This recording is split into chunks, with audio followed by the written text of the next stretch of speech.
Good morning. Good morning, everyone. Yeah, welcome to this, warm welcome to this clause-by-clause discussion on union budget direct taxes. So there is a saying that there is no good tax or there is no good income tax or something like that. But there are two people who have been doing this and helping us to understand how the taxes are good. So I can say that we have this two scholars on income tax with us today to take us through the whole amendments which have taken place in the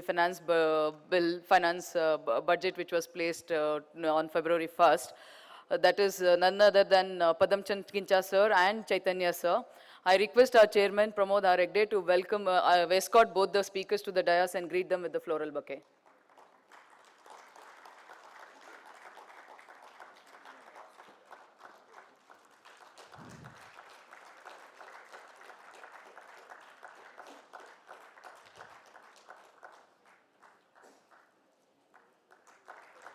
So warm welcome to both of you, sir. Thank you for being here with us. I request our chairman to give his welcome address.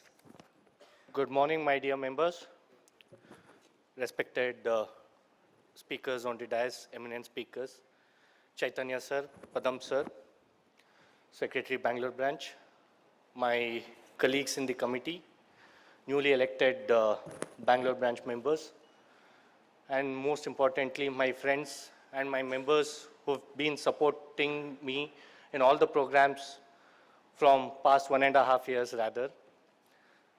I'm really privileged to give the welcome address for today's program. And for me, it's a program which is filled with emotions because this is one of my last program before the new managing committee takes over. And this year's, we have completed more than 90 plus programs where around we had more than 16 to 17,000 participants attending these programs throughout my period in this year. And most importantly, this union budget program is always the last program of every chairman of every committee. And I was privileged this year to get hosting of two such programs because due to vote of account, we did not have the last year budget in the February and we had this in June. Irrespective of fact, I would have welcomed you in this scenario. And we are also happy to know that the new Income Tax Act 2025 is also going to be there or not. We are just waiting for it and the fine print has already been at the public domain. And one thing which most of the members were very apparent or they were looking forward is our role going to come down or any additional powers is going to be distributed across to any other professional colleagues of ours or other professional bodies. But if you see that the accountant definition has not changed. The first thing when I got the Bare Act, first thing is what I looked at, that first definition of accountant, and I saw, and this is the confidence which the government of India has imposed on us and which is going to be carried on. But having said that, it gives us a great responsibility that we need to adhere the professional standards. It's a trust which again reposed on us, though we had the fears that it might be probably other professional bodies might get some powers, attestation function of such as tax audits and all, which is not done so. So which means that government of India still has trust on us and this trust plays vital important role so that we need to carry it efficiently. And when two speakers are there, I think I should not take much of the time in welcoming you.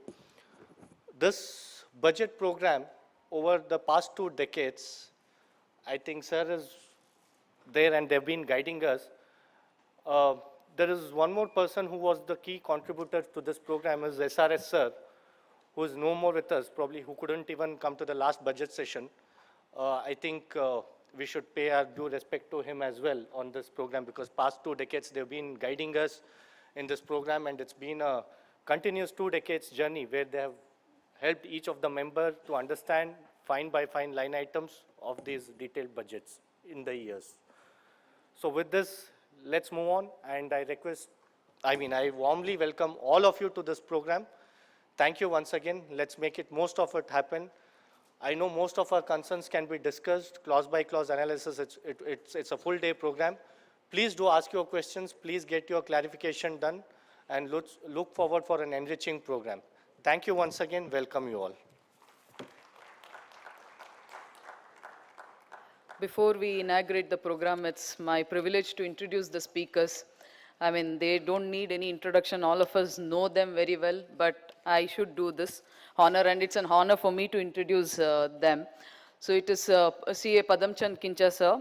He has been a partner in HC Khincha & Co. since 40 years and spearheading the income tax consultancy and litigation practice of the firm. He has advised various companies as well as high net worth individuals on various matters which includes tax structuring, due diligence, transfer pricing, and so on. He has co-authored and authored many income tax subjects and books. The prominent ones of them are 13th edition of Commentary on Income Tax by Sampath Iyengar, which he co-authored along with C.A. Chythanya, sir. He also co-authored Mystics of MLI Brought Alive, and he has contributed various articles and published several papers by the Chamber of Tax Consultants, ITRAF, BCAS, and so on. He has been actively engaged in several initiatives undertaken by the Institute of Chartered Accountants of India, and of course he has been consulted by the CBDT, that's the Government of India through the CBDT, on various tax matters and in setting the policy and the law of the country. The again notable ones of his participation with the government are where he was part of the AP Shah committee constituted by the Government of India to examine the matters relating to MAT on FII and FPIs. He was also a country reporter for IFA Rio de Janeiro Congress 2017, where the subject was on assessing BEPS origin standards and responses. He is on the editorial board constituted for International Tax Journal published by the Chamber of Tax Consultants. Sir has been a rank holder through. He qualified in the year 1982 and secured 25th rank in his CA final. Sir, it's a pleasure to have you, sir. Thank you for being with us, sir.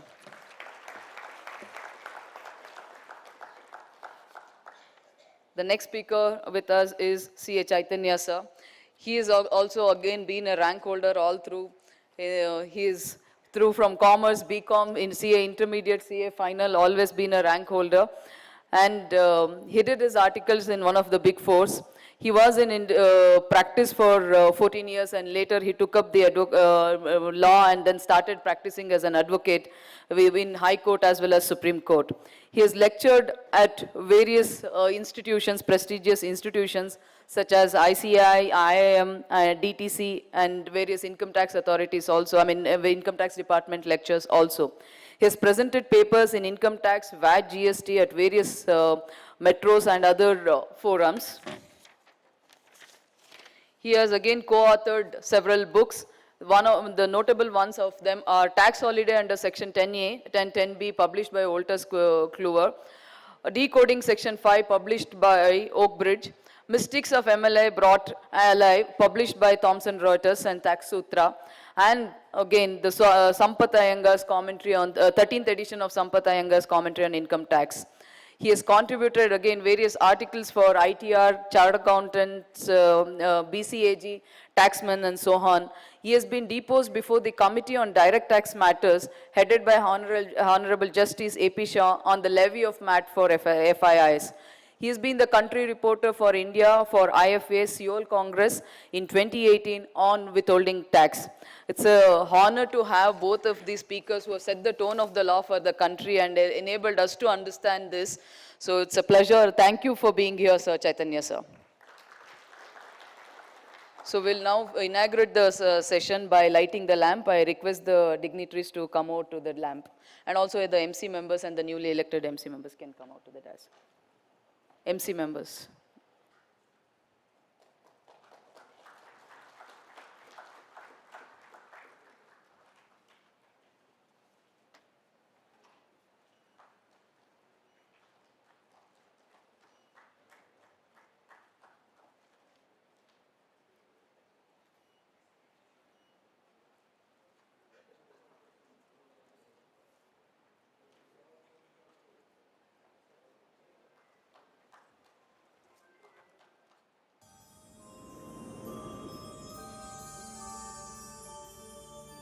एष सुप्तेषु जाग्रति एष सुप्तेषु जाग्रति कामं कामं कामं कामंशो पुरुषो निर्मिमाणः निर्मिमाणः तदेव शुक्लं तद्ब्रह्मा तद्ब्रह्मा तदेवामृतमुच्यते तस्मिन् लोकः शितः सर्वे तदूनात्यति कश्चन एतद्द्वैता एतद्द्वैता एतद्द्वैता एतद्द्वैता एतद्द्वैता एतद्द्वैता.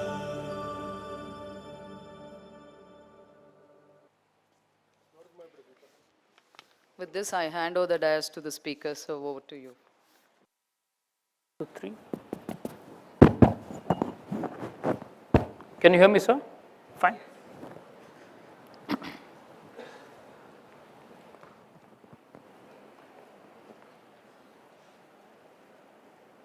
The office bearers of Bangalore branch.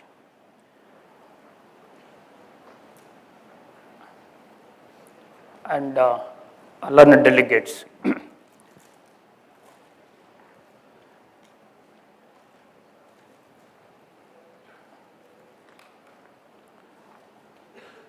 We have been doing this budget analysis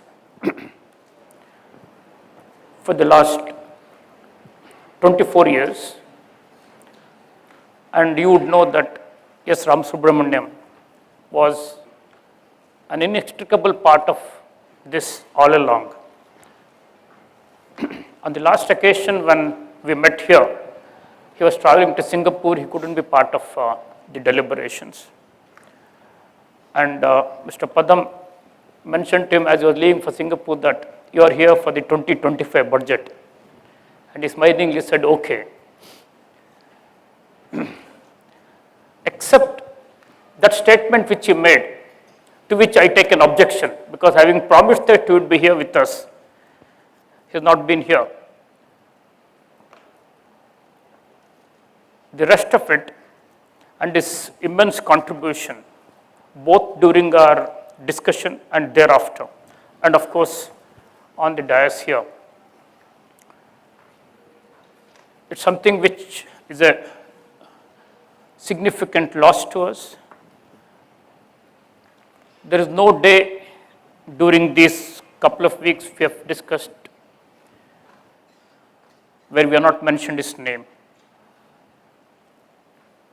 So therefore, Mr. Padam and me have just taken the consent of the Bangalore branch to request you to join us for a minute of silence in his honor.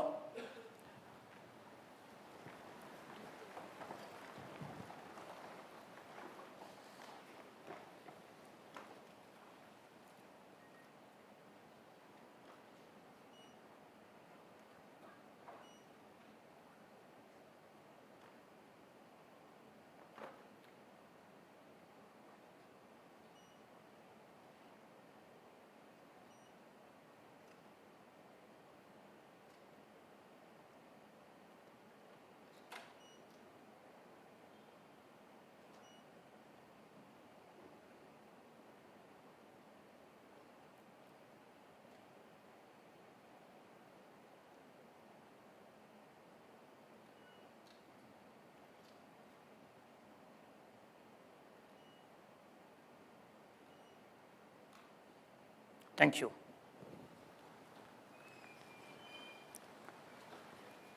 As has been the practice, we will just keep interchanging ourselves on the basis of various topics. We would not run through the finance bill in seriatim. We would rather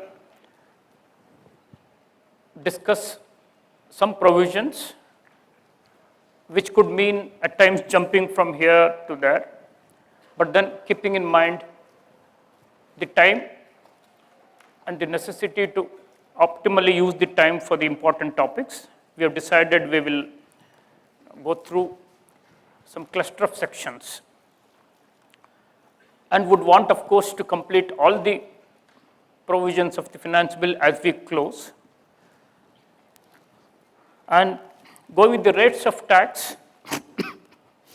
There is no change in the case of a domestic company where the standard rate at 30% would remain, where you wouldn't have gone in for 115BAA or BAB. However, if your gross receipts or the turnover would not go beyond 400 crores for the 25%. This is an unconditional lower rate as compared to some conditions which are attached under 115BAA, where you will pay 22% with lot of conditions. So this is something which will have to be keep in mind. So it could at times help us to go for all the deductions and still, like pay tax at 25% could turn out to be better than 22 without the reliefs of 115BAA. And loaded with the surcharge, there is no difference, so I will not read those rates out. The effective rates could go depending on the total income of the company. Foreign company tax rate, you would know that on the last occasion got slashed from 40% to 35%. No change there. With the surcharge, the loaded rates are mentioned here. Surcharge rates, no change. Domestic companies 0, 7 and 12. Foreign companies 0, 2 and 5. No change in the surcharge rates.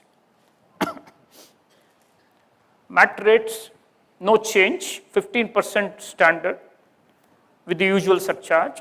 And if you are an IFSC unit, where you will enjoy the tax holiday, then you will have a lower MAT rate at 9%. In fact, in this budget, we have quite a few changes in the matter of IFSC. So Mr. Padam would be taking you through most of it a little later. Then the domestic companies which would go in for 115BAA, 22% would remain. There's a flat surcharge of 10%. You wouldn't get the benefit of initial threshold of up to 1 crore. You will have to pay a flat surcharge of 10%. So is the case with 115BAB. For the existing rate at 15%, you will have the surcharge and cess. And there is no minimum alternate tax. This is an advantage here. No change as such. Tax rates for the firm, no change. Co-operative societies, no change again. 10, 20 and 30%. Except where you are opting for 115BAD, there will have the 22% on the same lines as 115BAA for a domestic company. And if you are a manufacturing cooperative society, you are put at par with a manufacturing company under 115BAB, where you will have a lower rate at 15%. Surcharge 7 and 12, and if you go in for 115BAD and BAE, flat 10% surcharge, irrespective of initial limits.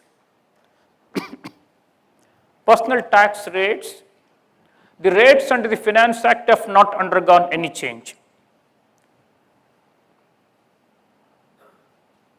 They appear to stay without any change, and you will have the normal slab, and you will have it even for an individual between 60 to 80 years of higher slab of 3 lakh and a still higher slab of 5 lakh for a super senior citizen.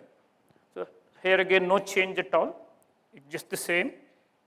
Surcharge rates under the Finance Act have not undergone any change. So you will have the surcharge ranging from 10% going as high as 37%. And you would have a cap of surcharge in respect of certain incomes at 15% for the dividend or capital gains and 111A, 112 and 112A. You will have a max surcharge of 15%. No change here again. That would mean if you suffer tax under the Finance Act, your effective tax rate could go up, the highest tax rate could go up, loaded with the surcharge from 34.32% to as high as 42.74%. And if you would have income by way of capital gains, etc., then it could go as high as 35.88%.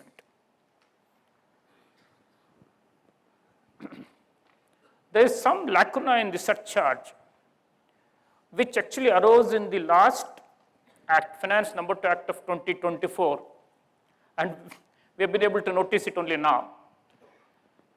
You would recall that the capital gain rates were calibrated.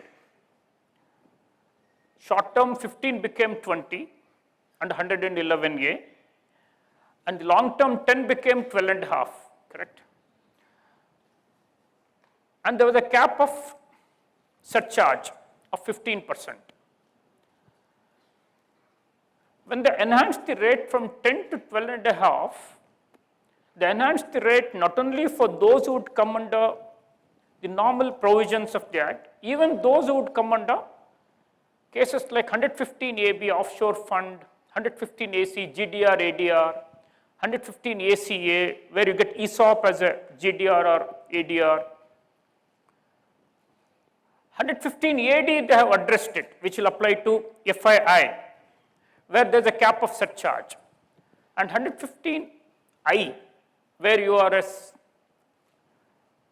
citizen of India, but a non-resident, you have a special regime of tax, and you will have the benefit of rollover. There, these are the sections, like 115E, these are the sections where, while they enhance the rate of tax on long-term capital gains from 10 to 12.5 and put them at par with rest of the taxpayers, including FII, when it came to surcharge, they did not cap the surcharge to 15%. So those who would come under AB till E, who would have these types of income, unlike the rest of the taxpayers, their surcharge could go as high as 37%, which looks like an unintended slip that needs to be addressed. Now we'll go to 115 BAC. This is the default regime as against the exceptional regime which is now available under the Finance Act. Now whatever you have under 115 BAC is the standard default regime. So when we say default regime, we mean 115 BAC. When we say exceptional case, we would mean the normal rates that you will find in the Finance Act. You know the rates and the slabs that have undergone change. The good aspect of this change is that the slabs and the rates move in a particular pattern and easier to remember. So every 4 lakhs hike, you will have 5 percentile hike. So that way, some sort of simplicity has been brought in. And you would have the highest rate going at 24 lakhs and above. So this should help all and sundry. In fact, I asked office to work around as to when it will benefit for you to stay under the old regime and not to go to the default regime, barring some very minor cases, particularly when there is a marginal relief coming where your income would possibly exceed 50 lakh or 1 crore or whatever. In most of the cases, including HNIs, who will have otherwise the highest surcharge of 37%, it looks like it is advantageous to go for stay with the default regime and not to opt out. See, the very saving of surcharge, the effective rate otherwise will be 42.74%, whereas the effective rate here would go to about 39%, 3 and odd percentile points. Every crore would mean 3 lakh saving of tax. So most cases would stand to benefit by this default regime. And this is just a recap, not for your benefit, but for my consumption, so that what are the benefits available, deductions, where you would go for 115 BAC. You will have a higher standard deduction. You will have the deduction under section 24, except in the case of the property that is covered under 23(2), where the annual value shall be deemed to be nil, where you would have got interest deduction. The deduction would not be available to you. You will get the normal depreciation, and you will have the deduction under family pension, and you will get a higher deduction when you would go for 115 BAC. You will have the deduction under 80CCH2 and 80CCD2, that is where your NPS contribution by the employer. Not your contribution, employer's contribution to your NPS will first be regarded as your salary in terms of 17(1), and later on it will be neutralized by way of a deduction under 80CCD2, and there is no monetary cap on deduction, there is a percentage cap on the deduction, and it could go up to 14%. Then we will have 80JJAA as an important deduction, 30% of additional employment cost which would incur on new hire. This deduction is retained despite the fact that you would have gone in for 115 BAC. And we will have 80 LEA deduction which is available for an IFSC unit. You will get, these deductions are retained. What are the other advantages? Of course, you are able to add to the list. These are the ones which we could gather. You will have higher standard deduction. You will have higher rebate of 87 under section 87A, because if you stay under the old regime, your rebate you would not get if your total income had to cross 5 lakh, and the maximum rebate is 12,500. Here is a case where you will have your 87A rebate up till your total income not crossing 12 lakhs, which would mean, according to the working, you would not have to pay any tax if your total income would not cross 12 lakh. Subject, of course, to a proviso that is added to 87A, which would make you pay tax despite the rebate under 87A, and despite your total income not crossing 12 lakh, which we will discuss how, in what manner are you liable to tax despite 87A and despite your total income not crossing 12 lakhs. And when you pay tax under 111A, 112 and 112A, if you are a resident, you would have the initial slab benefit even if these incomes suffer tax at flat rates. Like, let us say you would not have any other income, you will have the long-term capital gains under 112. Then you will have initial deduction of 4 lakh which is going on there. So that way it will help you to have a higher slab up to which you don't pay any tax, even in respect of taxes that you would pay under 111A, 12 and 12A. No alternate minimum tax if you would come under this, and higher family pension standard deduction. A couple of things, see, these are not necessarily new, but these are the things which we'll have to keep reminding ourselves. What is the meaning of maximum marginal rate? See, maximum marginal rate is defined in 229C, which says the highest rate of tax along with the surcharge that would apply to the highest slab under the Finance Act. So, the highest rate of tax, there is no difference between the default regime, that is beyond 24 lakhs is 30%.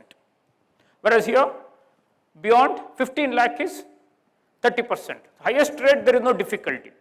But the definition of 229C would say that it would include even the surcharge. Highest surcharge in the case of default regime is 25%, whereas highest surcharge in the case of normal regime is 37%. So when you would calibrate the highest tax with the highest surcharge, and apply it in the scope of definition of 229C, it would only mean not 39%, it would mean 42.74%.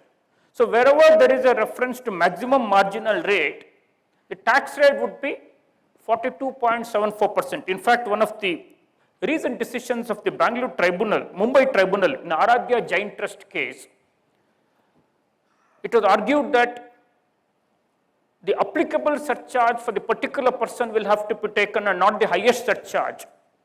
In the case of a private trust, the Mumbai Tribunal went on to hold that if it is MMR, it has to be 30% and 37% surcharge. So therefore, you have to be a little careful here. So wherever your income would be subject to tax at the maximum marginal rate, you would end up paying tax at the rate of 42.74%. Now, but if you look at the preamble words of 115 BAC, it would have a non-obstante clause qua the entire Income Tax Act, except Chapter 12. What does it mean?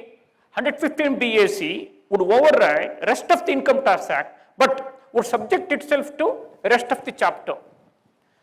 It would mean like you will have 115 UA, 115 UB. UA is a case where you will have a business trust. UB is a case where you will have an investment fund which will have AIF 1 and 2 category.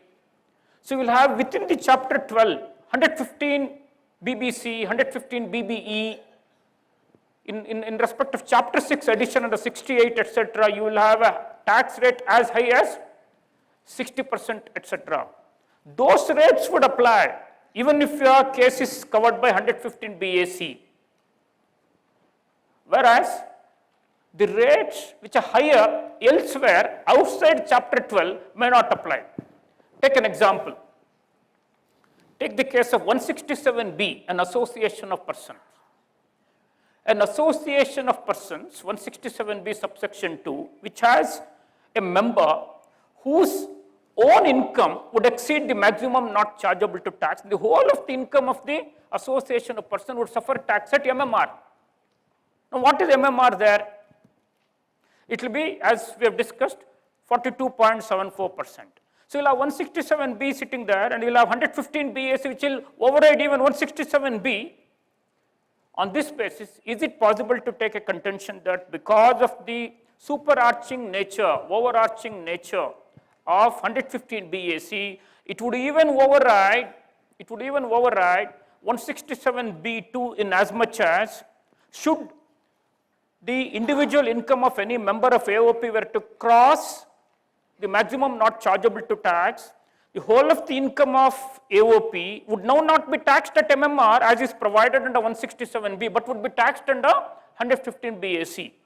It's an interesting thing which we mentioned it in 2023 also. I just thought we would recall it so that we could keep this in mind as we plan it out. Likewise, when you go for 161, the income of a specific trust, you'll have 161(1) capital A which says that if the income of the trust, see normally what will happen in the case of income of a private trust, the trustees shall be charged to tax in the like manner to the same extent as the beneficiary. And the assessment would be made in the name of the trustee, although it is in respect of income of multiple beneficiaries who would represent.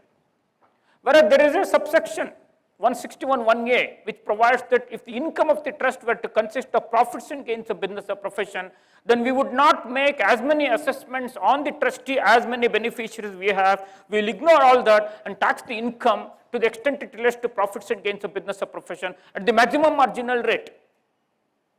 Now, these trustees could have the status that of an AOP or a BOI or an artificial juridical person, etc. In which case, because it comes in 161(1)(a), which is overridden by 115 BAC, like the call which you took for 167B, similar call could be taken even in the context of 161(1)(a), where in place of MMR, we will stay with the rate of 115 BAC. Likewise, we will have 164, a private discretionary trust. There also you will have a situation of tax at MMR that also could be possibly considered not to be payable under respective sections, but payable under 115 BAC. That could be an interesting amount of tax that you would be saving if you are successful in this argument.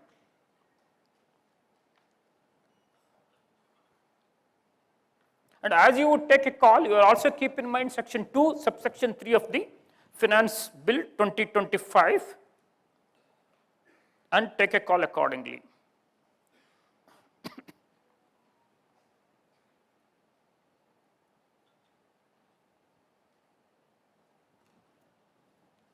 Take the case of a charitable trust.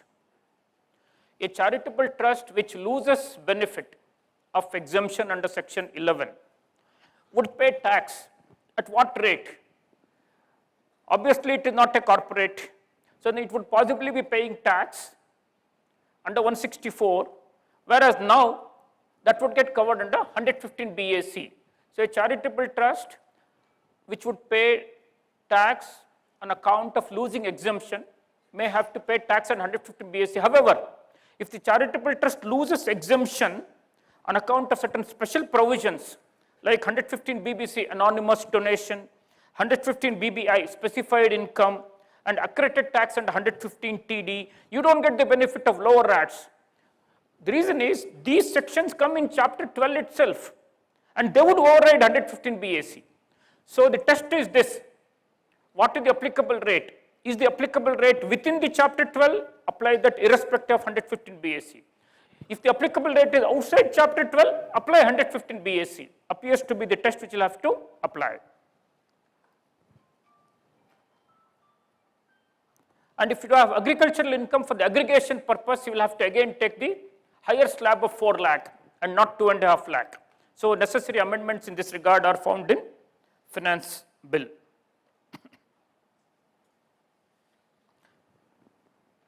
And for a senior citizen who would have 5 lakh income up to which he would not pay tax under Finance Act, whereas when it comes to 115 BAC, only 4 lakh would go without tax.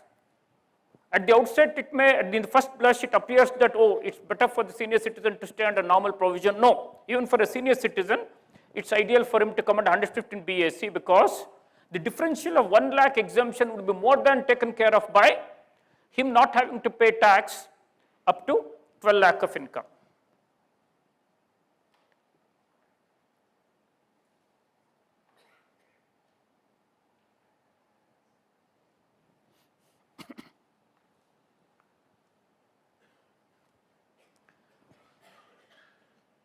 One more aspect that would arise here that needs to be considered is, at many places in the Income Tax Act, you will find where the total income does not exceed maximum not chargeable to tax. Like 139(1), when are you required to file your return of income?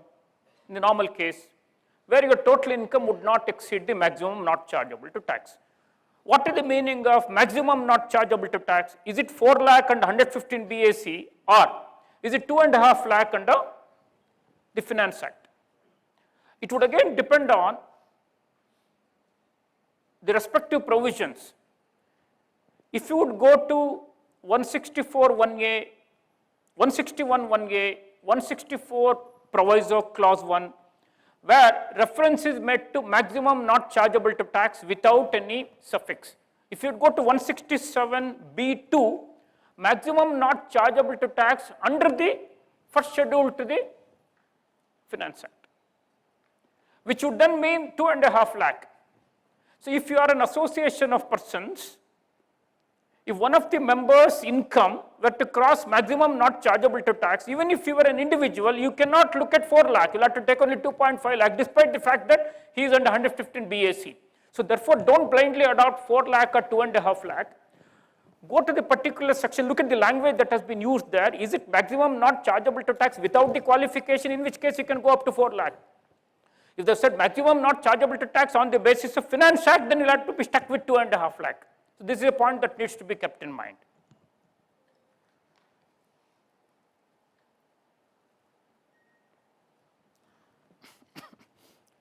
(87)(a). You are aware that 87(a) rebate is available to both regimes. Under the old regime, it's available up to your total income not crossing 5 lakh in an amount not exceeding 12,500. Under the new regime, it was earlier up to 7 lakhs. Now they have said it will go up to 12 lakhs. Whatever tax you'll have to pay on your total income not exceeding 12 lakhs or 60,000 rupees, whichever is less.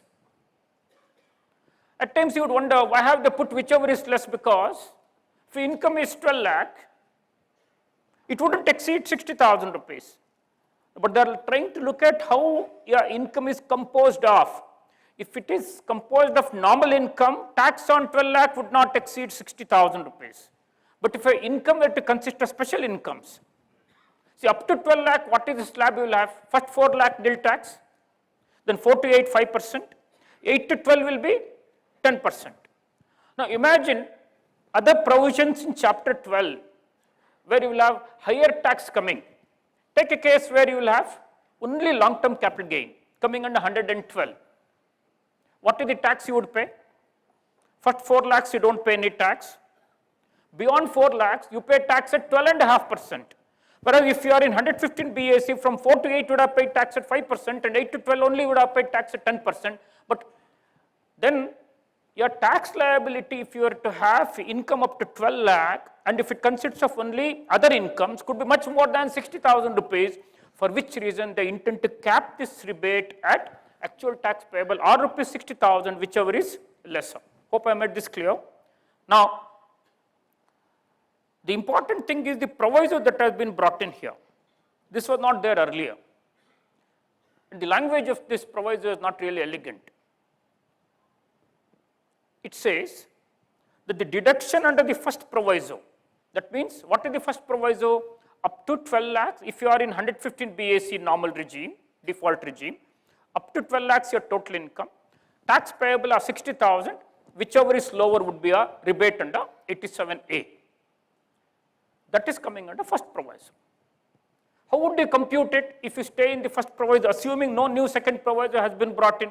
You would not have bothered the type of income. Even if it is a 68 addition for an individual, 12 lakh of 68 addition, what would have been the tax on 68 addition? 60% of 12 lakh, 7.2 lakhs. Staying with the first proviso without the aid of the second proviso, we would have gone ahead and claimed the rebate of 60,000 rupees. Now the second proviso says, the deduction under the first proviso shall not exceed the amount of income tax payable as per the rates provided in subsection 1A of 115 BAC. This gives rise to two interpretations. The interpretation which I want to make is, they are not saying that the rebate of first proviso is not available to income not falling under 115 BAC1. They are only saying the rebate available, whatever you have computed, should not exceed.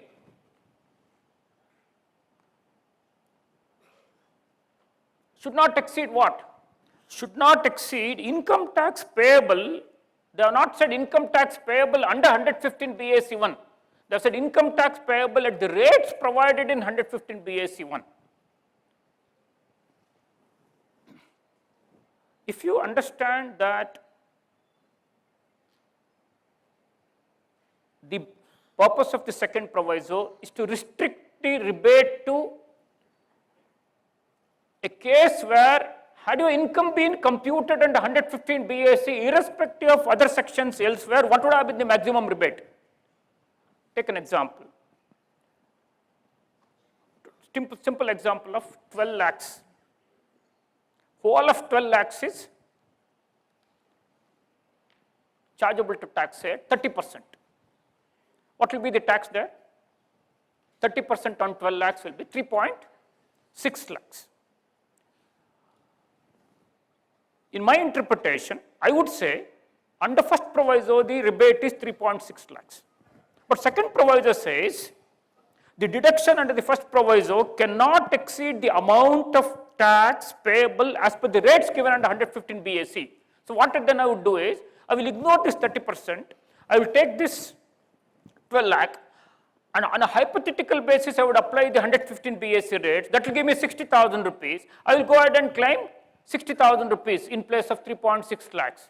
This is my view, or rather our view. But if you go to the FAQ issued by the income tax department to the budget. Nowadays, they have started issuing FAQs even for the finance bill. And the income tax bill of 2025, already you have two sets of FAQs. Why would FAQs come before even we have read the provisions? That itself will indicate that these provisions are not going to be simple enough. The act is going to be really simple, you'll have to wait for an FAQ. You can't imagine what questions you will have. You yourself have the questions. We are not asked them any questions. We are yet to read. Why are they getting so many questions? 100 plus questions they have got to their own mind for the law which they themselves have proposed. So now you will have already FAQs coming. Anyway, FAQ says that the second proviso interpretation would be that there is no hypothetical computation at all. In our example of like 12 lakh, 30%, 3.6 lakh. Because it is 3.6 lakhs computed at 30%, it stays out of 115 BAC because 115 BAC wouldn't apply the 30% flat rate. That means you don't get any rebate at all, which will require you to then vivisect your 12 lakh, divide them into two boxes, box that will come under 115 BAC, the box that will come under elsewhere, and the rebate that will claim under first proviso is not just 60,000 or whatever tax, it would only be applicable to the tax that is coming in the first box. This is their interpretation. So we'll have cases coming on this here as well.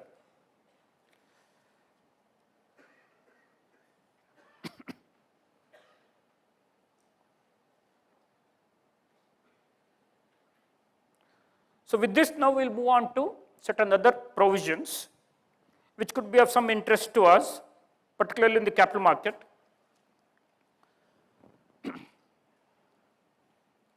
You are aware of 115 UB investment fund. And you are aware that income of the investment fund is passed through. And investment fund is the fund which will have AIF1 and AIF2 operations, alternative investment fund 1, category 1 and category 2 operations as either approved by SEBI AIF rules or IFSC rules. Then it would become an investment fund. This investment fund would have all sorts of incomes. All its incomes would be passed through except the profits and gains of business or profession. 115 UB1 says, barring profits and gains, rest of the income of the investment fund would be taxed in the hands of the investors in the units of the investment fund because it's passed through as if they have directly invested therein. And the character of income that will go to the hands of the unit holders would be same as it would have been had it been the case of investment fund.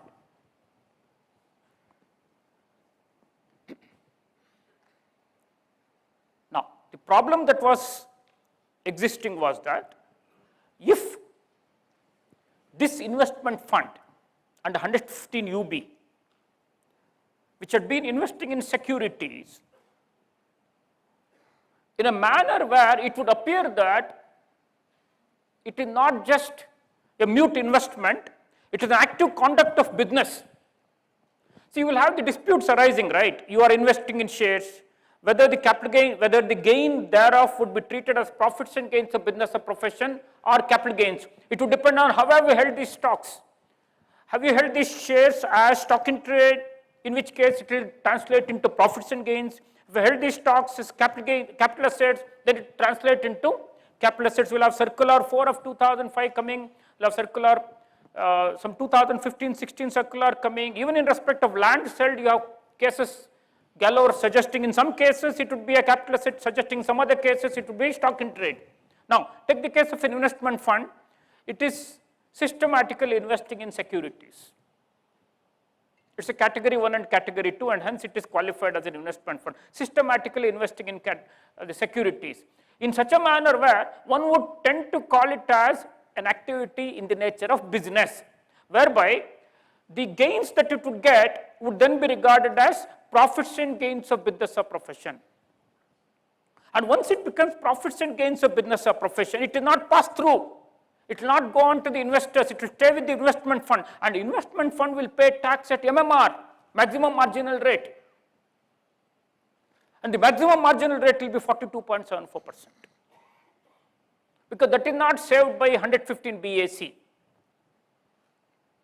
So this would mean significant tax outgoing in the hands of the investment fund, whereby your investments are called as stock in trade, resultant gains being branded as profits and gains of business or profession, meaning it is no more passed through, it will stay with the investment fund, having to pay tax as high as 42.74%, pitted against respective private investments would have suffered tax max at 12.5% if it is long term, and 20% and 111 if it is short term.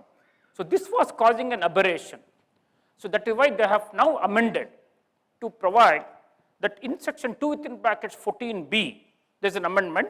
The amendment says that the securities held by an investment fund as is specified in clause A of 115 UB explanation 1, that is where it defines what a specified fund is.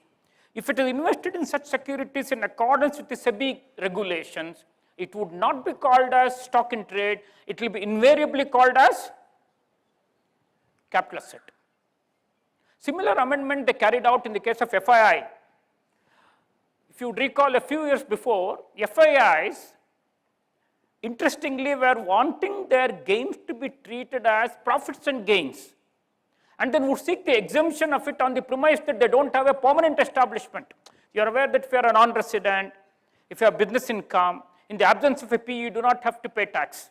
So what FIIs started doing is, look, all these securities which have been investing, I've been investing in a systematic manner so as to call this as a business activity. The resultant gains will have to be treated as profits and gains, not as capital assets, and therefore I do not have a permanent establishment, thereby I do not have to pay tax. To plug that, they have created a fiction in 214B to say that if you are an FII, irrespective of how you are treating it in a books of account, we will always call it as capital asset.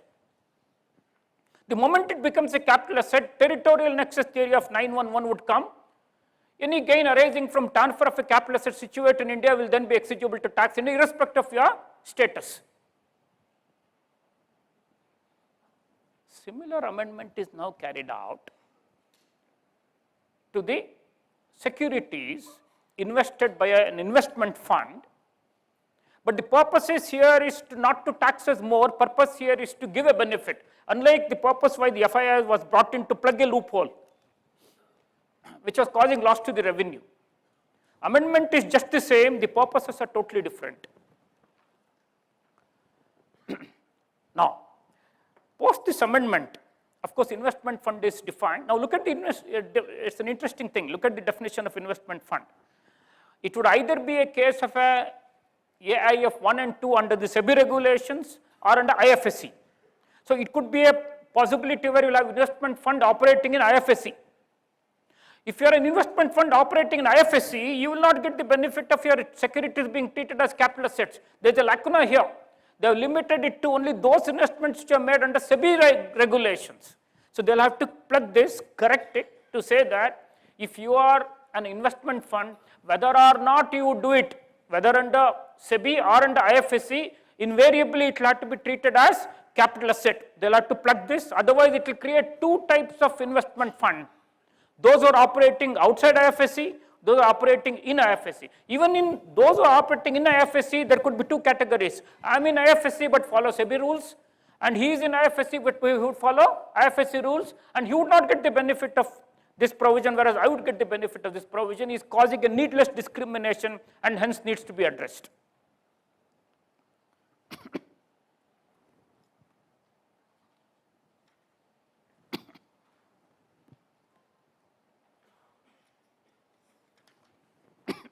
This amendment would apply only to an investment fund and not to a business trust, which will come under 115 UA. That needs to be taken note of. Now, post amendment, what would happen? Post amendment, all these would now be qualifying as capital assets, and hence the resultant capital gains will be passed through in the hands of the unit holders, and the unit holders will then pay tax as capital gains at the applicable rates, which could be 12.5%, 20% or 30% as the case may be, and they would also enjoy the cap of surcharge of 15% in respect thereof. So this is the benefit that's going to happen. It should encourage people to invest now in investment funds in AIF 1 and 2 categories.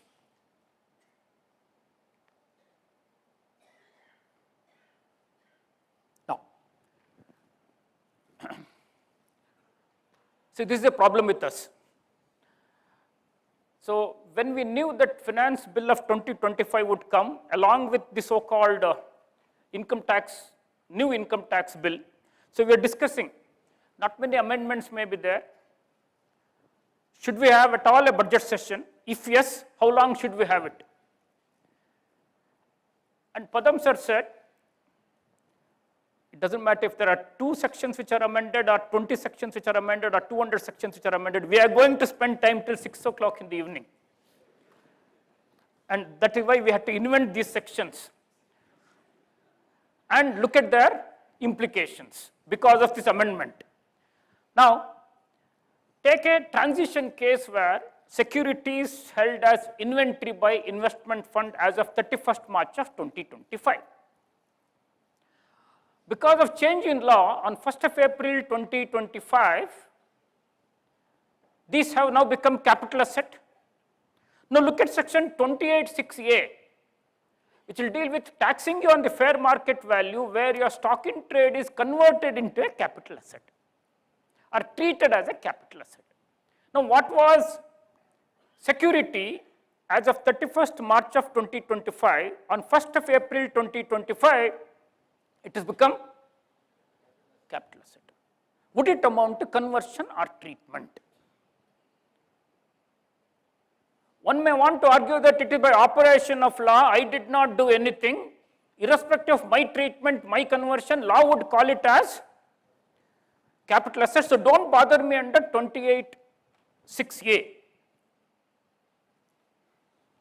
But then we have experts in the income tax department who could say, look at the language of 28(6)(a). It says conversion or treatment, by whom it does not say. Compare that with 247(2) read with 45(2), where you convert a capital asset into stock in trade. There is a very clear language there, where a capital asset is converted by the assessee into stock in trade or treated by him as stock in trade.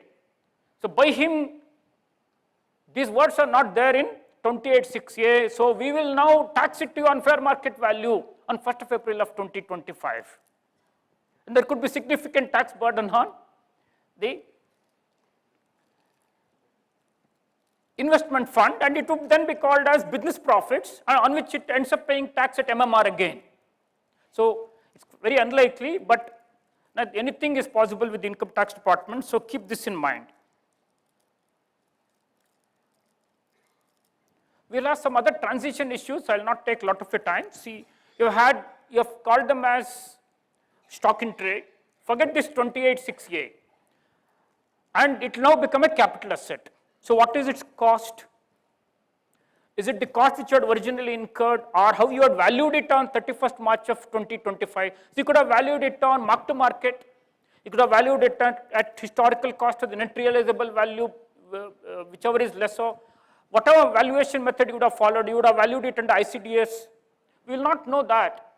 But how do we take it as the value? What is the cost of the capital asset to you? Should the cost of capital asset be what it was originally incurred by you, irrespective of how you have treated in the books of account? Could be one issue that will come. What is the period of holding? Because held it as a capital asset as such only from 1st of April of 2025. It may have been lying in a stock for more than 2 years. Would that be called a long term, short term? Because that makes the tax rate difference.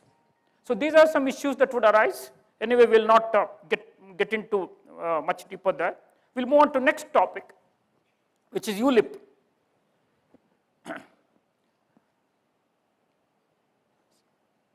There is an amendment here.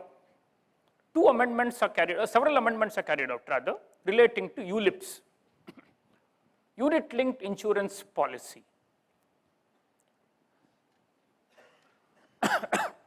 You will have 1010D, which will give you exemption in respect of payment received under an insurance policy. But there are exceptions there in 1010D. In order that you get the benefit of 1010D exemption, if you go to that section, there are 4 clauses, A, B, C, D. It should not be covered in those 4 clauses. What are these clauses? 80DD, 80DDA policy that has matured. What is it? Where you have had a policy for a handicapped dependent and he predeceases, and you get the amount, then you wouldn't get the exemption. That is one category. Another category is a keyman insurance policy. Where you had a keyman insurance policy, it wouldn't be exempt in terms of clause B. Clause C and clause D together would now provide that the annual premium should not exceed 10% of the capital sum assured. Otherwise, you would not get the benefit of exemption. So this ABCD, if you fall under ABCD, 1010D benefit is not available. Is that clear? Otherwise, 1010D benefit would apply. Now, even if you do not fall under A, B, C, D, and hence you are eligible for the benefit of exemption, they have further wanted to plug it by insertion of 4th and 5th proviso and 6th and 7th proviso to 1010D.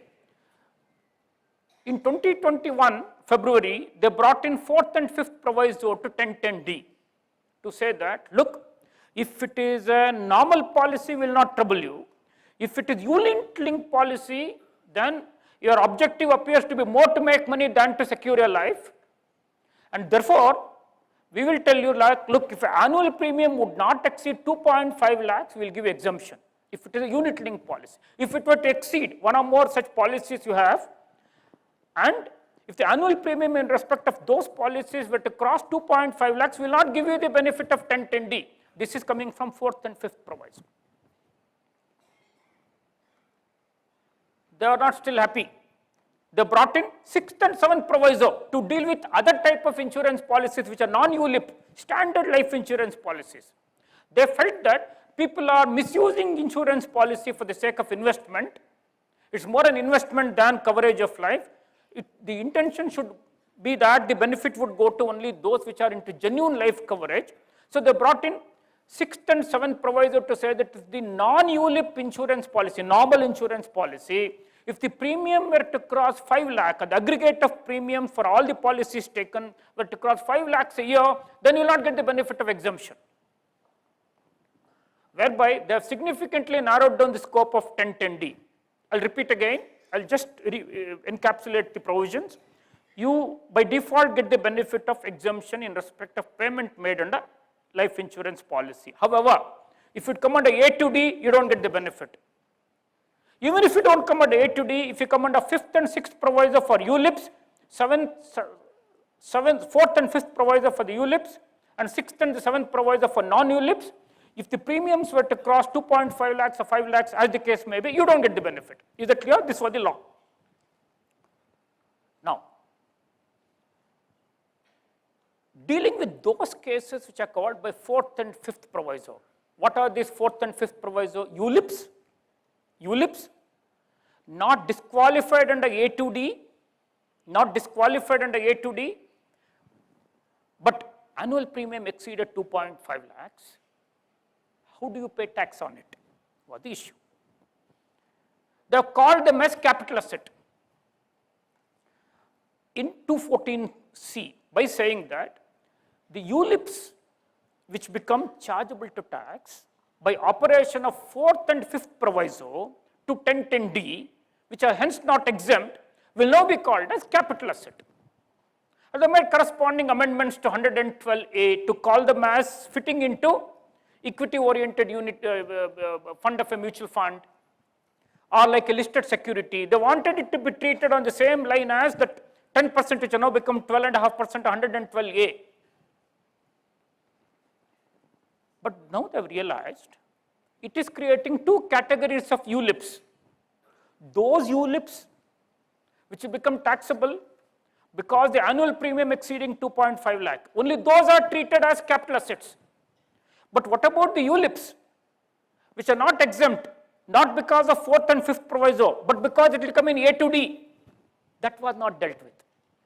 This was creating discrimination in respect of same ULIPs. Those would come under A to D suffering taxes income from other sources. Those are coming under 4th and 5th proviso suffering taxes capital gains. They wanted to bring parity. To bring parity between all ULIPs, the simple amendment they have made is they have removed reference to those ULIPs which have become taxable by virtue of 4th and 5th proviso. They have just removed 4th and 5th proviso therefrom, which will now mean what?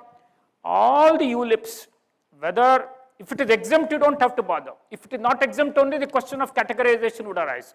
All ULIPs which are not exempt, whether because of A to D or because of 4th and 5th proviso, will be invariably treated alike, treated at par by calling them as capital assets.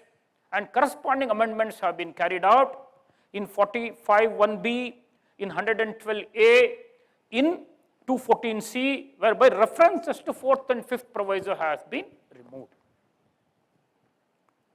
Now, this is the amendment. Let's have some fun about this amendment now. See, those which did not come under A to D, which fell under 4th and 5th proviso, we are not bothered. Let's say I have a Keyman insurance policy, which is a ULIP policy. I'm assuming for a while that the insurance company would issue, life insurance company would issue even a ULIP as a Keyman. Let's say there's a Keyman policy. Whatever be its premium, it may be 12 lakhs, 2.5 lakhs, 50,000. It is disqualified not because of 4th and 5th proviso, it is disqualified the threshold only in clause B. And 1010D exemption would not come. Now what have they said? This Keyman insurance policy, if it is ULIP, it will have to be given same treatment. Then these would be called as capital assets. Resultant gain would be called as capital gains. If it were so, how would it interact with certain sections in the Income Tax Act, which will have a separate treatment for Keyman's policy? Look at these sections.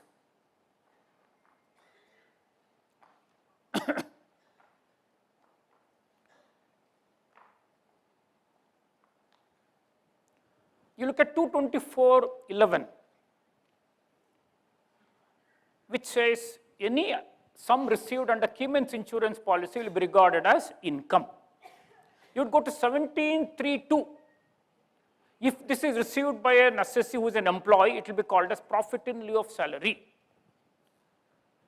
If he is no more an employee, then it will be called as income from other sources under 56(2)(4).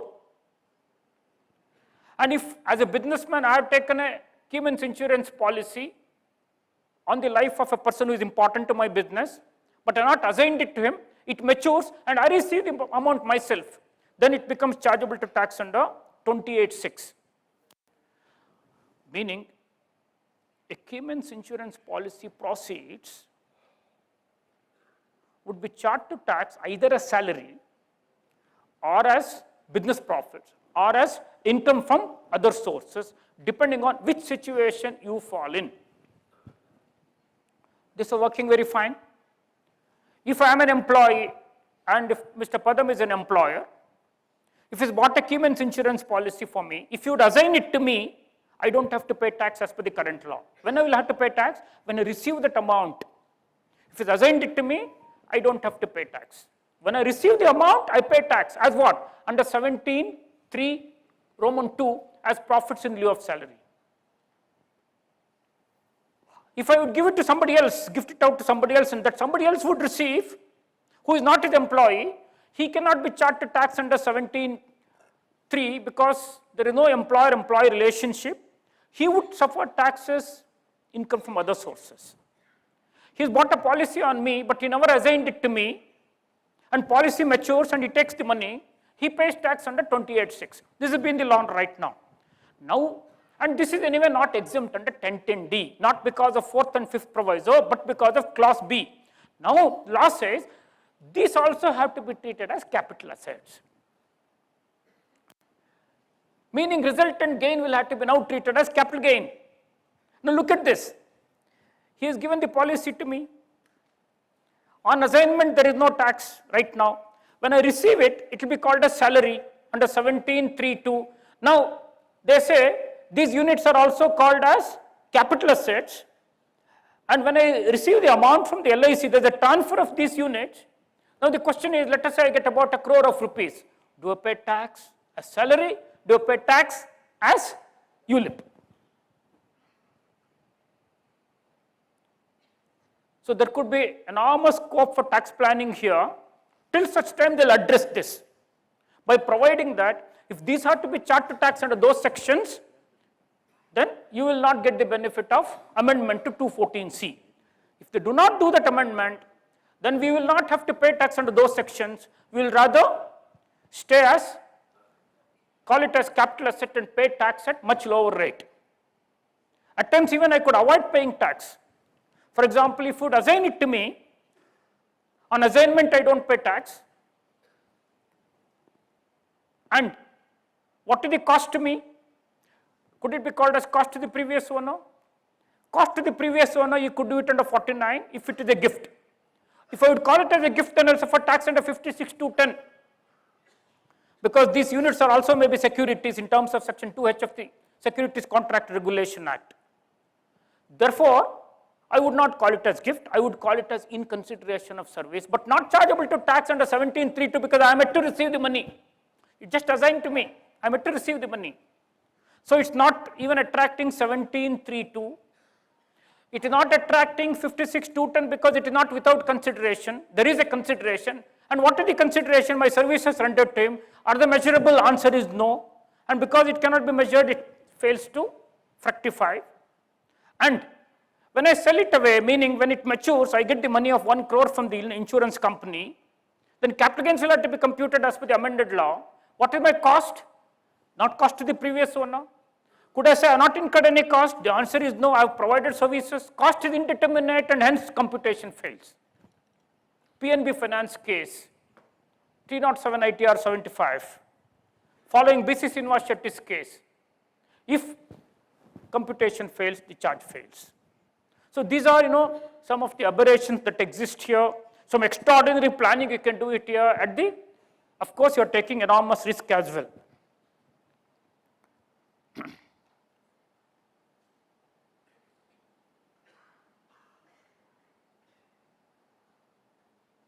Yes, with this we have covered the basic rates, we have covered the rebate, we also covered the amendments to section 214. Firstly, we dealt with the securities held by investment fund and its implications. Then we have dealt with the ULIPs and its implications and in the light of other provisions. Now we will go on to Mr. Padam who will deal with other topics now. So we are going to have a tea break. And we are going to get back here in about 10-15 minutes time, depending on how fast the tea is served to you. Thank you. Where is Prashant here?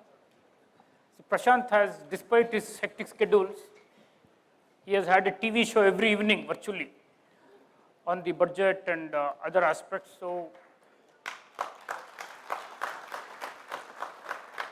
he's been with us all along and was able to contribute significantly.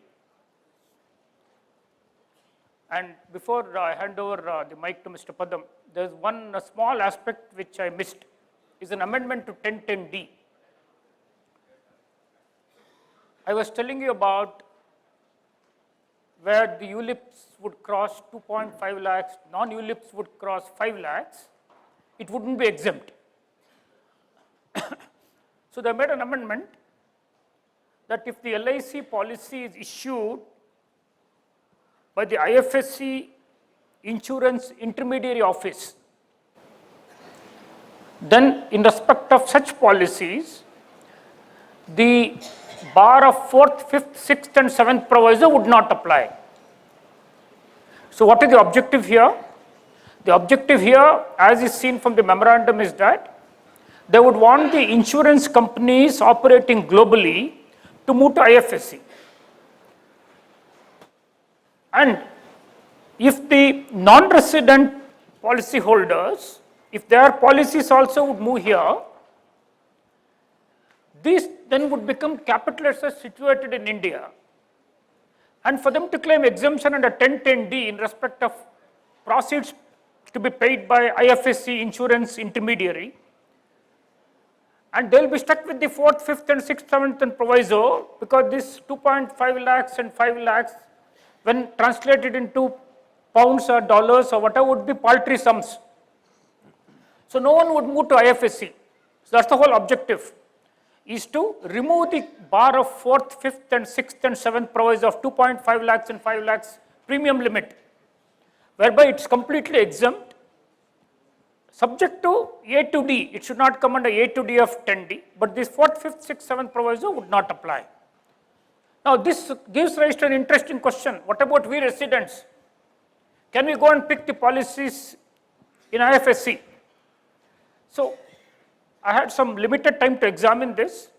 Subject to correction, I found that FEMA insurance regulations would not permit a resident to be investing in life insurance policy issued by a person resident outside India except with the general or special permission, number one. Number two, LRS remittances, can you use them? So LRS remittances, the LRS regulations of revenue outgoings and capital outgoings would not include insurance policies. So it looks like it is difficult for the residents to go and pick the policy in an IFSC and overcome the limitations of 4th, 5th, 6th and 7th proviso. Assuming it is possible, if one of you experts will pull out some, like lacuna in the FEMA regulations or some way out where we could go and invest, then you have to be mindful of one section called 206C1G, where the authorized dealer will have to do a TCS at 20% beyond 10 lakhs of remittance.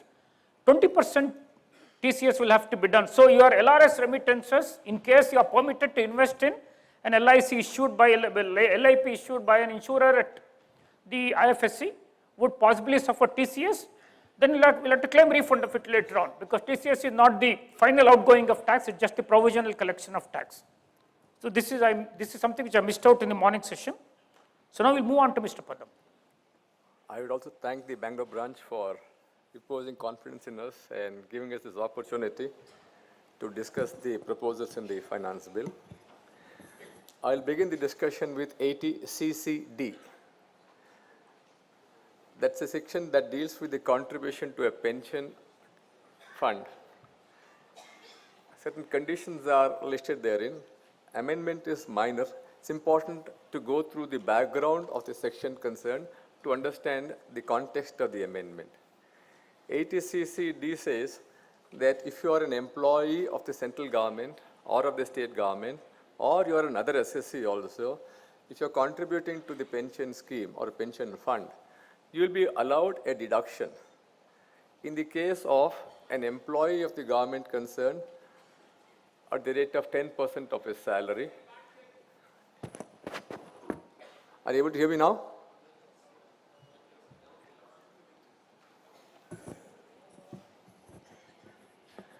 Kindly let me know again if you're able to hear me or not able to hear me. Is it okay now? 10% of the salary will be qualifying as a deduction. In the case of a non-employee, 20% of the gross total income can qualify as a deduction. Under 80CCD 1A, earlier there was a limit of 1 lakh available. That section has now been deleted. This limit is now coming under 80CCD 1 capital B, where you are entitled to a deduction of 50,000 to your contributions made. Regardless of whether you are able to contribute and get a deduction up to 50,000 rupees. And if you're making a statement concerned that if you are contributing to the sums concerned, Chaitanya was making a mention that some portion of it, if it's contributed by the employer concerned, is taxed as a perquisite under 1718. That contribution will be allowed to you as a deduction under 80CCD subsection 2.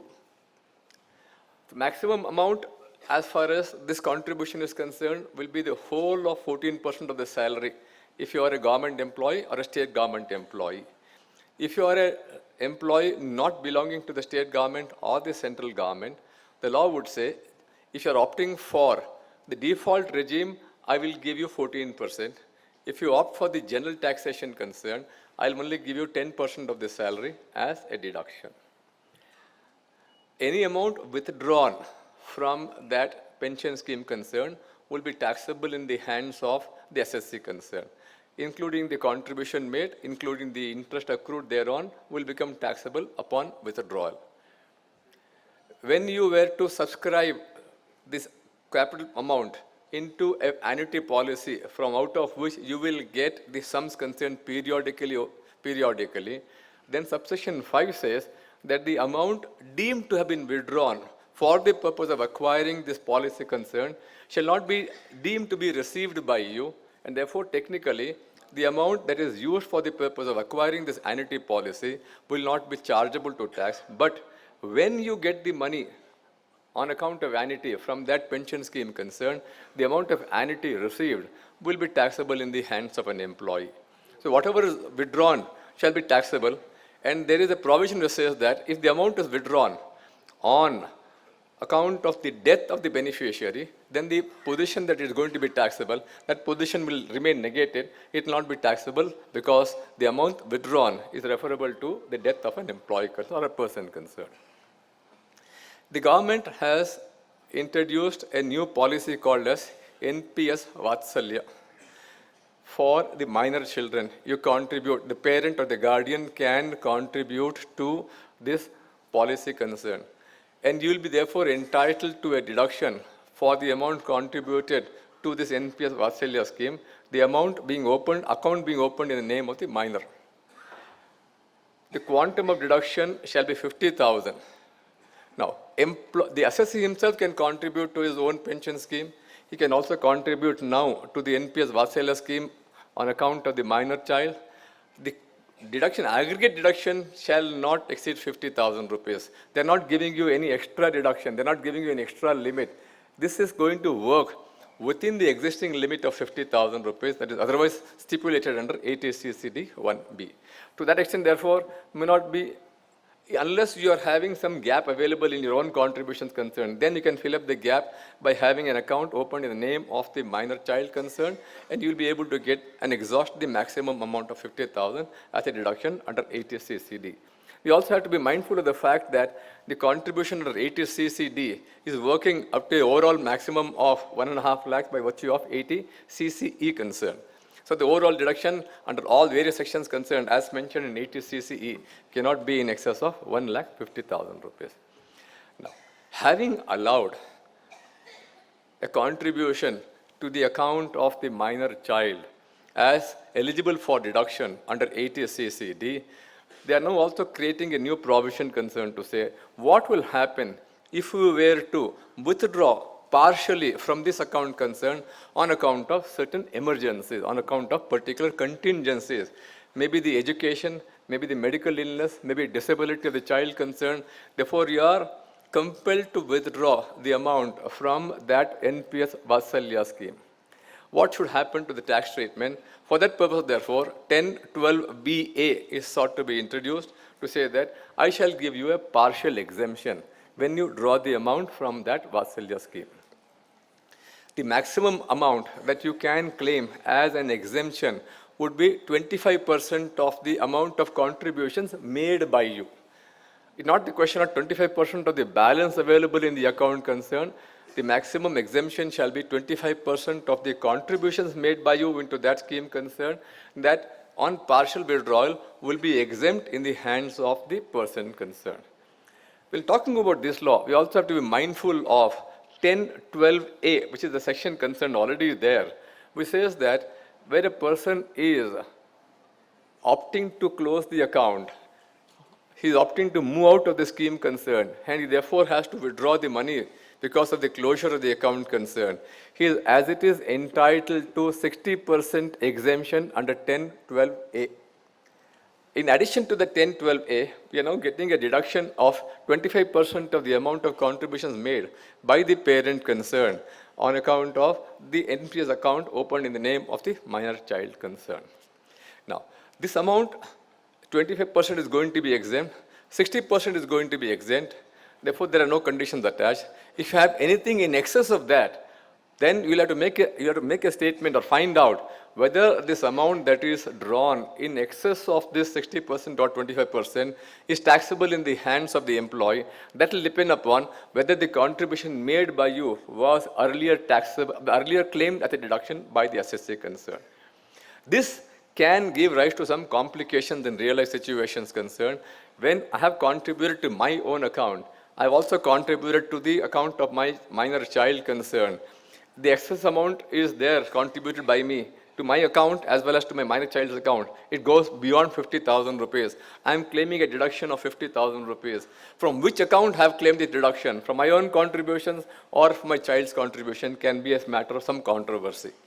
We therefore have to be careful about the calculation this is concerned, because the law would say you will be allowed, this will be taxable in your hands provided you have been allowed a deduction in an earlier year. Now, one interesting thing law looking at is, if you look at the law, it says, when is the amount received by me taxable? Under subsection 3, it says it is taxable when you are opting out of the account or you are closing the account. These are the two contingencies envisaged. You are closing the account, therefore withdrawing the money. You are opting out of the account, therefore you are getting the money concerned. These are the only two contingencies. What happens in other situations concerned? Can it be regarded as income? Is my contribution coming back to me? This was the concept of exempt taxation, exempt tax, EET. But now, interestingly, it has to be taxed. It has to be in accordance with the conditions as specified in the statute. And the statute says, I am going to make it taxable if the amount is received by you on closure or on opting out of the scheme concerned. Look at this new scenario now. I have contributed to a minor child's account. I am allowed to withdraw partially during the existence of the scheme itself because of certain contingencies. Now, if I am getting this money out of the child's account during the continuance of the scheme itself, can it be an amount received by me on account of closure or on account of opting out? The answer is no, because I have not closed the account. I have not opted out of the scheme concerned. I am only making a statement. During the continuance of the scheme itself, I want some amount to be drawn for the purpose of certain contingencies. Therefore, a fundamental question arises in this context, that when the law is looking at particular contingencies only for the purpose of making it taxable, when you are getting this money concerned in a circumstance not envisaged by the statute, because law is envisaging a closure of the account or the opting out of the account concerned and money is received by you. During the continuance of an account concerned, if you are getting some money concerned back from the scheme concerned, should it be regarded as taxable can be a matter of some controversy. That law is trying to give you 25% exemption, absolutely fine. If I were to draw 40%, if I were to draw 50% because of the contingencies, and the rules permit me, NPS schemes permit me on this matter concerned, the question then arises, should I pay tax necessarily on the incremental amount beyond 25%, or can I take a battle up concern to say, hey, this is not received by me on account of closure, not received by me on account of opting out, and therefore this amount is not to be regarded as taxable. That can be an interesting proposition and worth exploring to say that in situations of this nature concerned, since the law conditions are not strictly satisfied, you can make a statement that this may not going to be taxed in the hands of the person concerned. We then move on to a new section, another section concerned, which is 80CCA. 80CCA was a contribution to the NSS scheme. This is an old section that ceased to operate from 1492 onwards. Any contribution made by you to the NSS scheme prior to 1492 qualified for deduction up to a maximum of 40,000 rupees. You then had the amount lying. The interest was accumulating thereon. The scheme provided that it shall be taxable only when you withdraw the money from the NSS scheme, otherwise not taxable at all. There's nothing in the law, but there is a circular 532 which says the person were to die and therefore the amount is allowed to be withdrawn from the NSS scheme, this will not be taxable. When we read the 80CCD in the context of pension scheme, the law itself specifically provides that amount received upon the death of the person who opened the account, that's not going to be regarded as income. There is no specific provision or similar provision in the context of NSS. And therefore the question arose whether the amount received upon the death of the person concerned shall be regarded as taxable income or not. That was clarified by the board through a circular number 532 to say that this amount received upon the death of a person shall not be regarded as taxable income. Therefore, it continued that the money is withdrawn otherwise than on death were taxable.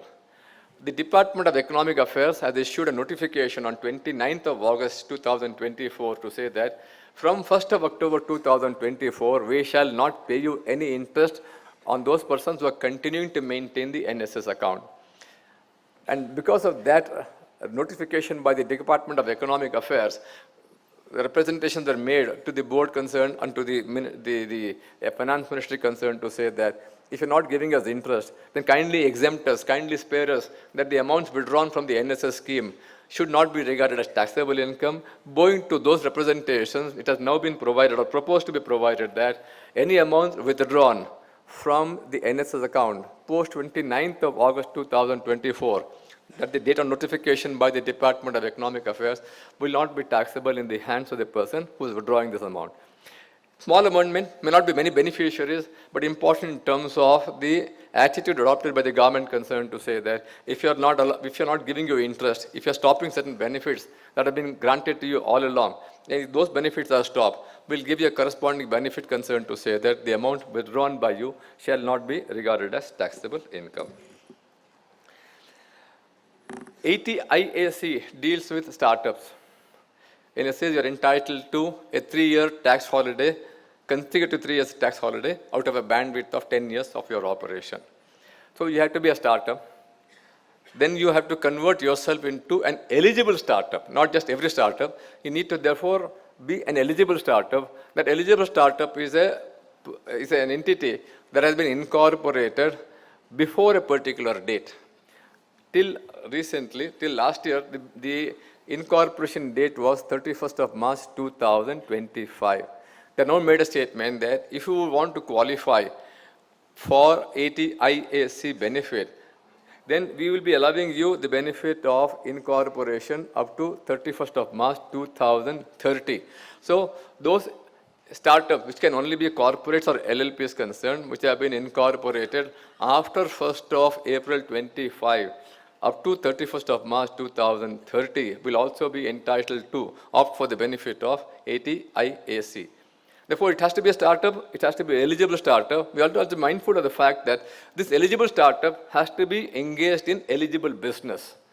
Eligible business is that which helps you in getting some innovation, some new technology, in improving a product or a process concern, or it is a scalable business model, or it has a potential for wealth creation.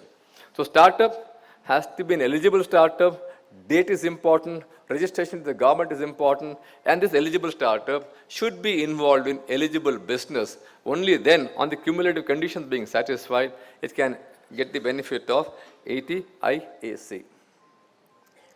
We have certain amendments to the procedure for charitable trust registrations. And the FM is saying that our attempt in this budget is to ensure that compliance burden is reduced. Ease of doing business should happen. And therefore, we have identified particular areas in the finance bill where we would like to ensure that smaller SSAs do not have compliance burden to the extent of large SSAs. We shall give them some relief. We shall therefore have provisions introduced which will save them from particular compliance. And one of the particular compliance that the FM is trying to address is the aspect of registration of a charitable trust. If you want a charitable, I'm making a statement to charitable trust, it will also apply to religious trust. If you want, therefore, the benefit of section 11, 12, and 13, you need to be registered.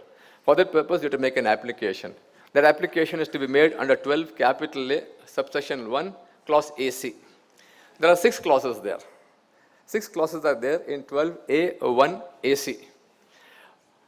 First is clause referring to those trusts that had been registered or that were already enjoying the benefit of registration prior to the new law coming into force. They were already, we have been charitable trust 15, 20, 30 years old, enjoying the exemption. When they had the new procedure for registration stipulated or introduced under the finance bill concern, those existing trusts which had the benefit of registration were asked to apply all over again for registration concern. And therefore, these were trusts that were already registered under the erstwhile law, now asking for a continual registration. They were registered for a period of 5 years automatically.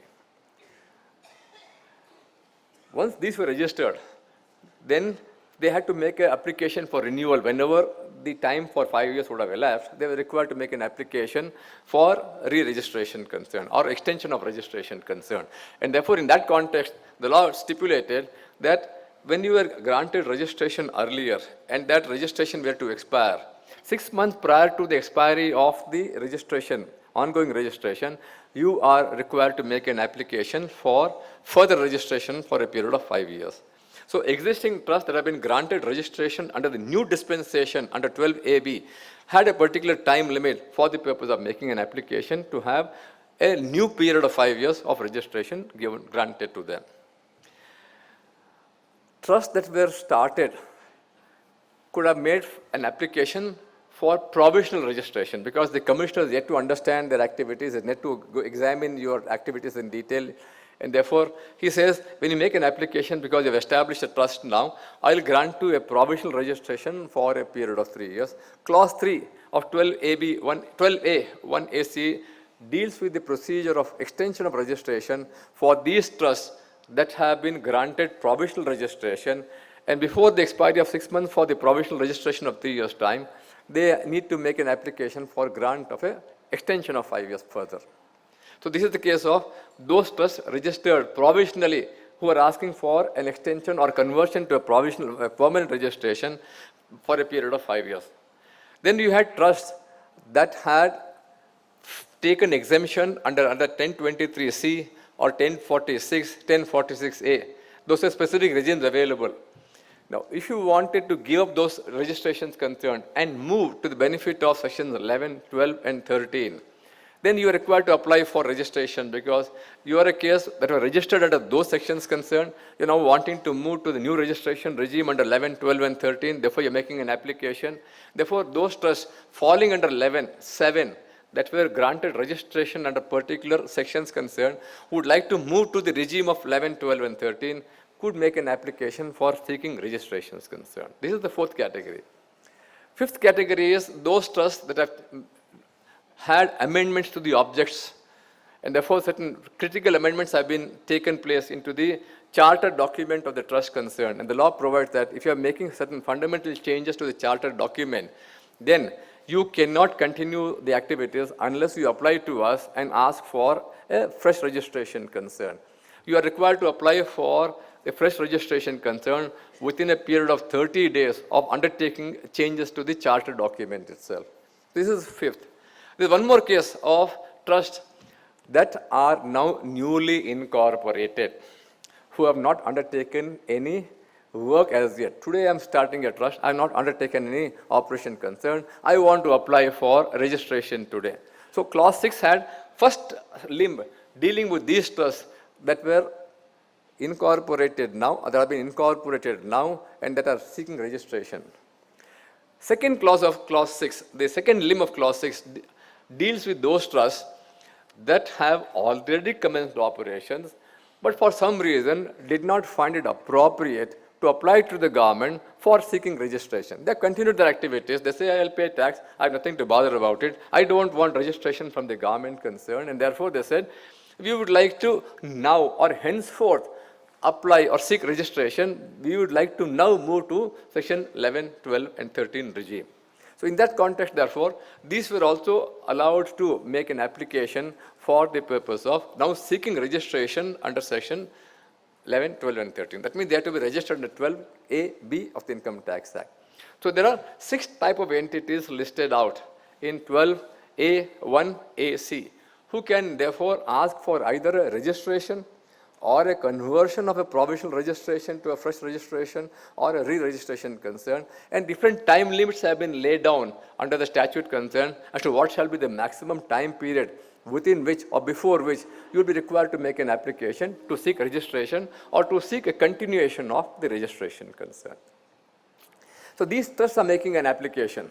So the law is now saying, hey, if you're trying to make an application concern, and I'm going to give you registration for 5 years now, I would like to then ensure that there is a reduction of compliance burden for these trusts concerned, and therefore, if in the 2 years prior to the year in which you are making an application, so there is a year of application, we've already seen that under 6 circumstances, there could be a particular time limit for application concern. So let us take an example of a trust that has been registered from 1/4/24 to 31/3/28, 5 years.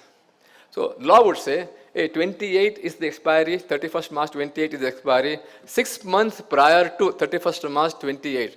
That means before 30th of September 2027, you are required to make an application asking for an extension of time of registration from 1/4/28 onwards.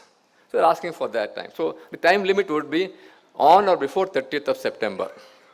Now, when you're making an application, therefore, let us say 27th of September 27, go back to 2 preceding years. Go back to 2 preceding years. This is an ongoing year. Don't bother about the ongoing year. Look at the 2 preceding years.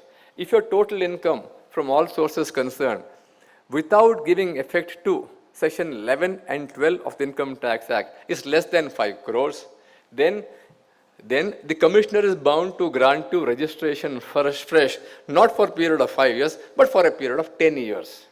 Technically, therefore, these are trusts that are having incomes less than 5 crores, therefore, they are small trusts concerned, and this 5 crores limit is to be a limit of total income without giving effect to the provisions of 11, 12, and 13.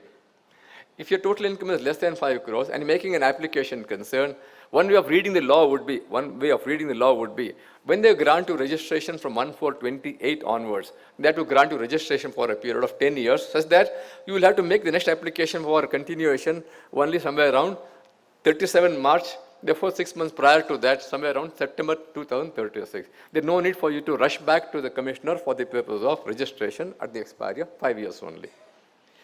So one way of reading law would be, your registration for 5 years is now coming to an end, and you're asking for a fresh registration concern that will be granted to you for 10 years, and therefore, provided certain conditions are fulfilled about the limit of 5 crores not being exceeded. Then we were discussing and debating, if there is a relief to be granted to a small trust, why look for a fresh period only? Why can't the existing registration period itself be taken as not for 5 years, but for a period of 10 years? Let us say, for example, I have been granted registration from 1/4/23 onwards. 2 years, my incomes are less than 5 crores. Can I now make a statement, my registration should not endure only for 5 years as mentioned in the certificate originally granted before the new law came into picture, but I should be granted 10 years automatically, because the whole purpose of the law is to help small SSCs concerned, small trusts concerned. If I am a small SSC, if I am a small trust by virtue of my turnover concern, can it be regarded as an automatic renewal, not for a period of 5 years, but for a period of 10 years? If you look into the finance minister's speech, that's an important aspect. If you look into the finance minister's speech, para 3, at the memorandum of page 19, she says that in the memorandum itself, not the FM speech is there, and in the memorandum also it says, we would like to have an extension of the continued registration for a period of 10 years. So the existing registration itself should be for a period of 10 years. Is a statement coming out from memorandum para 3 on page 19. And that's the statement which gave us a thought in our discussion concern that, hey, can we ask for an extension of time for the current trusts also, which are small trusts whose turnover are less than the stipulated limit, that can we therefore make a statement that the registration for them shall endure for a period of 10 years automatically. The law by itself may not support that, but the spirit of the law, as given in the memorandum, makes a statement concerned that the existing trust should also be entitled to. This can happen in situations concerned where, for some reason, you are delayed in making a registration concern. If you're asked for it, you're getting 10 years, fine, absolutely fine. If you are delayed for some reason, and therefore there is a threat that the intervening years, you could have a tax liability suffered because of a non-registration of that trust concern or registration of that trust not being in place, in that circumstance, we can make a statement and ask, look at this law concern to say, and look at the memorandum and make a case that this existing registration should also be deemed to have been continued for a period of 10 years because of the conditions having been satisfied by the trust concern. Now, interestingly, the law would say that the turnover or the total income for the 2 years preceding the year of application should be less than 5 crores. Now, there could be many situations concerned where this condition may not be satisfied. What happens then can be a matter of controversy. For example, I have started a trust today. I've asked for application. The application says, yes, I'll grant you provisional registration for a period of 3 years' time. If you look at the law very literally, it says that you are required to convert this provisional registration into a final registration before the expiry of 3 years. That means I'm going to give you a provisional registration for 3 years' time. So before the expiry of 6 months, from the date of expiry of that 3 years registration, make an application. Or make an application within a period of 6 months' time from the date of commencement of your activities. So if I have registered a trust today, 14th of February 2025, and I have asked for a provisional registration granted to me, I have started my activities somewhere around September 2025, and therefore, by the end of the year, let us say I have started my activities in March 2026, Therefore, by August 2026, I'm making an application to say, convert my provisional registration for a period, into a fresh registration concern or a permanent registration concern. Then the CH is required to look into the records of mine for 2 preceding years and make a statement. I will grant you registration for 10 years, provided your turnover or total income in the preceding 2 years is less than the stipulated maximum. Now, how am I to demonstrate that? Because I don't have 2 years history with me. I have possibly not even 1 year's history because I made the application in that year. And therefore, the question is, in those circumstances, how do you satisfy the criteria of a total income being less than the stipulated minimum? So you could visualize many circumstances concerned. I have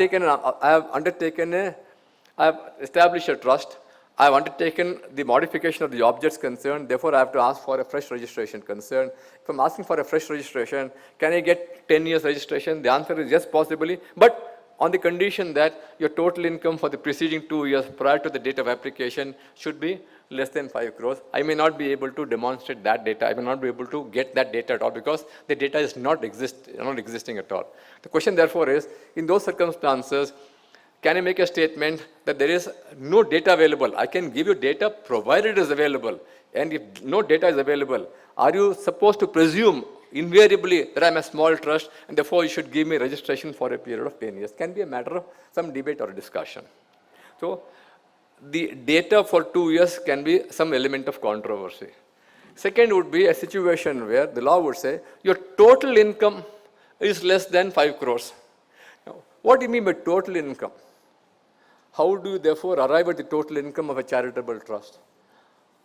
Board Circular 5P says the total income of a charitable trust has to be by commercial principle. If that were to be applied by commercial principle, and before I claim exemption at 11, 12, and 13, it will be a situation where that income should be less than 5 crores, I'll be able to get the benefit of an extended period of registration concern.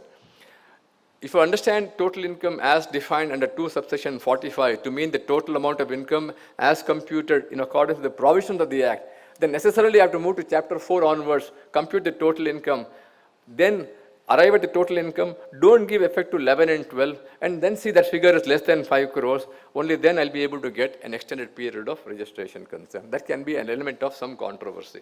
What do you mean by total income? Because it should have been clarified by the board concern, or should be clarified by the board, how do you arrive at the total income for the purpose of applying this new provision?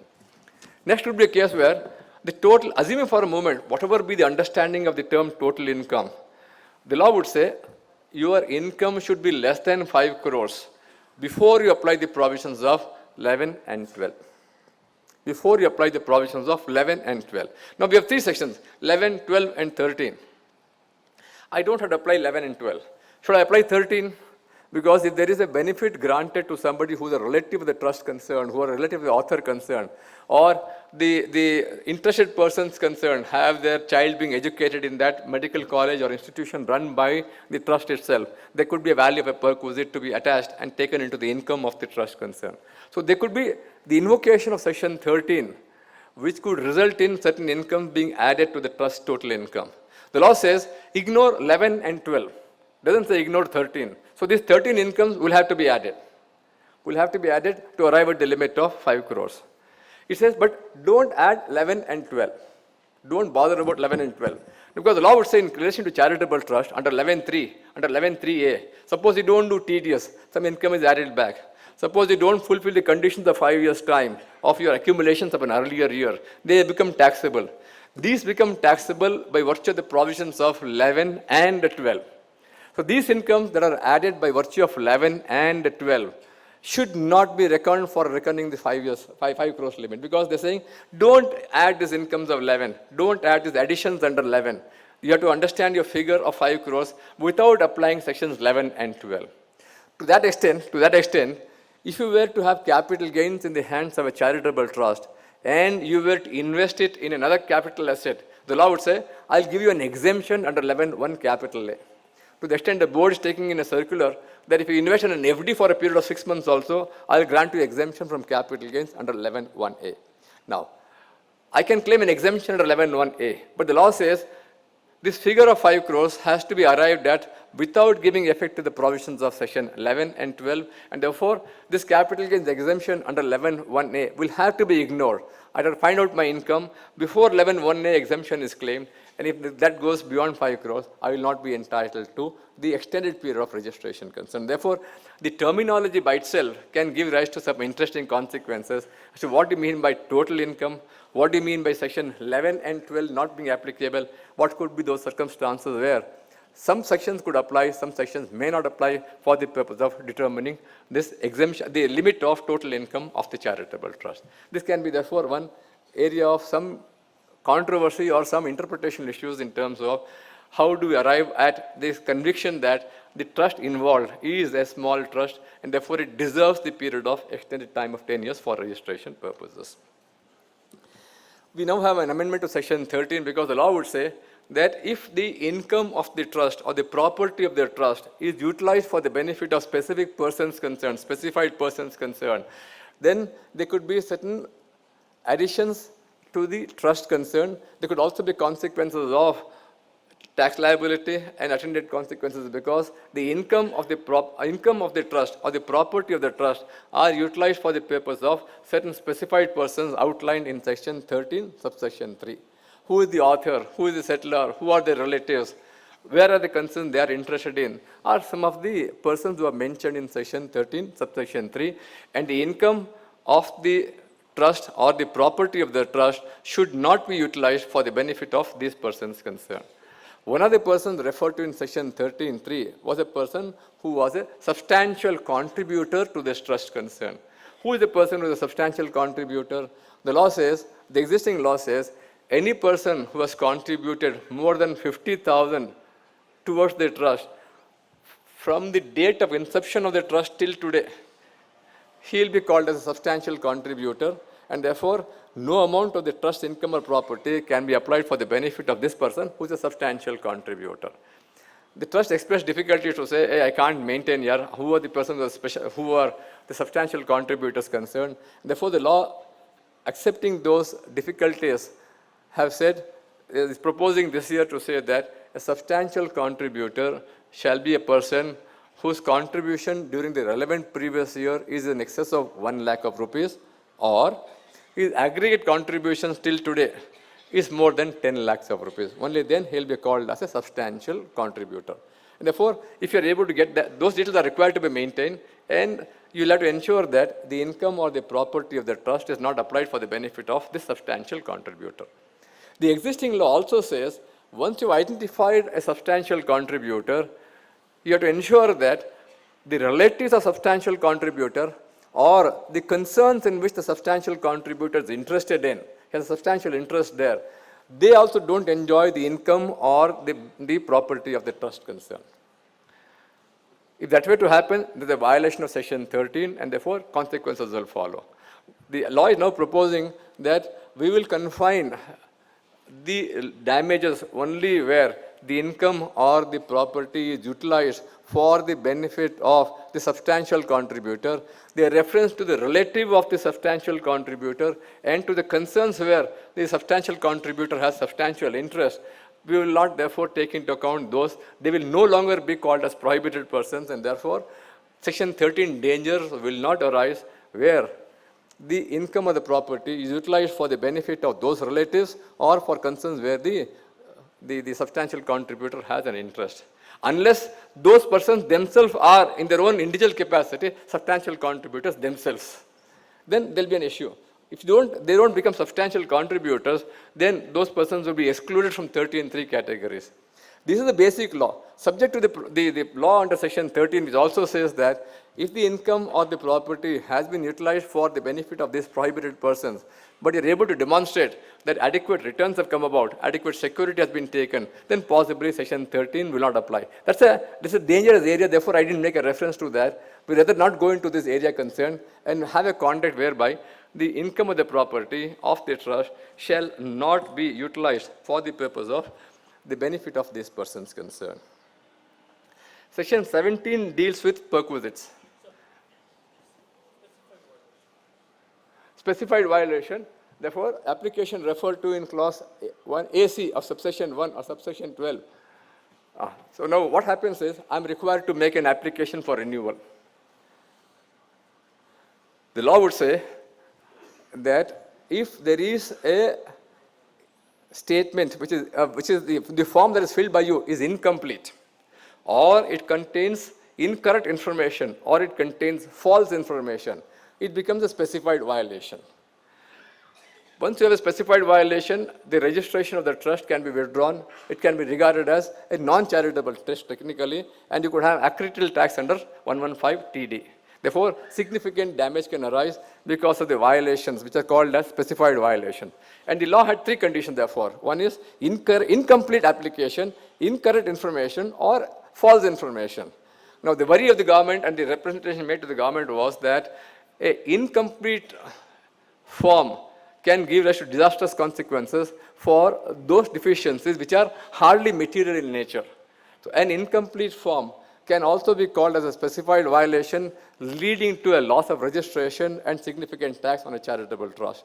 So therefore, now they have amended to this to say that, look here, an incomplete form shall not be regarded as a specified violation. So what is going to be a specified violation shall only be those cases where the information is false or information is incorrect. Therefore, they're saying, hey, this is otherwise going to lead to some difficulties, unseen, unwanted difficulties. We're therefore amending the law concerned to say an incomplete information shall not be regarded as a violation. And that incomplete information is very material.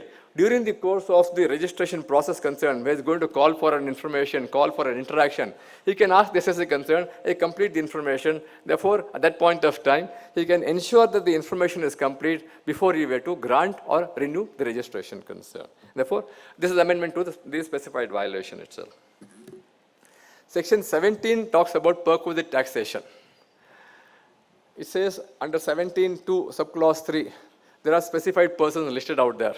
A person who is a director of a company, a person who has a substantial interest in the company, and a person whose salary, exclusive of all non-monetary perquisites, is more than 50,000 rupees. Then there is a rule to say that a perquisites to this person shall be taxed part of income itself. Third limb says that that person or an employee, not being a director, not having a substantial interest in the company, whose income under the head salary is in excess of 50,000 rupees, then perquisites shall be taxable. This 50,000 rupees was a limit given in 1993, and the board is saying, therefore, it deserves to be extended. We're not going to extend it now. We're only going to change this provision concerned to say that this limit for the purpose of 17(2)(3) shall be as prescribed by the government from time to time. It's unfortunate that the government only realized some benefits like this coming under 17(2)(3) having been fixed long ago. They deserved an extension, or they deserved an upgradation. There are so many other sections under the Act. Possibly the same fate should have been granted, the benefit should have been granted to those sections concerned. For example, family pension deduction under section 57. So many sections you will find. The benefit of 100 rupees per month per child for a benefit of a child's education, or 200 rupees for, these are all too small amounts that are there in the rules there for long periods of time. If this were the philosophy for 50,000 being fixed long ago, deserving an upgradation or upscaling, possibly they should have identified many more provisions under the Act where a similar increase or enhancement of the limit should have been naturally done. One more case where is 17(2)(8), which talks about any other fringe benefit is taxable. Having said these are the items of benefits concerned, 17(1) to 17(8), the proviso to 17(2)(8) below that says, the following shall not be regarded as perquisites in the hands of an employee. One of them is the amount concerning, or the issue concerning travel outside for medical treatment of the employee or any member of his family. If he's going outside, then certain perquisites because of the medical treatment outside shall be exempt. Travel is for the medical treatment. Second limb would be travel and stay of the person concerned or any member of his family. So medical treatment by itself is exempt. Travel expenses is also exempt, either of the person concerned or any member of the family. And travel and stay of one attendant to accompany this person concerned shall also be exempt. So medical is on the basis that the RBI were to approve this, and subject to the quantum of RBI limit concerned, it will be exempt. Travel and stay, this will be exempt in the hands of an employee, provided the income of the employee under the head salary is less than 2 lakh of rupees. The government again said, this 2 lakh rupees deserves enhancement. Therefore, they are removing the limit of 2 lakh rupees there and making a provision concerned that in situations where the government were to prescribe a limit and the salary of the employee is below the prescribed limit, the exemption will be available to him, and therefore the expenses on the medical treatment and others will not be taxable in the hands of that employee concerned. There's a proviso further there, very interesting proviso, which says that if the employee were to incur the expenditure first and the employer were to pay to the employee this amount of expenditure, then it will be exempt in the hands of an employee, provided the income of the employee under the head salary is less than 1 lakh rupees. Now, there are two limits, therefore, where the employee himself incurs 2 lakhs shall be the salary limit. That has been enhanced now to say, as per the limits as prescribed by the government from time to time. If the employee were to incur the expenditure and the employee were to pay it back to him, the law is saying if the employee's salary were to go more than 1 lakh of rupees, he will not get the exemption, and there is no enhancement of the limits there itself. And these limits were also fixed long ago, but rightly or wrongly, they have not seen the entire conspect of the law concerned. Only one part they have amended, the other part they have left unaddressed. We then move on to amalgamations and the losses in case of amalgamations. What happens to losses in the case of amalgamations? 72A deals with amalgamations, demergers, and business reorganizations. 72 capital A 1 to 3 deal with amalgamations. Amalgamation can be of a company owning an industrial undertaking or a hotel or a ship or a banking company. I will not go into all of those concerns. For our discussion purposes, we are making a statement that 72A1 deals with amalgamation of a company owning an industrial undertaking. That's the better way of understanding rather than going and identifying the various items there under 72A1. 72A4 and 5 deal with demergers of undertakings concerned. 72A6 deals with where a firm becomes a company under 4713 or a proprietor becomes a company under 4714. These are all conversions from a proprietorship firm or a proprietor into a company or a partnership firm into a company. 72A6 deals with that. 72A6A deals with a reverse case of a private limited company or an unlisted public company becoming an LLP, a reverse way, a corporate becoming an LLP. 6A deals with this type of business conversion. 7 deals with certain definitions relevant for this chapter itself. Now, what does the law say? And this is interesting in terms of what the law says. Therefore, you have to be mindful of the law and the language used there. It says, where there's an amalgamation of a company owning an industrial undertaking with some other company concerned, then the loss or unabsorbed depreciation of the earlier company shall be deemed to be the loss or unabsorbed depreciation of the successor company of the previous year in which the amalgamation takes place, and the provisions relating to carry forward and set off of loss shall apply accordingly. So if you were to look at this law to say that the loss of the old company or the depreciation loss, business loss or depreciation loss of the old company shall be deemed to be the business loss and depreciation loss of the new company of the previous year in which the amalgamation takes place. That's the fiction created. So if the old company had losses, let us say in year 1, it continued operations for 6 years. In the 7th year, it got amalgamated with company B. Then the law created a fiction to say that in the 7th year, the loss of company A that remains unabsorbed shall be deemed to be the loss of the new company and of the previous year in which the amalgamation took place. Not just loss of the new company, but of the previous year in which the amalgamation took place, and the provisions of set off and carry forward shall apply accordingly.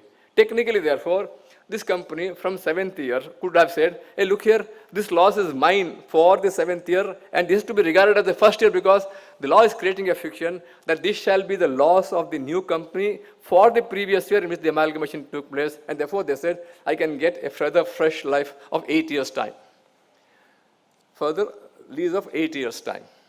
So technically, the loss could have gone from year 1 of the old company to year 15 in the hands of the new company for the purpose of set off. Similar was the law in relation to the reorganizations from a proprietor to a company, firm to a company, as also from a company to an LLP. Identical wordings are there. That it shall be deemed to be the loss of the successor entity of the year in which the amalgamation took place, and the provisions of carry forward and set off shall apply accordingly. You have to be mindful of 72A4, which has a different language. It says that where a demerger happens, the loss of the old company shall be allowed to be set off and carry forward in the hands of the new company. Very interesting. It says, it shall be deemed to be the loss of the new company and shall be allowed to be carried forward and set off. Now, it shall be deemed to be set off. Therefore, there is no fiction, there is no limit there. It shall be deemed to be the loss of the resulting company and shall be allowed to be set off and carried forward. Now, interestingly, therefore, subsection 1 of 72A, subsection 6 of 72A, subsection 6A of 72A have identical language, making a statement, I repeat, that the loss of the old company shall be deemed to be the loss of the new company of the previous year in which the amalgamation takes place and shall be allowed to be carried forward for the period of 8 years further. This is the way law should have been. Because I'm looking at the law for 8 years only because the law on 72A only deals with business loss for a period of 8 years. Another depreciation will get the treatment as is available to us under section 32 to indefinite period of carry forward. 72A, interestingly, I repeat again, if you go to the wordings very carefully, allows you a perpetual loss in the hands of the resulting company for all times to come, irrespective and regardless of the year of loss when it was incurred. If it was carried forward and was surviving in the hands of the demerged company, it will be carried forward in the hands of resulting company. What is the fiction? Which year's loss? Nothing is there. How many years it can be carried forward? Nothing is there. That the carry forward provisions of this chapter shall apply accordingly is also not there in relation to demerger. So demerger standing on a separate footing. Technically, in the hands of a demerged, the resulting company, there is an evergreening of the loss. Evergreening means some sort of a perpetual carry forward of loss in the hands of the resulting company in the case of a demerger. The memorandum and the finance bill and the FMSP talks about evergreening of losses that needs to be addressed. That technique should have been addressed in the case of a demerger, but what the law is doing now is, it's addressing the other three situations only. It's not dealing with the demerger and the current law. It's only dealing with those cases of amalgamation of a company owning an industrial undertaking, conversion of a firm to a company, conversion of a proprietor to a company, conversion of a company to an LLP. Only these three cases it is dealing with. It's not dealing with a demerger at all. So what's important for us to understand is, in the case of this situation we are dealing with, the loss, business loss of the old company shall be regarded as the business loss of the new company and can be therefore carried forward in accordance with the provisions of the Act, can be carried forward maximum for a period of 8 years. There's no evergreening of the loss there. There's no evergreening of the loss there at all. It's important for us, therefore, that rightly or wrongly, they have not addressed that situation which ought to have been addressed. They have addressed a particular situation where, I'm not saying that the law has no purpose. Law has achieved a purpose by saying, or is trying to achieve a purpose by saying, I'll allow you a period of carry forward effectively for a period of 8 years from the date it was originally incurred. That's the spirit of the law. The spirit is that I'll allow you carry forward only for a period of 8 years from the date you incurred the loss. I will not give you an extended time for carry forward of losses. This should have been the spirit. But the actual wordings are not very happy. Actual wordings are now suffering some lacunae in terms of the way the law is drafted. Before we go into that, we therefore have to look at some other provisions concerned, that when is this law applicable? This law is applicable where the amalgamation is with effect from 1/4/25 onwards. What do you mean by this? The law is effective with effect from 1/4/25 onward. That is amalgamation effected on or after 1/4/25. That means amalgamation that have taken place earlier, the new law will not apply. One way of looking at things. Or what happens to those amalgamations that have taken place earlier and have a 8-period carry forward, that should continue to be carried forward regardless of the new law, because the law says I'll only apply this law in relation to amalgamations which are with effect from 1/4/25. Very interesting word, with effect from 1/4/25. What do you mean by words with effect from? Because on the basis of Marshall and Sons theory, on the basis of the understanding of case laws now, we are looking at the appointed date and the effective date. Appointed date is what is mentioned in the scheme that the amalgamation shall be effective from so and so date. So let us say an amalgamation is made today. It is made today, that is on 14th of February 2025, effective from 1st of April 2024. That's the appointed day, 1st April 2024. The law says this law will apply only in relation to amalgamations which are effected from 1/4/25 onwards. So the amalgamation order may come today, but the appointed date is 1st of April 2024. Should the law apply? The answer possible is the law should not apply because all these amalgamations are effective prior to 1/4/25 and the new law should not apply. We can for this purpose draw strength from 172 capital A that the notices issued to the new company shall be deemed to be notices issued to the old company.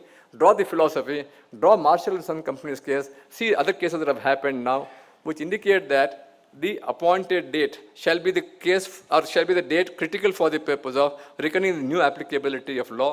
And therefore, if the effective date, appointed date is prior to 1/4/25 onwards, the new law should not be applicable. This new law of appointed date, effective date, is only referable or applicable in case of a company amalgamating with another company. If a partnership firm were to become a company, a proprietorship were to become a company, you don't go to NCLT procedures and therefore the appointed date may not be relevant at all in that context concerned. Therefore, it may be relevant only for limited purposes itself. What does the law say now? We'll go back to the laws to say that it shall be for a period of 8 years from the date of what? From the date of what? From the date of the original predecessor entity's loss. From the date of the original predecessor entity's law. That's the law is using the word from the date of the original predecessor entity. What do you mean by the original predecessor entity defined in the section concerned? It says original predecessor entity shall be that entity in relation to which the first of the amalgamations had taken place. The first of the amalgamations had taken place. Now, this is a little unfortunate because there could be successive amalgamations. Company A merging with Company B merging with Company C merging with Company D. Okay. Now, in relation to Company A, it could have its own loss that gets carried forward. Company B, when it gets the loss of Company A, could also have its own loss. Company C, when it has the benefit of B's loss coming forward, could also have its own loss. And Company D is now trying to set off the earlier losses concerned. In the hands of Company D, therefore, the question arises, which is the first of the companies where the amalgamation had taken place? If I were to go by the date of A amalgamating with B, and you see 8 years have elapsed, I understand a loss cannot be carried forward, but it should be appropriate that loss of A should not be carried forward by D.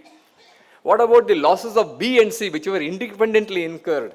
And still the 8 years period is time available for me from B's amalgamation to C and C's amalgamation with D. Should you lose the benefit? Now, a literal reading of the definition of original predecessor entity would indicate that the original predecessor entity is that entity where the first of the amalgamation had taken place. We therefore mean the predecessor entity in respect of the first amalgamation under subsection 1. Unfortunate. It should actually technically have been that original entity where the loss is incurred for the first time. It's a question of loss, not the question of entity. So if A, B, C have all been amalgamated over a period of time, and they have the respective losses concerned, then each of them is an original predecessor entity is a better way of understanding. To the extent of A's loss, it's an original predecessor entity. To the extent of B's own loss, it should be regarded as an original predecessor entity. To the extent of C's loss, it should be regarded as an original predecessor entity. That should have been a better way of understanding. But a very literal interpretation of this section can give rise to certain interpretation difficulties, and we are going to possibly face some issues now. We therefore have a chart done out now. I'll look at the chart now. There is, we are looking at old amalgamations also. So previous year, we look at the assessment year 16-17 onwards. There is a loss of 10 crores incurred by Company A. This is a very simple example. I have not introduced the complications of losses by B, C, and D. We have to only look at that loss tomorrow separately. I'm looking at the definition of the original predecessor entity, which has a loss of 10 crores in assessment year 16-17. In assessment year 18-19, 8 crores survived. Okay. And this company was merged with Company B. Company A got merged with company B. So what will happen in company B's case now? It will get carried forward now. The law would say, hey, this shall be a fresh period of carry forward. Therefore, in the hands of company B, 8 crores will be called as year 1 all over again. But you have to also be careful because of the new law now. We'll have to continue maintaining the chart for the old company also to see how many years have gone by. So it will be year 3, year 4, year 5, year 6, year 7. That also has to be maintained. Because the law is saying, hey, be careful. If for the original entity 8 years have gone by, the loss will lapse. So I have to do 2 charts now. For year, therefore, company B Limited, begin from year 1 all over again and try and map this loss concern. So 8 years will be available for 8 years, 8 crores will be available for 8 years independently in the hands of company B on the basis of the existing law, because this is an amalgamation that happened prior to 1/4/25. Now, in the year ending 21-22 assessment year, this company B got amalgamated with the company C. 5 crores of loss. Of the original 10 crores loss remained, only 5 crores remained there. What do you do now? You again have to go back to the in the hands of company C to say, hey, this will again be year 1 loss for me. This will again be year 1 loss, because the law says in the year of amalgamation, this shall be regarded as the loss of that year for a period of fresh 8 years calculation. So you have to go back to year 1, 2, 3, 4, 5, 6, 7, 8. You will be technically entitled to get 8 years of life for that loss. But you would also be mindful of the number of years for the earlier entities also. Look at for therefore, when B got amalgamated in assessment in 21-22, 6 years have elapsed as far as the original company is concerned, and 4 years have elapsed as far as company B is concerned. You have to be mindful of this fact now. Take a situation, therefore, that C got amalgamated with D in assessment year 25-26. Got amalgamated. Now, the law is applicable only from 1/4/25. Therefore, I have to again go by the old law only. I have to again go by the old law. Therefore, I'll begin with year 1 again in hands of D Limited, technically entitled to be carried forward for a period of 8 years. At the same time, therefore, now I will have to make a statement that same loss of 3 crores will be year 5 loss of C company, would be year 8 loss of B company, would be year 10 loss of A company. Let us say this D company merged into E company today. So 2 crores remain for being carried forward. What will happen to the 2 crores now? Will it be allowed to be carried forward? The loss was incurred by company A. You can carry forward for a period of 10 years, 8 years maximum. So that loss of 2 crores will not be allowed to be carried forward in the hands of company E. This is the loss of A company.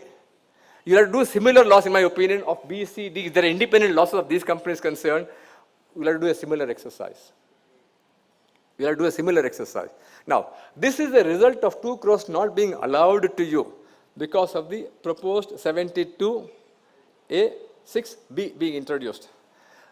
They shall have said the 72A6B will override subsection 1. They have not done that. Technically, they shall have said 72A6B, which prohibits the carry forward, which says the further loss of 2 crores will not be allowed to be carried forward, shall now work in supersession of subsection 1 of 72A. They have not done that. So what will happen now? This loss will not be allowed to be carried forward by virtue of 72A6B, but it will be allowed to me under 72A1. There is therefore a clash between 72A1 and 72A6. Ideally, they shall say this should prevail over 72A1. They have not done that. So if you at all want to fight for the 2 crores, possibly you may again have some available armory with us to say that, hey, because of the clash between 72A1 and 72A6, I can carry forward into subsection 1, although 6 may prohibit me. But aside this controversy, what's important for us therefore would be to understand the concept of the original predecessor entity. I made a statement that the definition are not very elegantly worded. Better way would be that each company having its own losses, apart from the carry forward losses, if it has its own losses, to the extent of its own losses, it will be appropriate that that company is again called as the original predecessor entity for the purpose of reckoning the 8 years limit in terms of business loss. A similar amendment has been carried out in relation to banking companies under 72 capital A. We have the corresponding new bank, amalgamating corresponding new bank, and the amalgamated corresponding new bank. We have the amalgamated government companies under 72A. We have therefore an amendment similar to 72A in 72AA also. I'll not go into those mechanics or the niceties of that. This is the end of the first session. Thank you.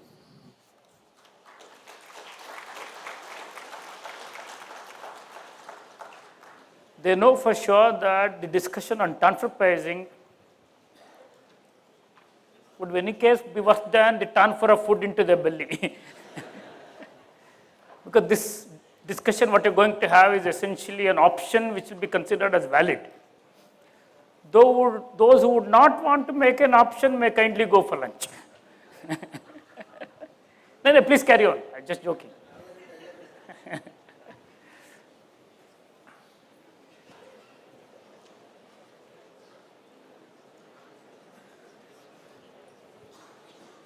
So this is one typical food planning. When you have to choose between tax planning and food planning. So this is one provision which the finance ministry thinks that they're extending a larger seat to the taxpayer, which if would really dig deep, would hardly mean benefit, more a pain than a benefit. And they've made it so complex. What appears to be a fairly decent objective, that if you are subjected to transfer pricing adjudication in 1 year, you should not be bothered for next 2 years. Objective looks great. But if you dig deep into the amendments which are proposed to be carried out, it could turn out to be a chaotic condition. I would ask you end of this session, if depending on how many would remain here, as to how many of you, those remain here, would still want to go with the options.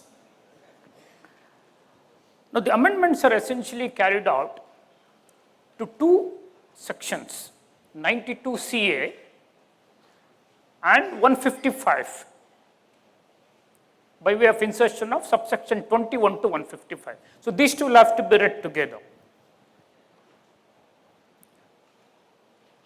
And for you to understand the scheme of the amendments, it's important for you to be conversant with the existing set of rules relating to transfer pricing. So you would know you will have the mandate of arm's length computation under section 92. You would also know that no reciprocal adjustment would be allowed. You would also know that the arm's length price would not inure to your benefit, it will only inure to the benefit of the department. Then you will have who are associated enterprises, 92A. You will have 92B, the international transaction, the deemed international transaction, and expanded scope of international transaction by virtue of explanation that is appended to 92B by Finance Act of 2012. Then after all this over, you will have 92D, which will require documentation, 92E, which will require accountant's report, 92F, which will define certain terms, and that apart you will have the safe harbor provisions, advanced pricing, and all these. The administrative aspect of transfer pricing from the department side is dealt with in 92C. More particularly 92C subsection 3, where the transfer pricing officer, if he finds that the documents which you have maintained or the data which you have relied upon not being reliable or incorrect under those jurisdictional requirements, the assessing officer may disturb your transfer pricing analysis, and then he would compute the arm's length price under 92C3, which will apply in computing a total income under 92C4.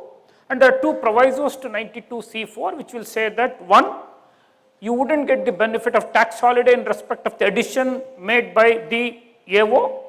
And second proviso says, if some transfer pricing adjustment is made to an assessee payer, no reciprocal corresponding adjustment would be allowed in the hands of the recipient assessee. Then comes 92CA, where there is a transfer pricing officer who gets involved. And since 2016 or so, the department has issued a circular saying that the assessing officer who has passed to disturb your ALP determination under 92C3 is now, through the circular, denuded of his part. He is not supposed to do any transfer pricing adjustment himself. Wherever your case is picked on TP risk parameter, it has to be invariably referred to the transfer pricing officer. Wherever your assessment is picked on non-TP risk parameter and TP is not an issue for the purpose of scrutiny, obviously no reference is required to be made, and assessing officer also is not expected to suo moto disturb your transfer pricing analysis. He has to give a noting there that because no reference is made, the returned transfer by arm's length price is accepted. No adjustment is permitted from the end of the assessing officer. So almost the role of the assessing officer, which is adumbrated in 92C3, is now gone thanks to the board circular. So now we look at 92CA. 92CA subsection 1 would talk about assessing officer having to make a reference where he considers it necessary and expedient. He will have to make a reference to the transfer pricing officer, the prior approval of the Principal Commission of Income Tax for determination of arm's length price. So TPO will come into picture only post such reference. If no reference is made by the assessing officer under 92CA1, the transfer pricing officer would not assume the jurisdiction. Then under subsection 2, once a reference is made, he can start interacting with the assessee. Hey, come and give the documents which are maintained under 92D, give the certification under 92E, and all that he can proceed. And 92.2a and 2b are two important sections which would empower the transfer pricing officer to even consider a transaction, international transaction, which is not referred to him by the AO. For example, let us say there are 3 sets of international transactions. Theoretically, assessing officer would refer only 2 sets, not the 3rd set. So TP will assume the jurisdiction. In the course of examination of first 2 sets of international transaction, he will have the ability to move into the 3rd set despite the fact that the same has not been referred to. Is that clear? So he has the ability to look at even the unreferred international transaction for the purpose of transfer pricing. 92.2b says, if an assessee who is required to report certain international transactions misses out one or more, which in the course of the TP audit the transfer pricing officer bumps into that, oh, there is another international transaction which the assessee did not report, unreported international transaction, he can suo moto take up despite the fact that there is no reference of such international transaction to him. So this is the scope of transfer pricing officer. Then under 92CA3, he would have the ability with the assessing officer would have had under 92C3. Under 92C3, assessing officer could have disturbed the arm's length price should 3 conditions be satisfied. By referential incorporation, the ability to do so in terms of subsection 3 of 92C is imported into 92CA subsection 3. And that power is now made available to TPO. Under subsection 3A, there is a time limit which is given to the TPO that he shall pass his transfer pricing order with clear 60 days from the due date for expiry of the time for assessing officer to complete his assessment. See, assessing officer would have the time limit to complete his assessment, and the last date for him to pass the assessment and the last date on which the TPO would pass his TP order, there has to be a gap of not less than 60 days. Not less than 60 days. So this is about 92CA 3A. 92CA 4 says the TPO's order, transfer pricing order, which he passes under subsection 3 would be then communicated to whom? The assessing officer. And the assessing officer who will have to pass the order under 92C4 will have to keep in mind, and the order will have to be passed in conformity with the arm's length price with the transfer pricing officer would have determined in his TP order. So these are the broad provisions. So what is presently happening? On the basis of some TP risk parameter, if a case is referred, then it will go to TPO, and you would have had this experience of consecutively your case is coming up year after year after year. So every time you will have a reference made, TPO notices coming, you responding to notices, him passing an order, it will go to the assessing officer, will pass a draft order because you are an eligible assessee in terms of 144C13. Then against the draft order, you will have an option, allow the assessing officer to pass a final order so that you can take it up in appeal to the CIT appeals, or challenge the draft order before whom? The DRP, and the DRP will have some 9 months to ultimately not to deliver anything, and you will have a DRP's directions to be given to the assessing officer, who would then do a postman's job of passing a final order. In between, they have invented an ingenious method of DRP taking a remand report from the TPO, which they have the ability to do, but they will also ask TPO to do certain things which they are not permitted to do it in terms of the mandate of 144C. Then finally, a final order will get passed post DRP directions by the assessing officer, against which an appeal directly lies to the tribunal under 253. This is the broad conspectus of TP administration. So every year this would happen, and every year there would be some litigation happening. So the finance ministry thought we will have to give some relief to the taxpayers so that you shouldn't be hassled with this every year. We will, if you are subjected to arm's length determination for 1 year, we will call it a year 0 for all our discussion. Year 0, your TP is picked up, ALP is determined. Same ALP shall be applied to the similar transaction in year 1 and year 2 consecutively, should you as an assessee make an option, which option me as a transfer pricing officer would declare valid.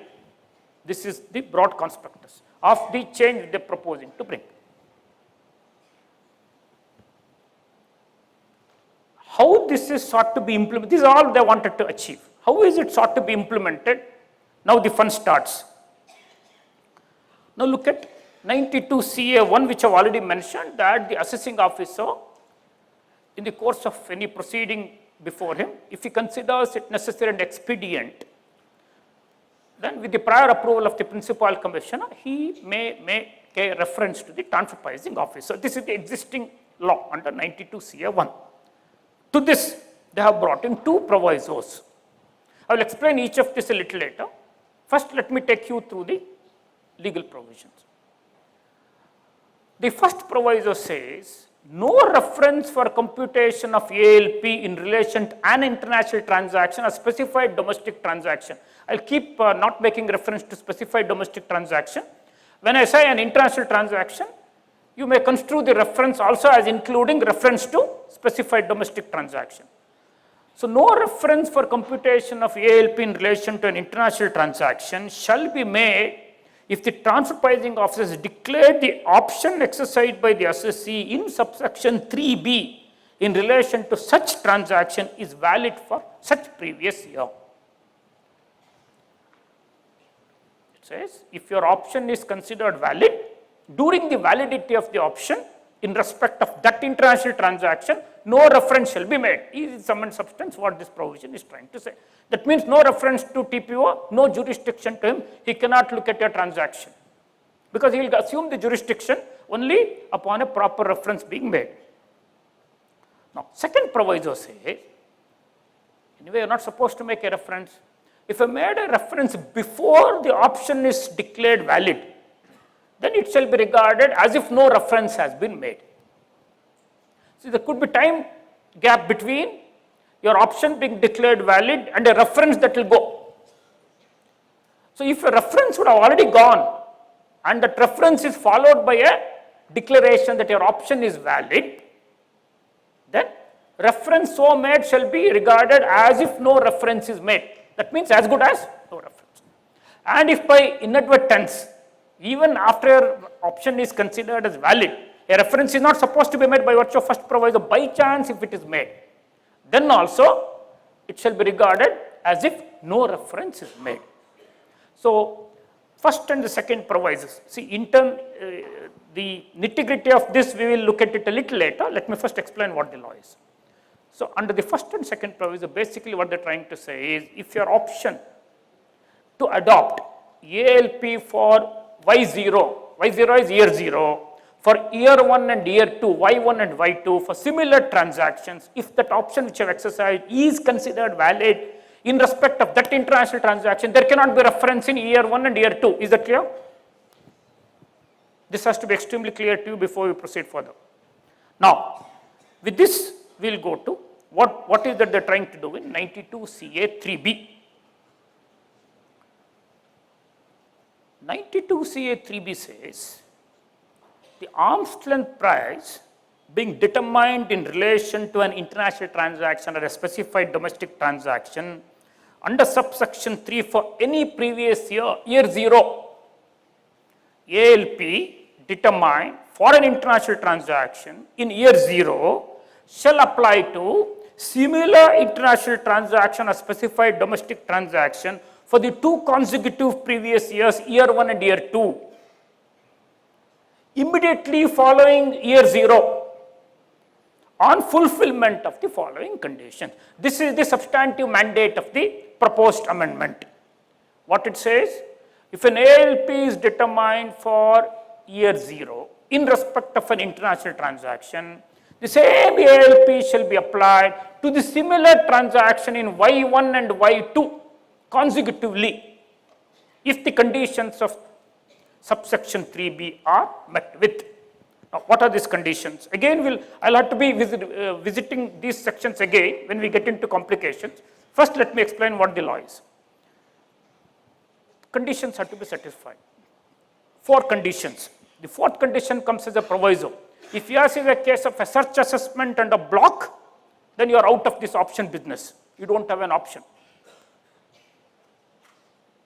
So if you are into search assessment, don't even consider this. Now, 3 other general conditions exist. First condition is you shall exercise an option to the effect for the said consecutive previous years. So you'll have to exercise your option for adoption of Y0 ALP for Y1 and Y2. You exercise an option. Such option will have to be exercised in such form, manner, and within such period as prescribed. Without the prescription only, we are having a hell of a lot of problem understanding it. You can only expect, because now the bureaucracy gets involved. When the rules will come, the bureaucracy will get involved. Let us see how many more, hurdles they'll put here. So you'll have to exercise an option in a particular format they're going to prescribe within the time frame.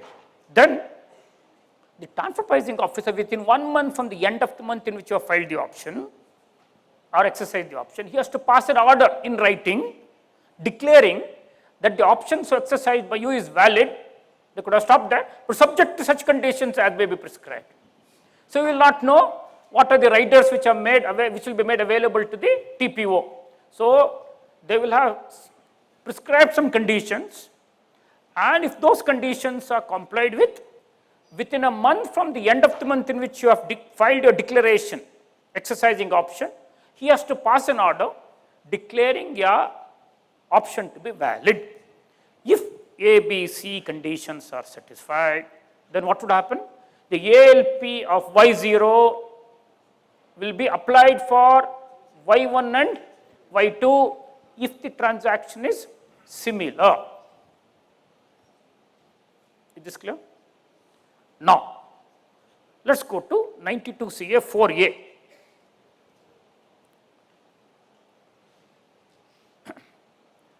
The existing subsection 4 of 92 CA stated that if the TPO passes an order, TP order, determining ALP, it will go to the assessing officer. And the assessing officer under 92 C year 1 and year 2, immediately following such previous year, year 0, in the order referred to in subsection 3 of 92 CA, and on receipt of such order, the assessing officer shall proceed to recompute the total income of the assessee for the said 2 consecutive previous years as per the provisions of 155(21). So what 4A says?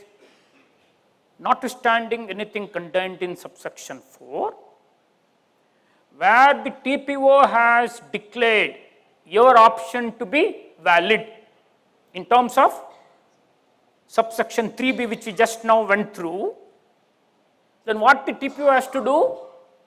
He has to pass an order. He has to pass an order under what subsection? Subsection 3. In that order, what he does?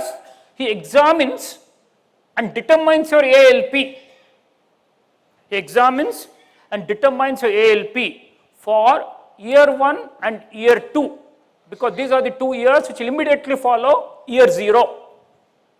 Then once he does that, once the assessing officer receives such an order under subsection 4A, read with subsection 3, what he has to do?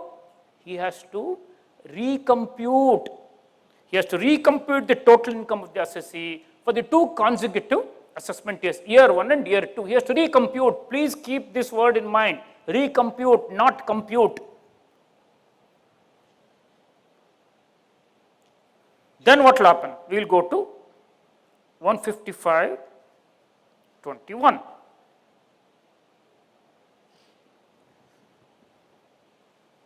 Because this will have to be read together.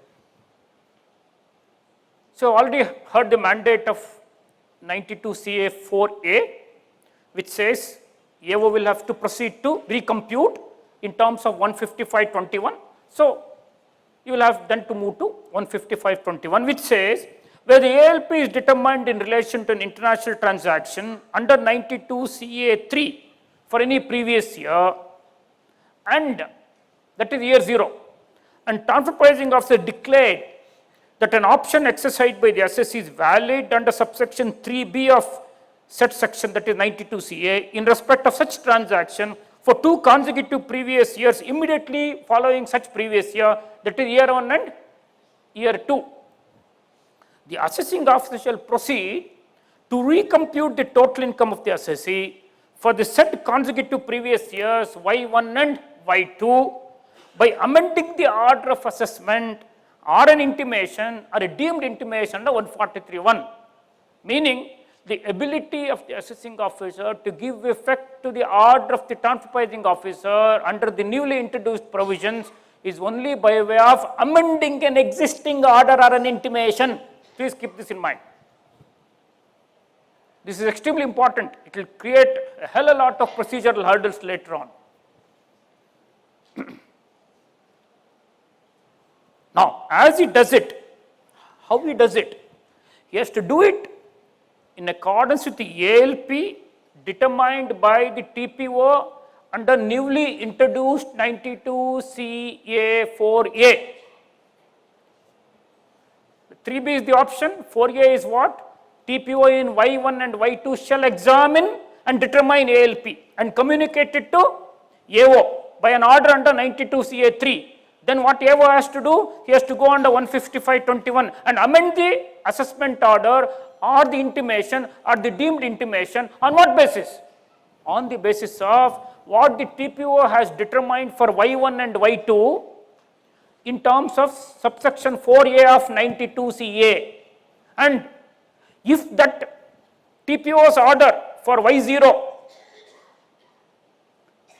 is subject matter of an adjudication before DRP, then what the AO has to do is not only go by what the TPO has done, he will have to also go by what the DRP has directed in year 0. Meaning, your Y1 and Y2 ALP determination is not completely dependent on what the TPO does. It will be further modified or adjusted by what the DRP did for Y0. Obviously, this would apply if you had gone for DRP. Are you able to get this? And how does he do this exercise? You have to keep yourself reminded of this only by an amendment to an existing assessment order or an intimation or a deemed intimation. Is this clear? Now, he has to do it when? There is a time limit for him to do it. He has to do it within 3 months from the end of the month in which assessment is completed in the case of the assessee for such previous year. So, when he has to do for Y1 and Y2, he has to do it within 3 months from the end of the month in which the assessment order for Y0 is passed.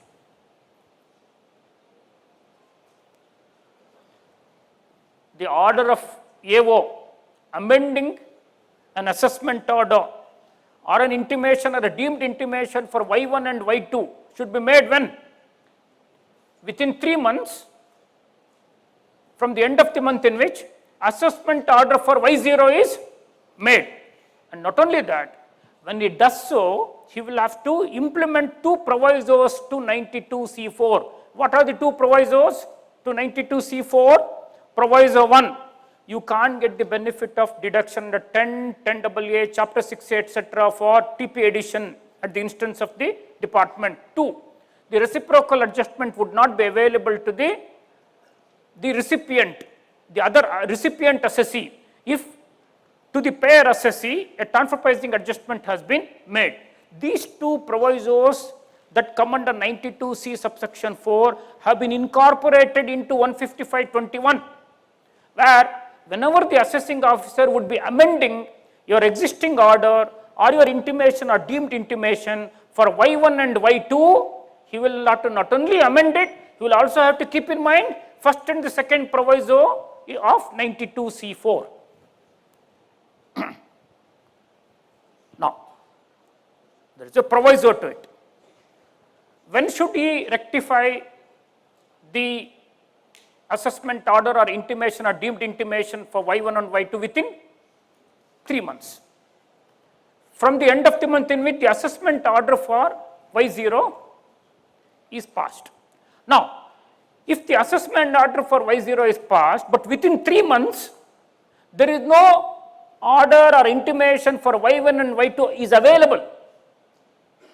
Let's say it's not yet available, but he has the ability to do it only within 3 months. So law says, don't worry, if it is not available within the 3 months for you to wait, for you to make the modification, wait till it becomes available, do it 3 months from the end of the month in which it is available. Meaning, go to Y0 whenever the assessment order is passed, go to the end of the month, go to 3 months, within 3 months you are supposed to amend Y1 and Y2. What you are supposed to amend? Assessment order, intimation or deemed intimation. But for you to amend, it should be available. There may not be time limit at lapsed for passing it. Return itself may not have been filed. So it may not be available because you are looking at next 2 years. So therefore, they would say, don't worry, if it is not available, in whichever month it becomes available, 3 months from the end of the month in which it is so made available, go ahead and amend, is what they are trying to say through the proviso to 155(21). These are the broad provisions. This itself took us good half an hour to explain. Now we'll have to start getting more into it. Should we'll break for lunch? Should we break for lunch and do it there? What's up? Half an hour more at least. It will take at least half an hour, if not longer.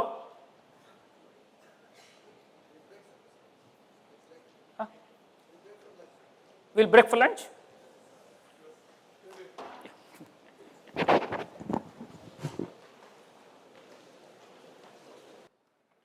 I just took you through the proposed amendments without getting into controversies. Now we'll look into how actually it works practically, for which we'll have to go in a different order. First we'll have to look at CB.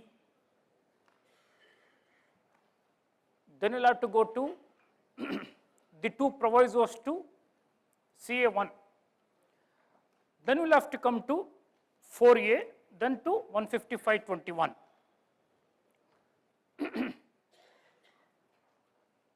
Now, before we even get into the preamble portion of 3B, which gives the legislative mandate that the ALP being determined in relation to an international transaction under subsection 3 for Y0 shall apply to similar international transaction for Y1 and Y2 on fulfillment of following conditions. So we'll look at these conditions first, then you come back to the preamble portion later on. Firstly, you'll have to exercise an option. the assessee exercises an option or options to the above effect for the said 2 consecutive previous years. Meaning, you cannot choose an option for one of the 2 years.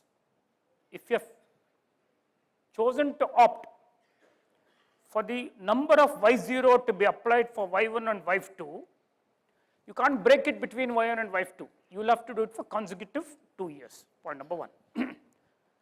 Now, the option you will exercise is not in respect of whole gamut of international transactions and the complete scope of international transactions which you have had. You have an option. That is why the language is option or options. When there are multiple sets of international transactions, you could choose in respect of a particular set and choose not in respect of the rest. So for the sake of understanding, we will proceed on 3 sets of international transactions. One is our concept of Y0, Y1 and Y2, which will have to be clearly known. Then we will have 3 sets of international transactions. One is royalty transaction, so set 1. 2, purchases transaction, set 2. 3, management services transactions, set 3. So you have 3 sets of international transactions. So when you would exercise option, there is no mandate for you that if you would go for one, you will have to go for all. You have a choice to take only the royalty and not to take the other 2. Because the mandate of proposed amendment is that your option is with reference to an international transaction or a specified domestic transaction. It's a different matter that when I say set 1 royalty, I may be paying royalty in 3 different streams of the copyrights or the patents or whatever. When I say set 2 purchases, I may be making stream of purchases from my associated enterprises. And how would I benchmark? I don't take up each one of these transactions. I will mud them and then benchmark all my purchase transactions together. So therefore, first thing that needs to be understood is this option is not mandatory for all the international transactions. In our case, all 3 sets no. Then, when do you exercise the option? Clause B would say within such time as may be prescribed. Would you left to yourself go for this option before even the TPO for Y0 has determined the ALP? Ask a question to yourself. Y0, matter is before the TPO, you do not know what you will do. Would you go for option to adopt the so-called Y0 number which you are yet to know for Y1 and Y2? The answer is no, because you would not know what you will do. If it does a damage, then you are stuck to that. So therefore, ideally, I should be allowed to go for the option after the TPO's order is passed for Y0, so that I would know what is in store for me for next 2 years, whether I should go for it or not. Now, next is having gone for option, wherein I would undertake to take the number of Y0 for Y1 and Y2, can I still proceed to challenge Y0? See, TPO has passed an order. He determined the ALP. I would say that I will opt this for Y1 and Y2. Having said that, can I escalate this further? The law would, as it appears, permit you to go up to DRP. Having opted to have the number of Y0 to be applied for Y1 and Y2, you could continue to challenge Y0's number before DRP. Where do you get this? You get this in terms of 155(21), where the AO, after the TPO passes an order under 92 CA 4A read with 92 CA 3, what he has to do is to modify, amend the assessment order, the intimation or deemed intimation, not only on the basis of what the TPO does under 4A, but also on the basis of what the DRP does under 144C5. Obviously, it means that you are allowed to go to DRP. And if there is a DRP direction, then the AO, when he will adopt the Y0 number for Y1 and Y2, he would adopt that Y0 number as modified by DRP for Y0, also for Y1 and Y2. Have I made this clear? Now, next point is, can you go beyond DRP? In Y0, TPO has given you a number, you opted for this scheme, you would want it to be adopted for Y1 and Y2. As I said, law would recognize you to challenge up to DRP. So DRP passes, gives the final direction. And can you then challenge that part of final order insofar as it relates to determination of ALP, which you yourself have opted to go for Y1 and Y2? Can you challenge that Y0 final order on TPA edition further up in appeal to the tribunal? It's not very clear right now. And we have a gut feeling that the condition they prescribe, they would bar you from taking it in further appeal, so that otherwise it will be chaotic. And for whatever reason, if the tribunal gives you relief, that will apply then to next 2 years, which the department does not want. Department want an order with which they are also happy to be accepted by you for next 2 years, not just an order with which you are alone happy. Now, that's why you have to be extremely careful when you exercise the option. And another point is, when you would exercise the option, you will obviously doing it for next 2 years. Would your return of income have been filed or it would not have been filed?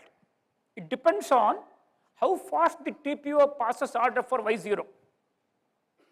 Take an example of assessment year 24-25. The time limit to complete the assessment is 12 months. If a reference to TPO is made, another 12 months. That will be 31st March of 2027 is the time limit for passing the order by the assessing officer. Because of 12 months and another 12 months under 153(4), TPO reference will mean additional 12 months. Then 2 months ahead of that, the TPO will have to pass the order. That has to be on or before 31st of January of 2027, by which time your return for next 2 assessment years may have been filed. It doesn't matter. Even if a return is filed, there is no bar. You could go ahead and exercise the option. Now, this is so far as A is concerned. Now, B will be in what form, manner, we will not speculate now as to what is the kind of rule that's going to come. C is important. Once you would exercise the option simpliciter would not help. It has to be declared as a valid option. So the transfer pricing officer will have to declare by an order. It is again another order. The one that he does under 92 CA 3B is also an order. By an order in writing, subject to conditions as may be prescribed, which will not speculate at this point of time as to what the conditions are going to be. The TPO has to, by an order, declare your option as valid. Now, when he does that, should he hear you? Provision is silent. It says he has to do it within 1 month from the end of the month in which you declare your option. What if it does not do within the time limit? Is it deemed to be declared valid in the absence of him acting on it?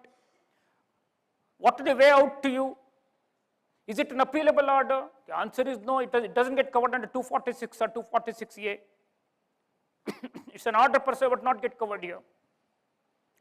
Can you keep this challenge alive when you further challenge it later on? So these are certain questions which are completely open. And if a reckless order has been passed under clause C, rejecting your option as a valid option, another option you have is to go on a writ petition. And he passes such an order. Once he passes such an order, he becomes functus officio to that extent where there is no provision for him to withdraw that. clause C is absolutely silent, having passed an order and having called it as a valid option, he can't withdraw it. There is no scope for him to disturb the order that he has passed. Can you go and rectify it? TPO, being an income tax authority, would have the plenary power of rectification of 154 if there is a mistake apparent from record, but then it has to be a mistake apparent from record and not the mistake that is to be discovered after an analysis or a debate. That is not open under 154.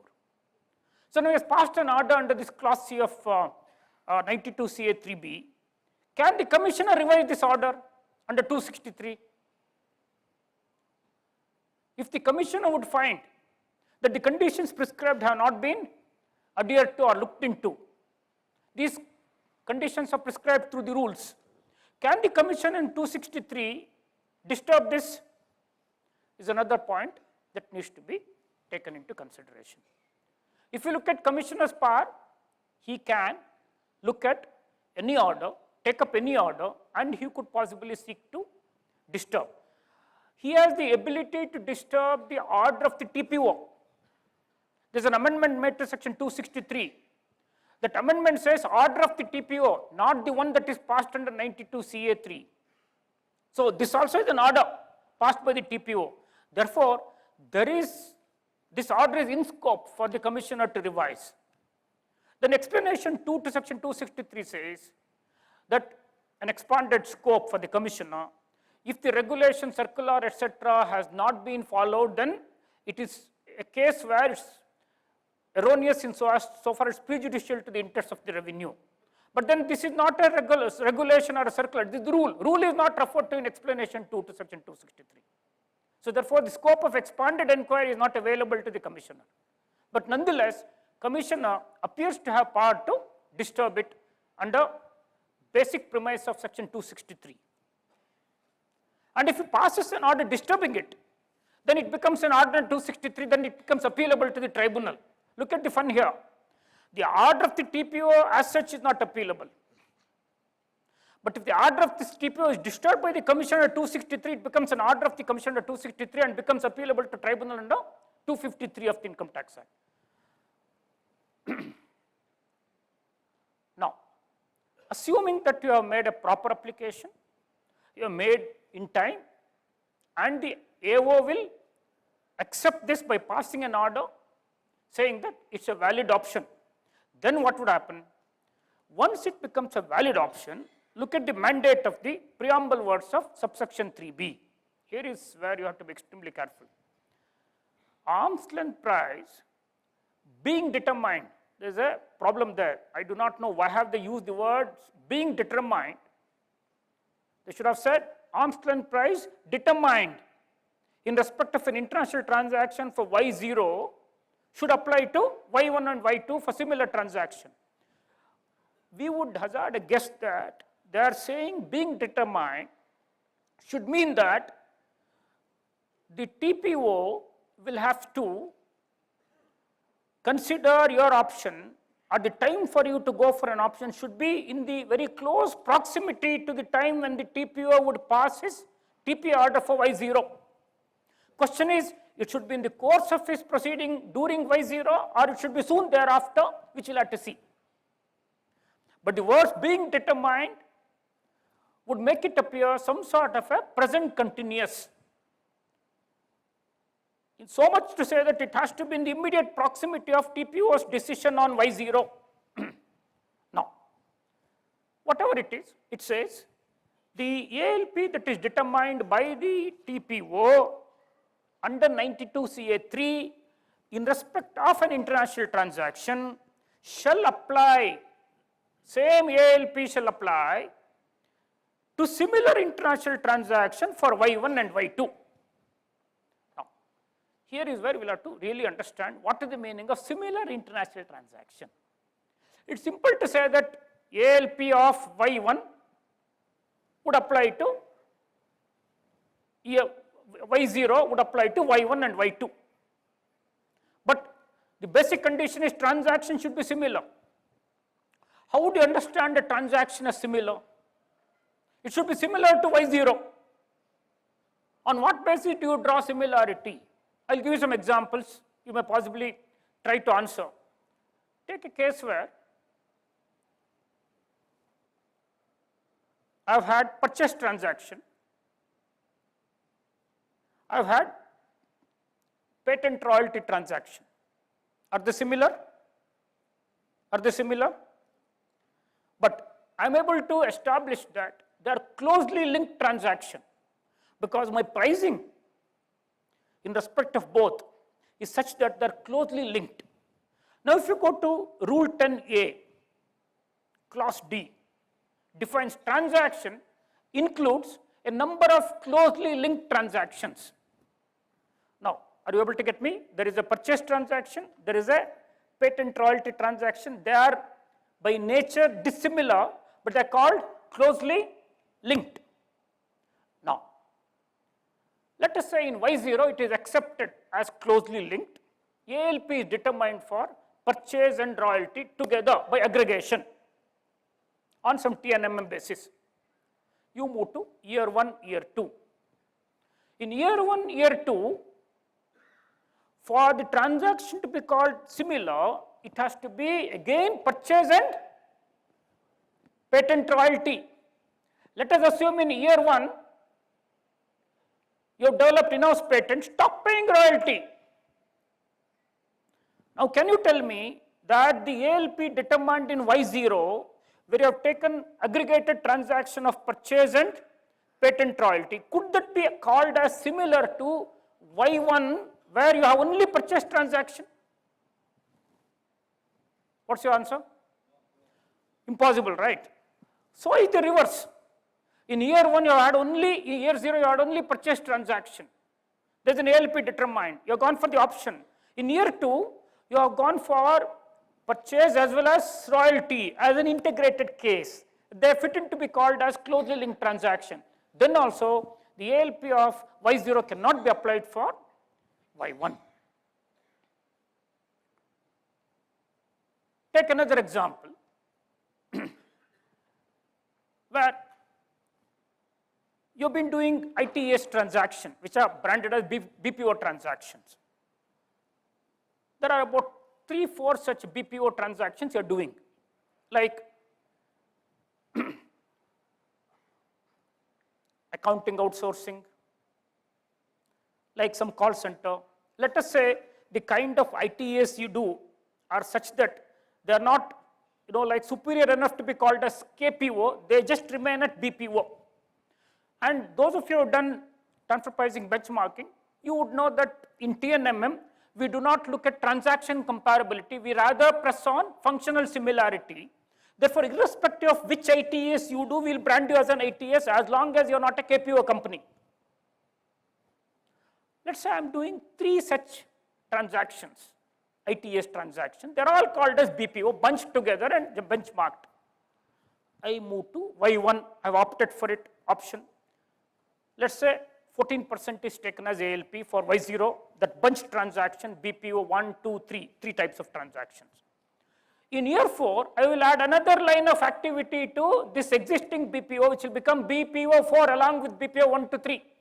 In one case, in another case, I may stop these 3, just do BPO 4.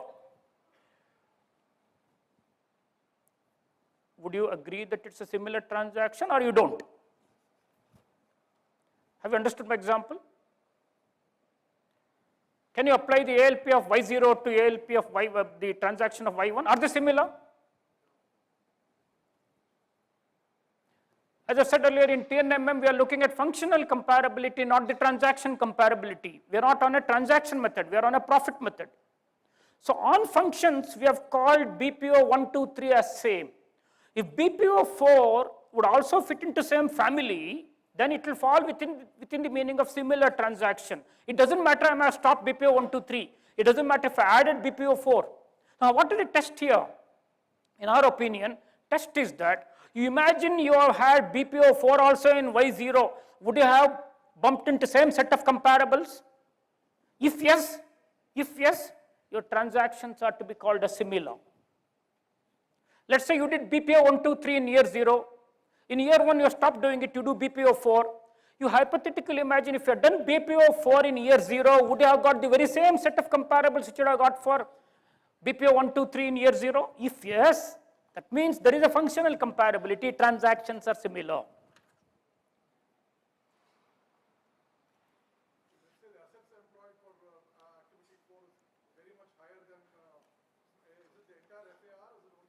Exactly, it's a wonderful question. See, I was just coming to that after I give you several examples. So eventually we'll have to conclude what is the final test. Before I come to it, I'll give you one more illustration. Let's say you are doing ITS in year 1 to a foreign entity. And for some reason, you have taken foreign entity as a tested party in year 1. In year 2, you either deal with him or deal with another associated enterprise where you call yourself as the tested party. Now, would you say transactions are same? So, when do we choose tested party? One whose is the least complex situation, correct? Now, if in year 1, the other party is the least complex, if in year 2, if you are considered to be the least complex, that itself would suggest that your functions are different. Therefore, though apparently transactions appear same, they are not similar. So that means what is the test? It is not that we have the competency to write this should be the test. In our limited understanding, we consider the test as the comparability criteria that are put in Rule 10b-2. Rule 10b-2 will give you the comparability test criteria to be adopted for selection of comparable uncontrolled transactions. You apply the test, and if those parameters remain the same, then you have a good case to call the transactions similar, whereby the option exercised for Y0 could be applied for Y1 and Y2. This could be on broad-based test.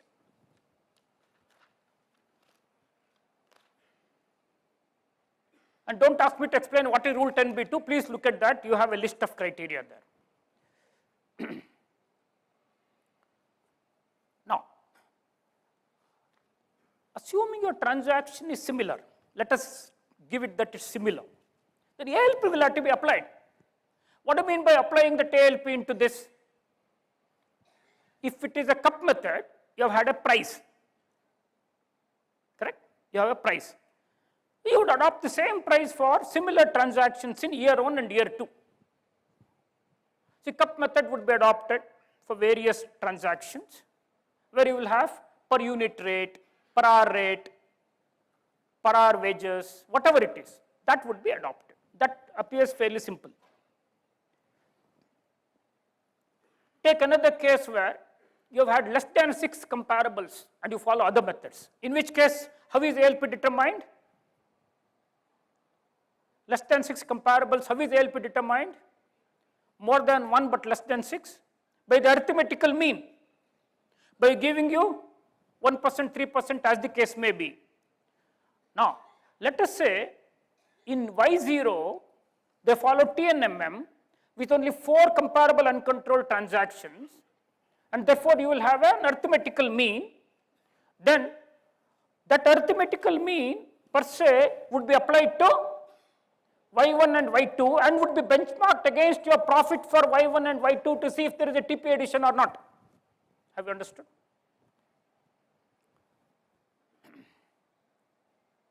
Now, let's go to next complex situation. You have more than 6 comparables. You are following TNMM method, which will mean you will have an interquartile range. So when you have an interquartile range, you will have a data set. In the data set, you will have 35th percentile, 65th percentile, correct? And you would see in Y0 whether your margin floats between the 35th and the 65th. If so, your ALP is accepted. Or whatever transaction you had is accepted. Let's say 35th percent in a data set of 10 companies, 35th is say 12%, 65th is say 22%, 12 and 22. You are somewhere between that, say 17%. So law would say your transaction is to be taken at arm's length. No adjustment is required. So 17%. Now the question is, when you move to next year, will you take it as 17% or will you go with the data set and then see whether it falls within the data set? Are you able to get me this question? Let's say the next year, when you go to year 1, here we have taken 35th as 12, 65th as 22, and your margin in year 0 was 14. So you are within the interquartile range and it was taken as accepted. You go to year 1, let us say it comes to 11. Your percentage comes to 11. So what do we do then? Do we go by what was your figure last year that was taken as accepted, which I remember is 17, or would you then adopt the median? Law is silent on it. Take year 0. In another example, you have 12%, 22nd% as 35th and 65th percentile. Your margin is 10%. What did they do then? In year 0, they would adopted a median. Let's say median is 17%. Now when you move to the next year, would they impose that median on you, or would they allow you to see your next year margin as to whether it hovers between 35th and 65th percentile? Law is unclear on it.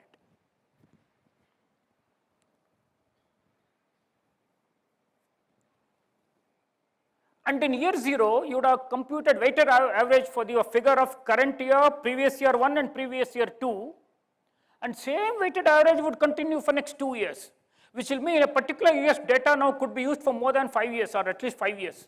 Because in the Y0, you could have used for current year, previous year 1, previous year 2.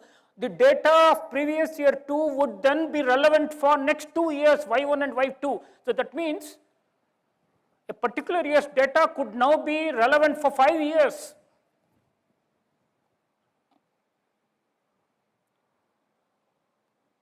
So we have all these practical questions.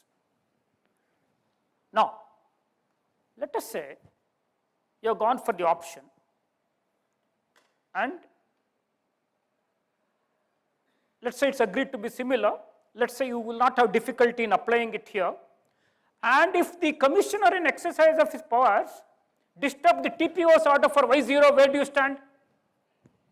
Under 263, he has the ability to disturb the TPO's order. If he disturbs the TPO's order, then the TPO will have to pass an order either under 153.3 where the order is set aside, or if he amends the order, he has to pass an order giving effect to under 153.5. Then the AO will have to pass a consequential order under 153.5A. But you will be in for a shock. Would you be allowed to take back your option? Because you believed that TPO's order, whatever according to subject to DRP's modification, is the one with which you're okay. You opted for it for Y1 and Y2, and thereafter, should the department be allowed to take up that Y0 figure and revise it upward so that you are bound by it for next 2 years?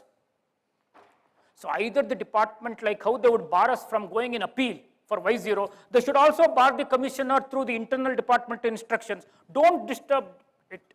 If the CIT were to disturb it, then I would argue, if I am not allowed to take back, then I would intend to argue that, look, I am going by what TPO did. Whatever TPO has done, I will go by, not what the CIT does. If the intention of law were to allow it to be modified by what CIT has done, then they could have made specific provision like how they did it for DRP. They have not done it, and therefore, either I would argue my option is invalid, or I would argue that the commissioner's upward modification should not be applied. Now, let's go into further complications.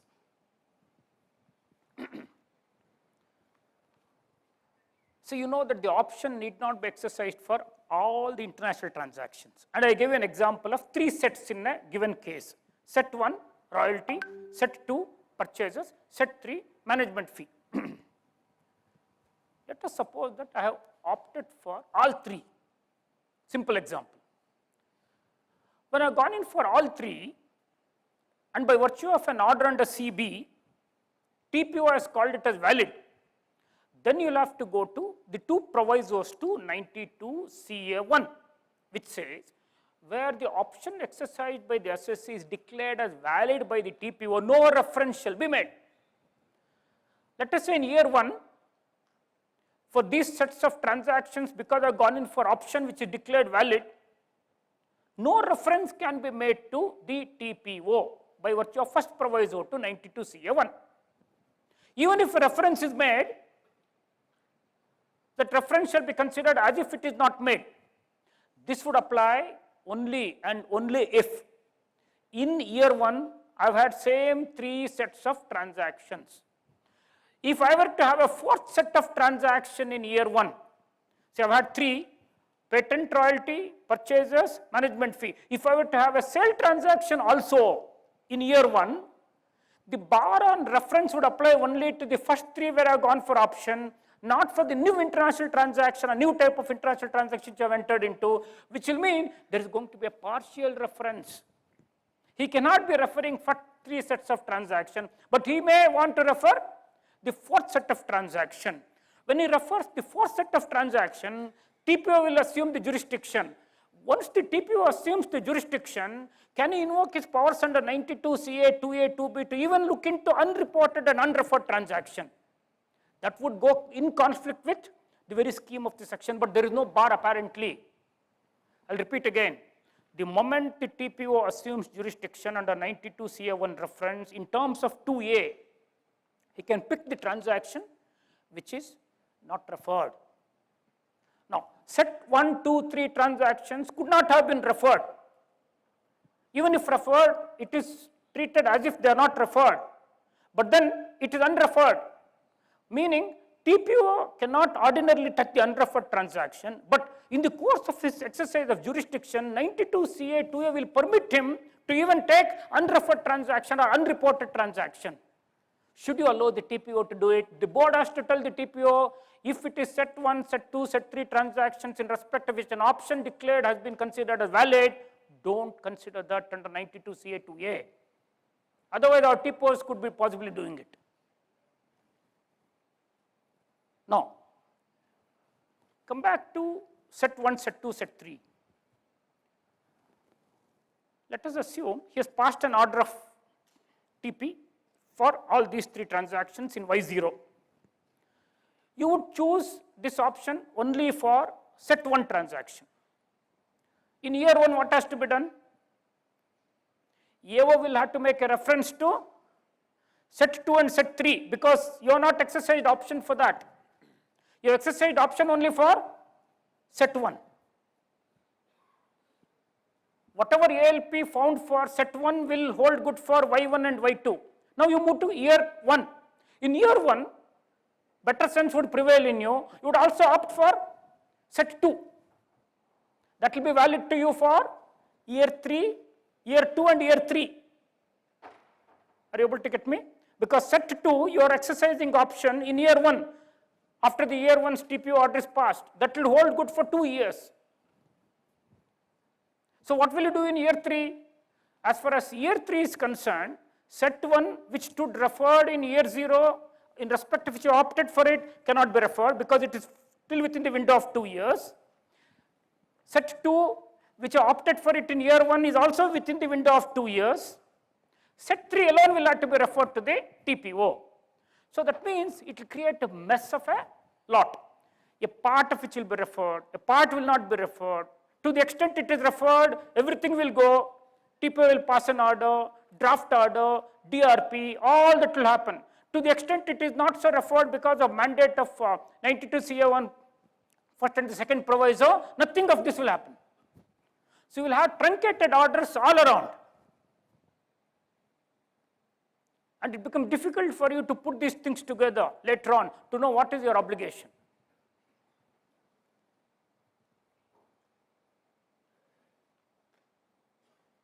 And added to this is further controversy that would arise. If I have had all the transactions against which I opted for it, then no reference could be made. Or even if a reference is made, reference is called non-est because there is a bar under first and second proviso. If no reference could have been made or the reference made is considered as if it is not made, there is no reference to TPO, which will mean 153 4-time limit extended 12 years is not, 12 months is not available. Extended 12 months is not available. So the department will have to be then careful. Department will have to decide when a reference has to be made, whether that particular set of transaction is subject matter of a validly declared option, whether a reference is permitted or not. If the reference is not permitted, he has to be alert. Otherwise, thinking reference is fine, if he goes ahead, he would have missed the first 12 months under 153(1), he wouldn't get the benefit of additional 12 months. But this is not the case when there is a partial reference. Let us say out of 3 transactions, one set you opted, other 2 sets you not opted. For the other 2, he will make a reference to TPO. He will get full 12 months for all the matters together, because 12 months will be in respect of a particular case, not in respect of particular set of transactions. So how these provisos would interfere with the functioning of the limitation would be another aspect that needs to be carefully looked into.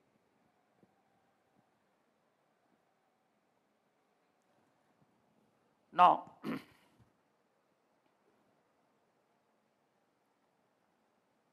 as we move further,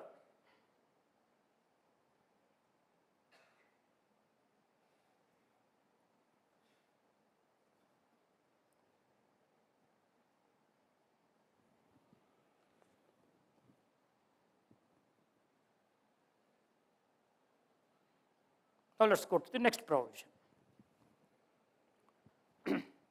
We are still halfway. You will still have 92 CA4A followed by 155.21. What does subsection 4A do? It says, notwithstanding anything contained in subsection 4. Subsection 4 is what? It carried a mandate to the AO to adopt the ALP determined by TPO, and then move to 92C subsection 4, pass an order in conformity with the ALP determined by TPO. Now that 4A will override 4 of 92CA, it will also override 4 of 92C, because 92C4 will drop out from 92CA4, 92CA4 being overridden by 4A, 92C4 also is gone. Is point number 1. Now, to examine whether transactions are similar or not. To that extent, he may have to be given a power to examine. But they say he shall examine and determine ALP in relation to similar transaction for Y1 and Y2 in the order referred to in subsection 3. What does it mean? Does it mean he will pass another order under 92CA3, or in the very order which is originally passing for Y0, you will have to go and surrender yourself to him, have an option filed, have it as declared valid, wherein in the very same order of TPO under 92CA3, apart from fixing it at Y0, he will also determine ALP for Y1 and Y2, which may not be possible because those transactions may not have been taken place. Because transactions have to be similar, which means transactions have to be fait accompli. These transactions must have taken place. They cannot be done on imaginary transactions. So it is not possible to the TPO to be doing all this in his TPO order for Y0, which he passes under subsection 3. That will mean he has to pass separate order for Y1 and Y2. Law says under subsection 3. But you go to subsection 3, he can draw the power to do it under subsection 3 only if there is a valid reference. By virtue of the first and second proviso, reference is not to be made. In the absence of reference, where does he get the jurisdiction to move to subsection 3? Therefore, see, you make 2 provisos, you would say no more reference, or any reference made is as good as no reference, which will mean where does the TPO get the jurisdiction? How does he move to subsection 3? Look at this section in seriatim. Subsection 3 will drop off from subsection 2, which in turn drop off from subsection 1, which predicates that there is a valid reference. These 2 provisos would say no reference. Now, we will not know what are they going to do. In fact, they have brought in some provisions here to say that central government may pass an order for removal of difficulty. Generally, these orders will create more difficulties. So, in fact, they have done that here.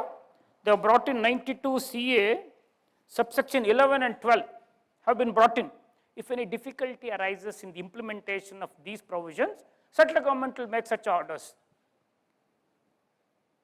Those orders will have to be placed before both the houses of the parliament when they are in session and are open to be modified or cancelled by the sessions there in the parliament.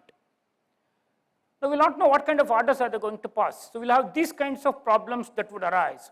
Now, coming back to this 4A, let us assume there is some mechanism for TPO to pass an order under subsection 3, wherein he will examine your transaction for Y1 and Y2. He will confirm that these are similar. He will apply the ALP of Y0 for your Y1 and Y2. What if you are not happy with this order? What do you do with that? Don't expect the TPO to be so generous and benevolent to honestly apply ALP of Y0 to Y1 and Y2. He may make hell a lot of differences, hell a lot of additions. He may disturb it in various different manners. So how would you protect yourself from it? There is no mechanism available for it. Let's say he passes an order. He passes an order wherein he will have determined the ALP. See, first of all, the very use of word ALP to be determined is inappropriate because look at the mandate of 92 CA 3B. It says ALP shall apply. Whatever ALP determined in Y0 shall be applied. There is no question of another determination of ALP in Y1 and Y2. That's the mandate of 3B. But if we go to 4A, he shall examine the transaction and determine the ALP. He doesn't have power to determine. Same ALP shall apply through the legislative mandate of 3B. Now, let us say he does that, you are happy with it, he's been good enough, he's been kind enough, all things so far are good. Then what will the AO do? AO, even if he has an open assessment order, meaning he is yet to pass an assessment order, in the meanwhile, this order under 4A will come of the TPO fixing the ALP. Let us say AO has taken up your assessment proceeding for Y1.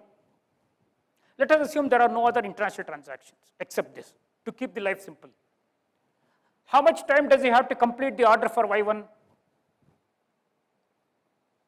I'll repeat the question again. There is one set of international transactions for Y0. You have opted for the option which is declared valid. Now in Y1, TPO has applied the ALP of Y0 for your transaction of Y1 and given an order to the assessing officer.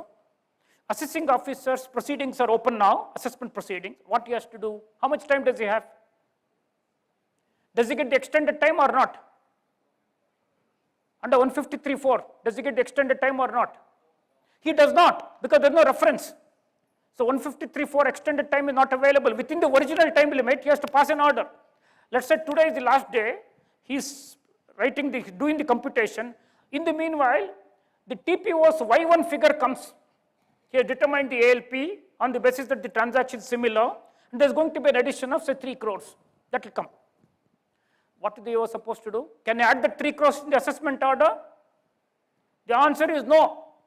What he has to do is, on receipt of such order, AO shall proceed to recompute the total income of the assessee for the said 2 consecutive assessment years as per 155(21). Means he can only amend an existing order. He cannot incorporate these 2 crores in his original order which is going to pass for Y1. You have to give a Nobel Prize for the people who have drafted this. Now, look at the funny thing now. You are passing an order. There is a TP addition staring at you. You can't put it in the assessment order. Because you can't put it in the assessment order, though you may be an eligible assessee, there is no variation. So you can't, 144C would not apply to it. He has to go ahead and pass an order. After he passes the order, then within 3 months he has to go for a rectification under 155(2) to amend it. What he could not have done directly, he is asked to do it indirectly through the means of 155(21). Imagine it is in a simple case. Take multiple cases, multiple transactions, multiple years, multiple choices. 6th year, 7th year, you would have gone crazy. You will not know which 2 years would have lapsed for which transaction, which one would go to TPO, which one will go to the TPO under 92CA3, which will go under reference, which will not go under reference, which will come under 4A, which will come under 155.21, which will come under the original order itself. Nobody knows. Take another case where I am passing the original order. There are two sets of transactions.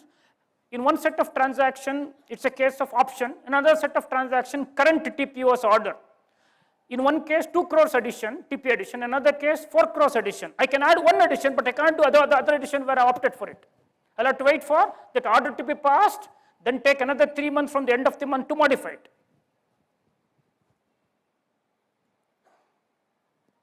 Now, there are a lot many issues. I do not want to completely disappoint you so that none of you would go for the option. So our time also is up and I have taken more than the normal time for this. So with this, the only conclusion is, if I were to advise anybody to see as to whether he has to go for this option or not, my suggestion is this: avoid the TPO's order. Manage to get a clean order.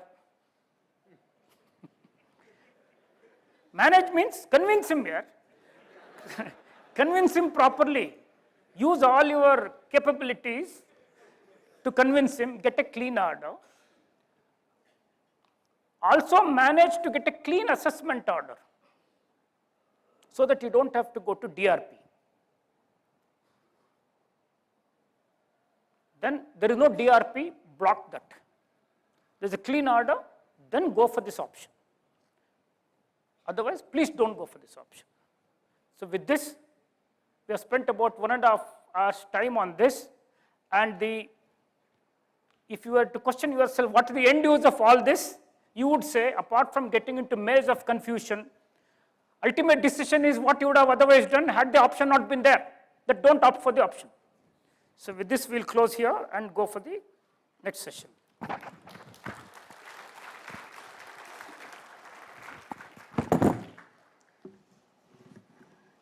When Chaitanya completes the aspect on transfer pricing, I thought I'll also continue a complex topic of block assessment.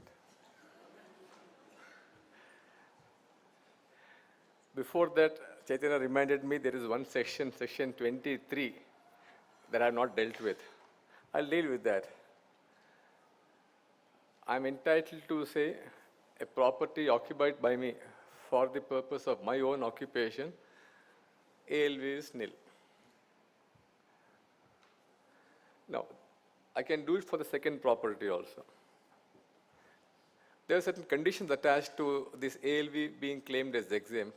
If by reason of my business or employment, I am in some other city and I am staying in a property not owned by me, I don't derive any benefit from this property concerned, then I could have claimed the ALV of this property as nil. So there were conditions attached to the value of the property being nil. The legislature has found that these are unnecessary, needless conditions, and therefore they have now said two properties ALV shall be nil regardless of any preconditions. The only thing is, under subsection 3, you shall not be deriving any benefit from the property concerned. So the condition of you demonstrating that you're staying in some other place because of your business or occupation and you're staying in a property not owned by you, those conditions don't apply. For two properties, if you're not deriving any benefit and they're meant for your own occupation, the ALV of these properties shall be deemed to be nil. The aspect of block, the search assessment has been a subject matter of some debate, discussion for the last 20 years, 25 years. They have not been able to understand what should be the appropriate law for handling this search assessment. Should it be a part of the block assessment? Earlier it was normal, 132, we had normal provisions, possibly 148 coming in. Then they said, no, there's a difficulty in identifying an asset with a particular year, and therefore there is always some sort of a contention raised by the SSA that it does not belong to year 1 where the AO has taxed it, it belongs to some other year, therefore we are losing the battle. So to get over that, we will get into the concept of block assessment, regardless of which year the income belongs to within the block. I'm going to make one single assessment for the entire block and tax the income of the SSC concerned. It ran for some time. They said, no, this also is not happy. They said, therefore, we will move into assessment individual wise. And therefore, they said from 150, we'll move into 153A and 153C. That ran for some time, another 15, 18 years. They said, no, even this is not functioning well. Therefore, we will cancel this 153A and 153C. We will move to a regime where section 148 itself should be held as sufficient. So from 1421 onwards, they said, we don't want any specific regime for the search assessment. Let them be governed possibly by 148 provisions itself. Last year they said, no, even that is not sufficient. We would like to revert back to the block assessment concept in relation to search taking place after 1st of September 2024. So now we therefore have the block assessment concept all over again. This experience of the block assessment from earlier, our search assessments earlier under various schemes concerned, has possibly given some experience, some background to the department, and therefore they have combined their experience from various sections concerned and put an amalgam of sections concerned in the new concept of block assessment. In that process, when they try to outline what shall be the income of the block period, they made a mess of the entire provision itself. We had an occasion to discuss that during the Finance Number 2 Bill 2024 as to what are the shortcomings in relation to the computation. Possibly those shortcomings have reached the legislature concerned. They have found that there were too many inaccuracies, too many faults, too many deficiencies in the language concerned of the computation of block income, and therefore they have now proposed to rectify the entire computation of undisclosed income of the block period. So we have now therefore to go through the provisions that have been introduced as to how do you compute the income of the block period, how to arrive at the undisclosed income, which undisclosed income will be taxable at 60% under section 113. So this provision may not be very difficult, but for us to understand this, let us have some sort of a background to certain concepts concerned, because these concepts are today moving away from concept that we have understood all along. Concept of undisclosed income, this small change, that is very interesting, we'll come to that. And the concept of block period, they have made certain changes concerned. Therefore, we have to be mindful of the changes made, because our understanding of the block period under the erstwhile law may not necessarily hold good for the purpose of understanding the block period concept under the new law. We need to therefore come to the undisclosed income of the block period. So two concepts are important. What do you mean by undisclosed income? What do you mean by the block period? The concept of undisclosed income, we are proposing a change now to say that generally or normally undisclosed income refers to any money, bullion, jewelry, valuable article or thing, or any income or expenditure based on any books of accounts, entry in the books of accounts or transactions, which you are not willing to disclose or not likely to disclose to the income tax department. That's the way I'm trying to conceal those items concerned, and those items that are thought to be disclosed or stayed away from the government concerned should normally constitute the undisclosed income. They said they're proposing an interesting amendment. They're saying money, bullion, jewelry, virtual digital asset, valuable article or thing. So they've added new term, virtual digital asset, after money, bullion, jewelry, before article or thing. And therefore the question for us naturally arises, why is this word introduced now? What is the implication of this word concerned? It cannot therefore obviously be valuable article or thing. Anyway, it's not valuable article or thing, should basically refer to something tangible. Virtual digital asset is not tangible, therefore possibly it may not get covered under any valuable article or thing. One way of looking at things. But there is one more item to say that any transaction, any income represented by any document or any transaction. Is virtual digital asset represented by document? The answer is possibly yes, because it is representing a digital value of certain items concerned, and therefore it may be therefore constituting a value because of an underlying document concern. So not an article or thing, it should definitely be a document, and therefore the existing definition of undisclosed income was, in my opinion, sufficient enough to even cover a virtual digital asset within it. If not for an article or thing, it can therefore be called as some transaction, income represented by some underlying document concern. Now, having called it as a separate asset, distinct and different from article or thing, distinct and different from money, bullion, jewelry, it has its own implications concern, and they are very interesting. What will be therefore a question now? The law is acknowledging VDA is not an article or thing. It's not a money, bullion, jewelry. The moment you come to a situation that VDA is not a money, bullion, jewelry, valuable article or thing, you naturally will go back to section 69, 69A, 69B. 68 is a cash credit, may not be relevant. 69, 69A, 69B will have to look into. 69 talks about undisclosed investments. A VDA may be an investment, therefore it may be covered under 69, maybe undisclosed investment. 69A and 69B talk about money, bullion, jewelry, valuable article or thing. A VDA, therefore, by virtue of its amendment to 158 now, may not therefore be tantamount to any of these items concerned, and therefore, a VDA may not be amenable to an addition under 69A or 69B. 69C is unexplained expenditure, possibly investment in a VDA may be an expenditure, maybe on capital account, maybe on revenue account. The law hardly makes a difference on this matter concerned. It may therefore be covered by 69C. But at least 69A and 69B is possible to eminently argue that a VDA, because of its now identification separately, apart from valuable article or thing, money, bullion, jewelry, in terms of the absence of these words in 69A or 69B should not be covered by those sections concerned. And that were to happen, logically, 115BEE will not be attracted. You will not be liable to pay 60% tax on a VDA which is not disclosed. You will also not be liable to pay tax, and also not be liable for penalty under 271AAC. So that's a small, innocuous amendment, but can give rise to implications we have to be mindful of. That a small amendment made could have implications elsewhere. And that's important for us, therefore, to look into these aspects concerned. What is the block period? It's important again.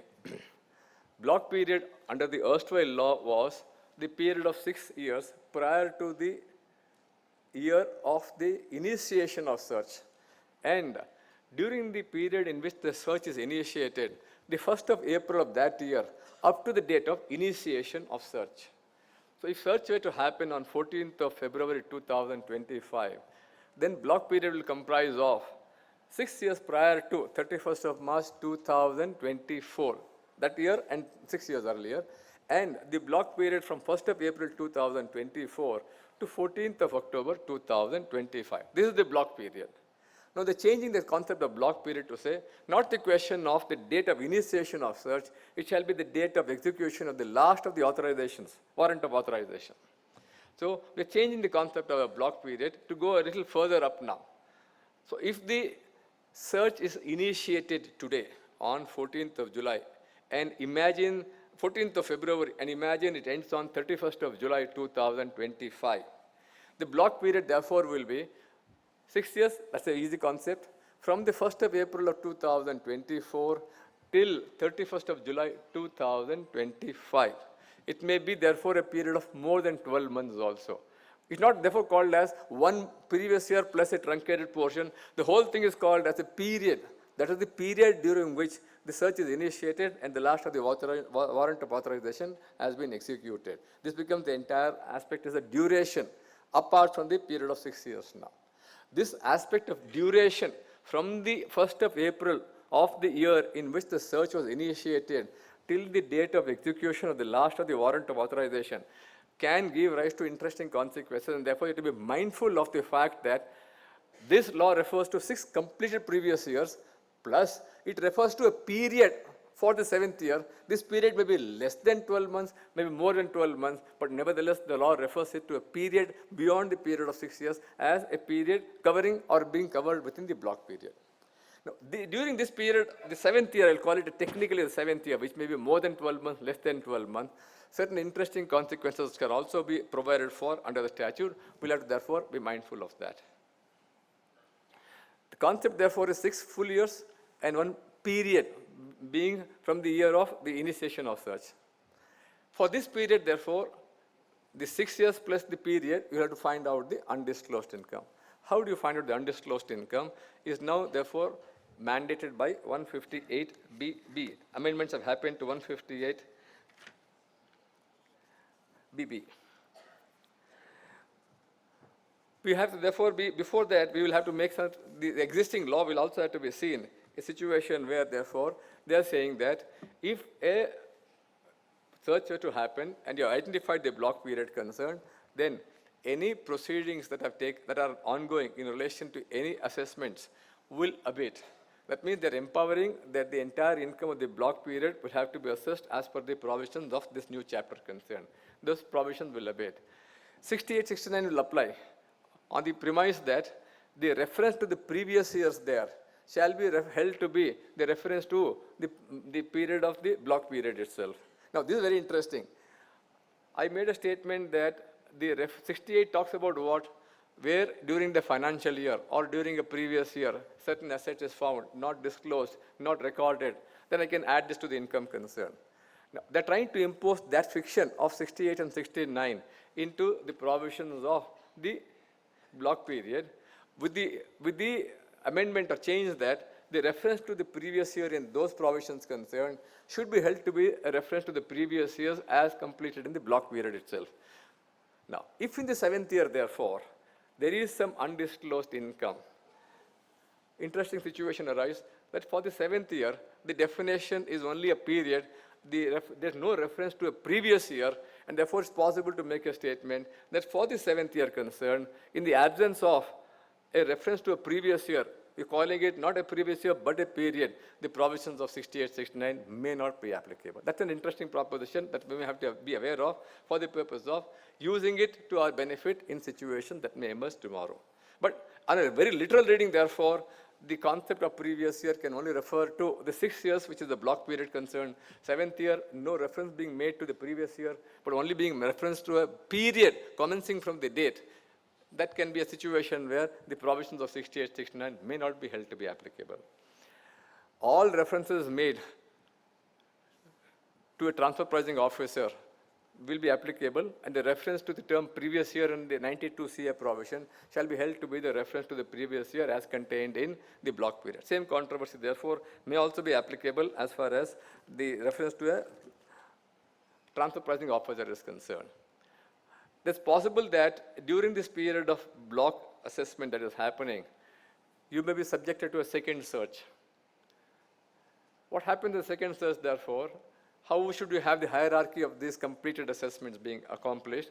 The law will now say that if there is a second search during the same block period, then you will have to complete the first search assessment during the block period concerned, and then complete the second search assessment. It will have to follow a sequence of time. When the last of the authorization was executed, that will be the first search. Second search will have to therefore follow in terms of its hierarchy, await the completion of the preceding search assessment or block assessment, and then complete this assessment concerned. And if the time gap between these two is less than 3 months in terms of limitation, you will necessarily get a period, minimum period of 3 months for the purpose of completing the second search assessment. This also will have interesting issues in terms of computation of undisclosed income. We'll have an occasion to refer to a little later. And if for any reason these search proceedings are annulled, then the regular proceedings get revived. Because we are now looking at search proceedings, for some reason there is some technical deficiency, therefore you're challenging it in the High Court in a writ petition. High Court says it is a technical deficiency in the process concerned or in the procedure adopted, therefore I'm annulling the entire search proceedings itself, I'm annulling the entire, therefore, block assessment concept. It means that all those normal proceedings that were pending, that had to be abated because of the initiation of the search proceedings, they will get reignited, and therefore we will have to then complete the assessment, keeping in view the provisions of 153, where there may be an extension of the limitation period also consequent to the period during which there was a proceeding and a block assessment which has subsequently got annulled. We have the rate of tax we have seen at 113 to say that it shall be a rate of tax at 60% on the income of the block period. How do you arrive at the income of the block period? Now, the law is giving a little more methodical and a little more orderly manner of computing the income, undisclosed income of the block period. It says, you will be called upon to file a return of income by virtue of a notice given to you under 158 BC. File the total income, file a return of the total income, which includes the income returned by you originally, as also what in your opinion and what you're going to admit as going to be the undisclosed income. So this undisclosed income is going to be a separate figure that's going to be possibly be mentioned by you in the return of income. Therefore, this undisclosed income for the block period, in addition to what income you have declared earlier, this undisclosed income of the block period as returned by you voluntarily shall be item number 1 you will have to aggregate about. So you have to aggregate some figures concerned, and the first figure that to be aggregated is the undisclosed income by an assessee returned by him as the income, undisclosed income of the block period. Now, there are 6 years and there is 7th year also. In these 6 years, certain assessments may have been over. You may have completed the assessment under 143, 144, 147, 153 capital A, 153 capital C. All those incomes which have been assessed shall be the second item for the purpose of aggregation. Some years could be such that assessments are not yet over, although you have filed the return of income. The return of income may have been filed by you under 139, could have been filed by you in response to a notice under 142.1, could be filed in response to a notice under 148. They are now something that you have disclosed to the tax department. For some reason, assessments have not happened. So the returned income under all of these returns concerned shall be the item number 3. And interestingly, the law says it shall be an income returned by you under 139 return that has been filed. There's no classification there. It should be under 139.1, 139.4, 139.5. There's no such classification there, to the extent, therefore, that even if it were to be a updated return under 139.8A, that will qualify for being reckoned as item number 4, and that will basically be some income that you have voluntarily disclosed to the tax department. Now, this 139A is possible to be filed by you only if there is no search. After the search happens in the case of the assessee concerned, he cannot file a 139.8A return for that year of search or the block period concerned.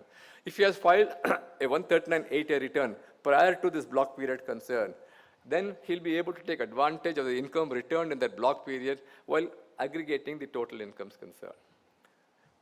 Now, there are three more additions to be done, and they are to be worth following. In a case where the 7th year has started and ended also, and the search has been initiated, let us say, early of the following year. That means, let us say the search is initiated not in February 14th, let us say it is initiated on 14th of May 2025. This year ending, 6 years are already over. 7th year will be a year because I have initiated the search now. I have initiated the search. So it will be actually technically from the 1st of April of that year. So it will be 6 earlier years. Let us take a situation where search was initiated on 30th of June 2024 and ended on 31st of July 2025. For a number of reasons, number of warrants were there, a number of procedures had taken place. There were some, therefore, restraint orders concerned. For some reason, it went on and got concluded on 31st of July 2025. Now, what shall be the block period? It shall be the period from the 1st of April of 2024 till the conclusion of the search, conclusion of the last of the warrants being executed. That will be 31st of July. This is one block period. Now, if before this block period, therefore, one return had expired, one rear had expired, but the time for filing the return had not yet lapsed. So that means when the search was initiated on 30th of June 2024, your time for filing the return of March 24 would not have elapsed, although the previous year would have elapsed. So the next item to be added in the aggregation portion concerned is that when the search is initiated, find out the date when the search is initiated. At that point of time, find out if a previous year had gone by, but the due date for filing that return had not yet lapsed. But depending on what is the type of assessee you are and what is the due date for filing a return of income under 139.1. So if the due date had not elapsed, although the previous year had ended, then the income determined on the basis of the entries maintained by you or documents maintained by you in the regular conduct or regular course of conduct, that income determined shall be an item of aggregation concern. If the previous year, the 1 year earlier had expired, and your time limit for filing a return of income has also expired, let us take therefore has also expired, but you have not filed a return of income for that year, although you are maintaining your books of accounts on a normal basis and many of your entries have been recorded, all your entries have been recorded in those books of accounts. Very interesting consequence will arise. I'll repeat again, search has happened on a particular day, one previous year is over, due date for that year is also over, you have not filed a return of income up to the due date on the 139(1), thereafter search has happened. In that situation concerned, although your entries are there, recording all the transactions concerned, although you're able to say, therefore, I was going to disclose this income to the tax department, since the law does not give you an abatement of these incomes recorded in the books of accounts, they will technically form part of undisclosed income. This is an extremely important point for us all to be aware of, that a return of income filed, not filed, although the due date has expired, may result in the income of that period being called as undisclosed income, despite the fact that all the entries related to these transactions have been incorporated by you in your books of accounts. And therefore, the law is saying return of the year should have expired, but the due date has not expired. Only those circumstances, I will give you the benefit of the income that you have considered and recorded in your books of accounts maintained by the normal course as a part of an aggregation in undisclosed income, and I'll give you a similar abatement for this income disclosures, that there is an addition and there is a deduction, which means therefore it will be offsetting each other, and this income will therefore not ultimately constitute the undisclosed income.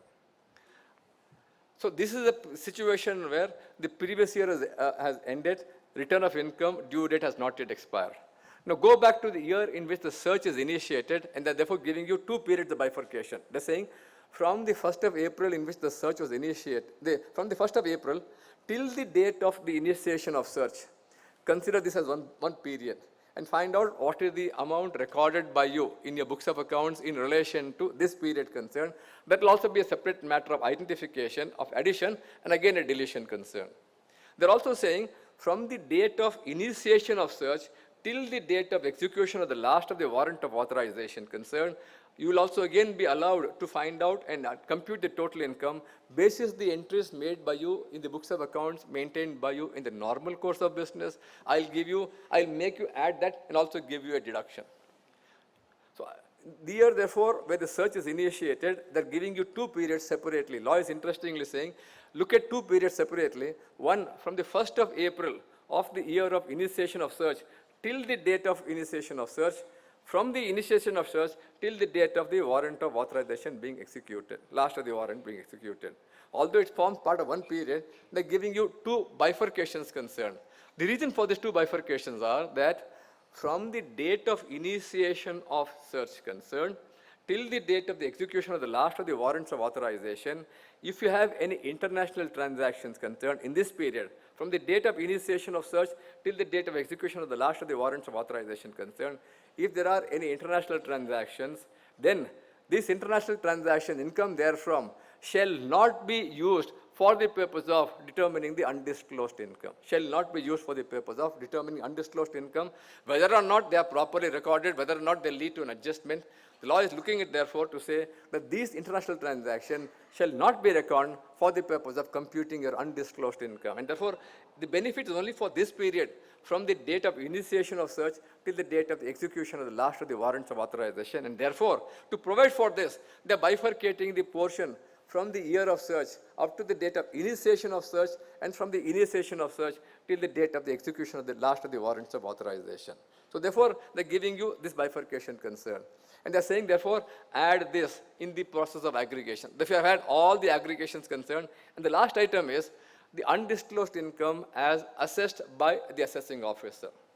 So undisclosed income as returned by you, then various additions in relation to assessed incomes, returned incomes, recorded incomes for the year of search up to the date of the last of the execution, and undisclosed income as determined by the assessing officer concerned. This will be the aggregate. And from these, reduce, other than the first and the last item, reduce all other items concerned, other than the first item and the last item. That means undisclosed income returned by you, undisclosed income as found by the assessing officer, these two items will be reduced, and the remaining incomes will be reduced from the aggregate income to arrive at the block income concern. It's important, therefore, again, that when you reduce these incomes concerned, I repeat again, that year for which the return of income date had expired, but you have not filed the return of income, will not be a process of the exclusion itself, and therefore, that will remain to be taxed as income, will remain to be taxed as undisclosed income of the block period, and that's extremely important for us.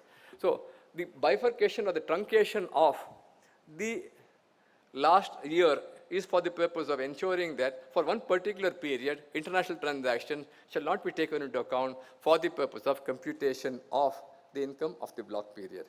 1.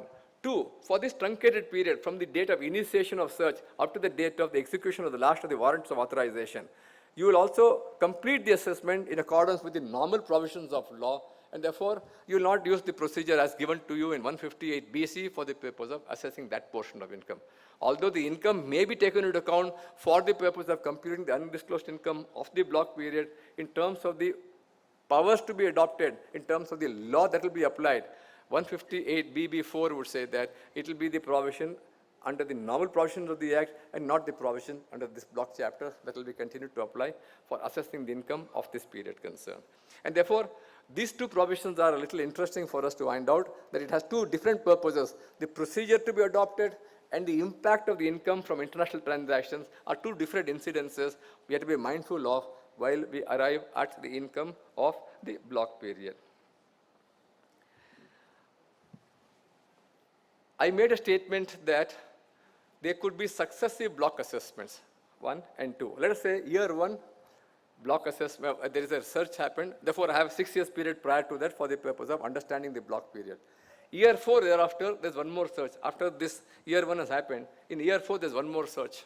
So the block period for year 4 search will be entirely different. But there could be some years of overlap therefore. There could be some years of overlap that the 6 years will go and spill over to some years where there is a block period of the earlier search also. So what happens in relation to successive searches also?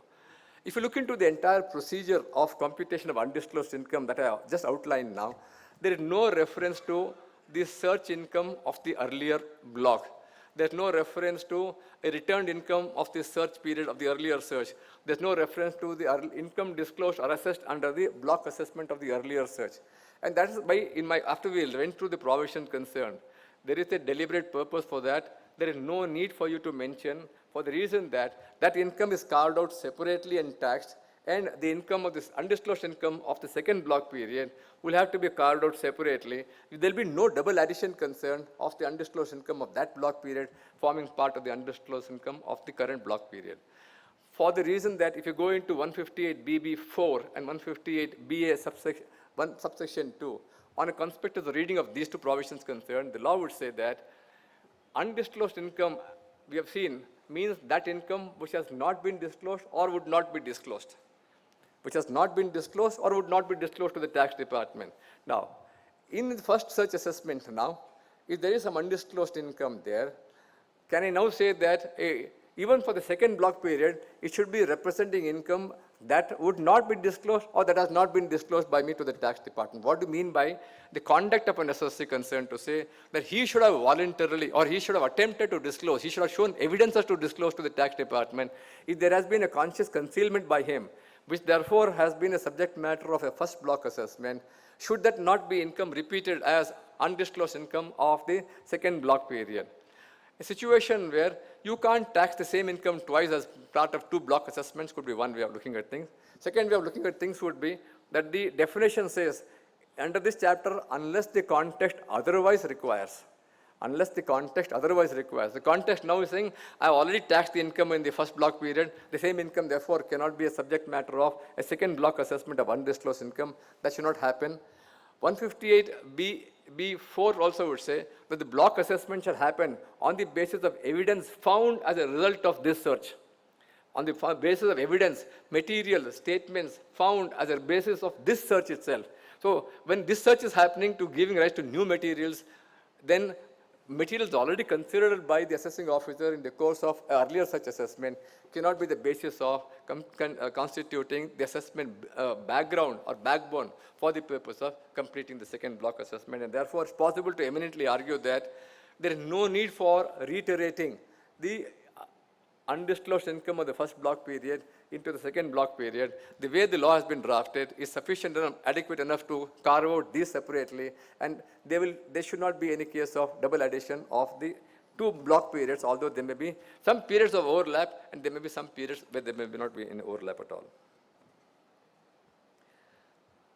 In the course of computing the undisclosed income, certain fictions are there, nothing new about it, but for the purpose of completing the law discussion, they are saying that while computing the undisclosed income of the block period, salary to or interest to a partner other than a working partner will not be allowed as a deduction. So to a non-working partner, salary, interest, remuneration will not be allowed as a deduction. Second, they're saying that is in a situation where you are going to have losses, if the undisclosed income for that particular block period returned by you is a loss, that loss shall be ignored. If there is a loss prior to the block period, 6 years prior to the block period, then that loss will not be allowed to be set off against the undisclosed income of the block period. It will be allowed to you to be carried forward to be set off against the normal incomes concerned post the block period. To the extent that you may lose the 8 years period by the 6 years time would be a consequence you necessarily have to suffer. You will not therefore be allowed to set off the loss against the undisclosed income if the loss and unabsorbed depreciation are pertaining to a period prior to the block period itself. 158BE was talking about the period of limitation. You may have an assessment. You may therefore have some third parties also involved. There may be group entities involved. Many entities may be involved in that group concern. Third parties may also be involved. And therefore, what is the time limit for completing the block assessment? What is the time limit for retaining the books of accounts? In that context, the law is making certain changes concerned. 158BE, which talks about the time limit for completion of assessment, normally says that you shall complete the assessment within a period of 12 months from the end of the month in which the notice under 158BC is issued. They're changing that to say not 12 months from the end of the month, 12 months from the end of the quarter in which the notice under 158BC is issued. That will be the period for limitation for completing the block assessment.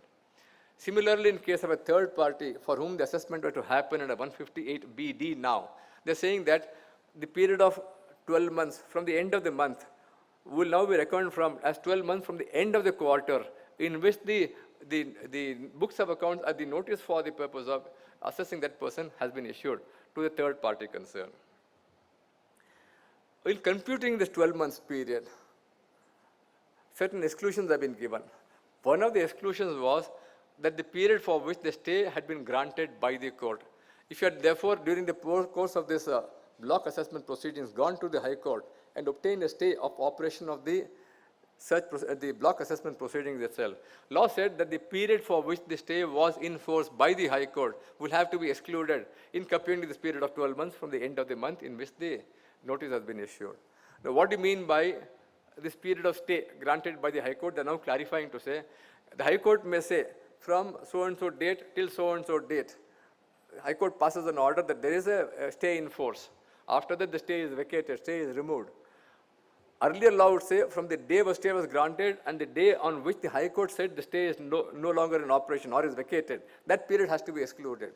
Now, after that High Court pronouncing its order, it may have taken some time for the order to reach the concerned officer concerned. So now saying that High Court's order from the date pronounced by the High Court till the date a certified copy is received by the jurisdictional commissioner, up to that point of time, I'll exclude the period concerned. Therefore, not up to the date where the High Court vacates the order concerned, the period thereafter also, where the certified copy is applied for, obtained, and obtained by whom? Not by the department, by the jurisdictional commissioner. When he obtains that, up to that point of time, from the date when the High Court granted the stay concerned, that shall be the period of exclusion concerned.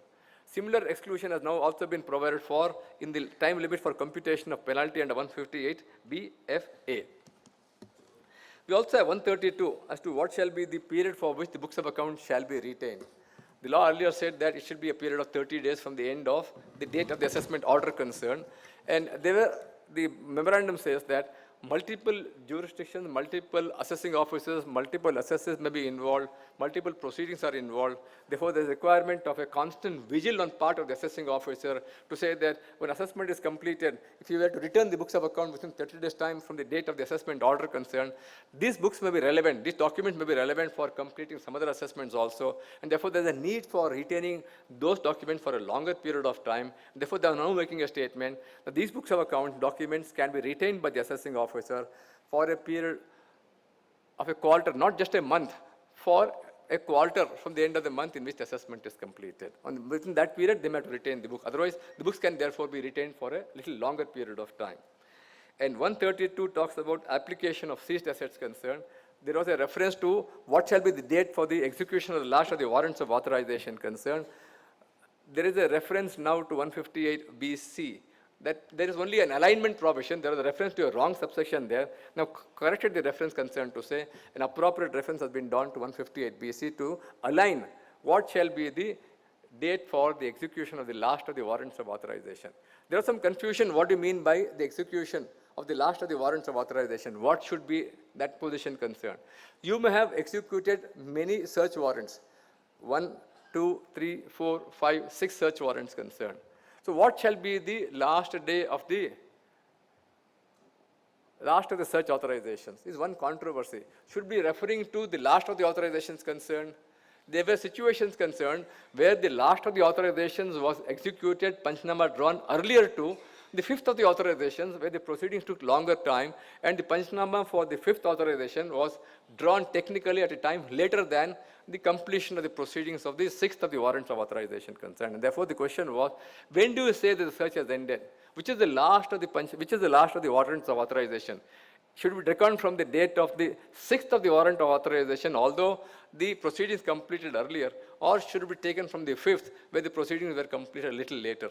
That's being clarified now to say that in historical times, when was the last of the Panchnama drawn to evidence the close of search? That Panchnama may be with reference to the first, second, third, fourth, fifth, sixth authorization, and we are not concerned. We're looking at a historical time as to the evidence of closure of a search as recorded in the last or latest of the Panchnama concerned.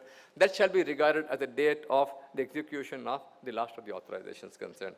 And these are the provisions in relation to search assessment. We now go back to updated returns and others. Chythanya will handle. Tea break. We'll have a tea break now and then come back in 15 minutes time and then go back to updated returns. We will now take up 2 more topics in next half an hour. One is on the updated return, the amendments there, and the penalty amendments, which are very important.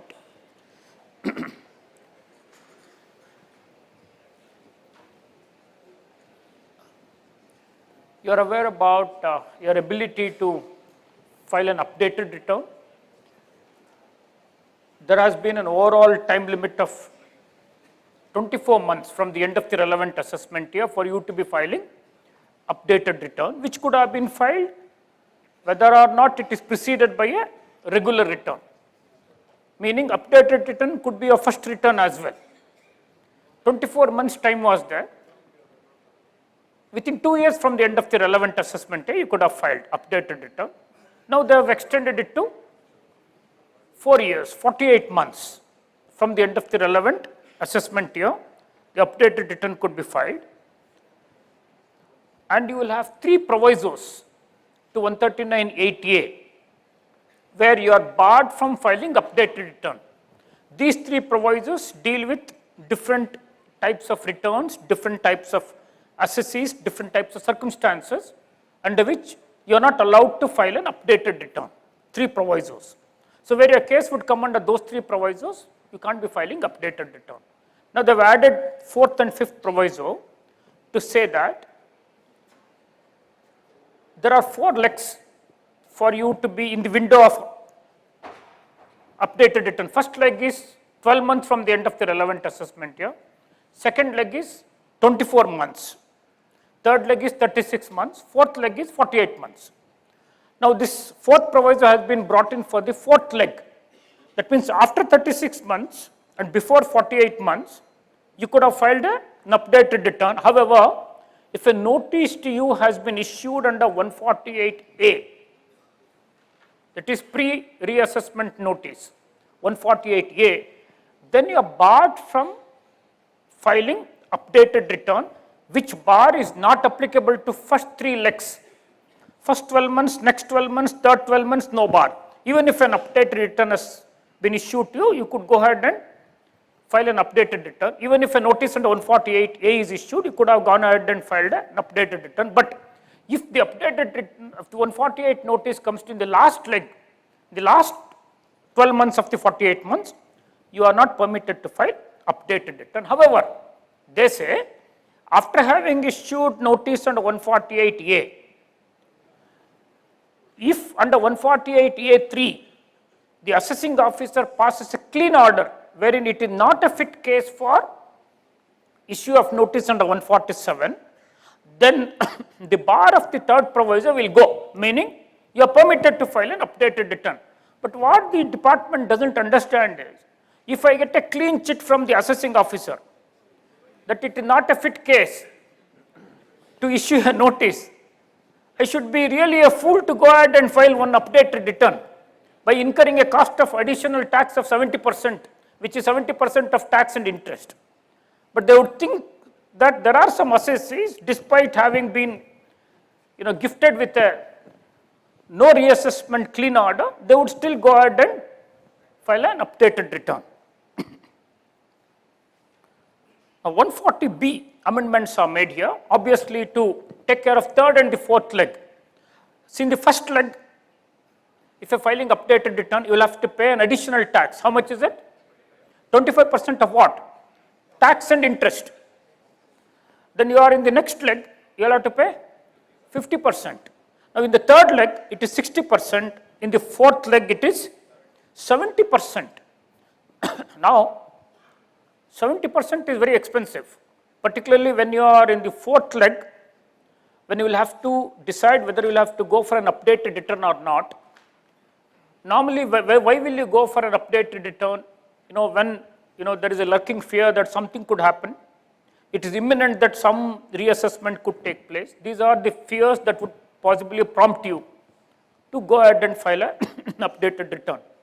But to incur a cost of 70% versus a reassessment order, look at this. You are in the fourth year, assume you are in the end of fourth year, then if there is a tax, an additional tax of say 1 crore, work out the interest on it under 234B at 12% per annum, you should be virtually 48%, 4 years, close to 50%. For arithmetical simplicity, take it as 50%.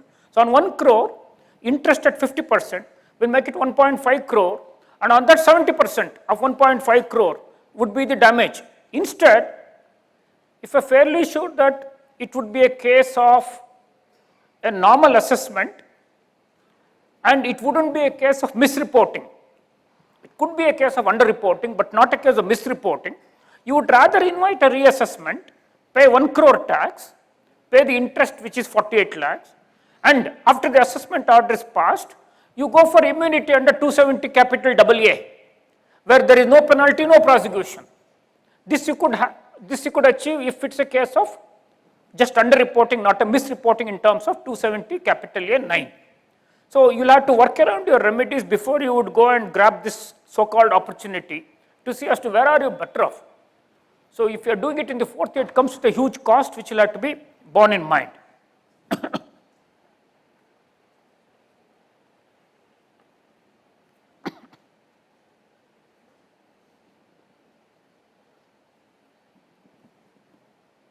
The benefits, as you know, if you would file an updated return is there cannot be penalty, there cannot be prosecution, which benefit you get even when you go for immunity under 270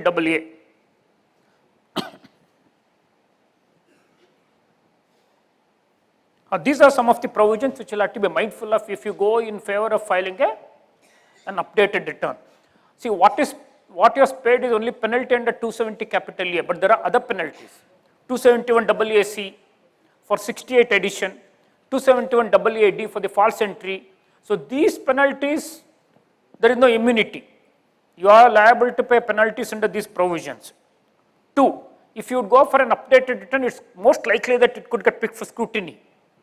3, under the Black Money Act, assuming you are having income from an asset located outside India, so you will have undisclosed foreign income,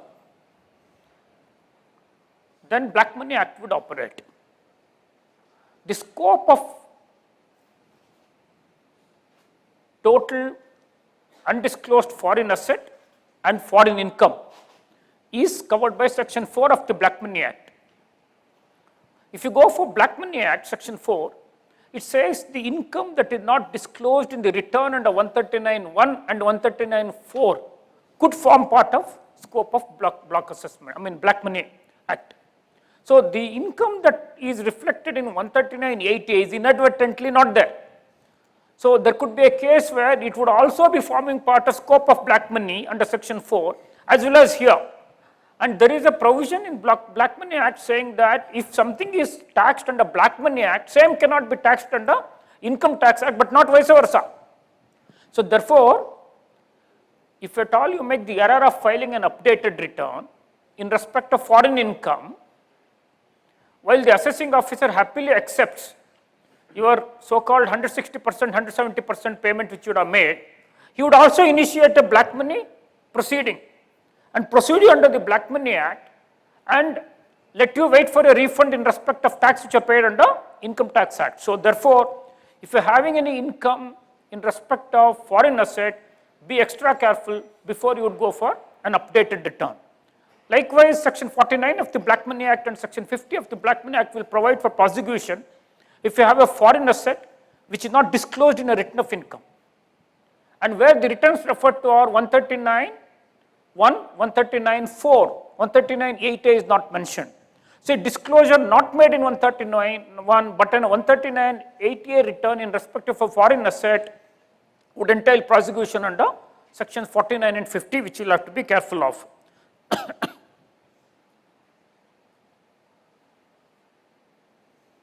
Now with this we will move on to next topic, penalty.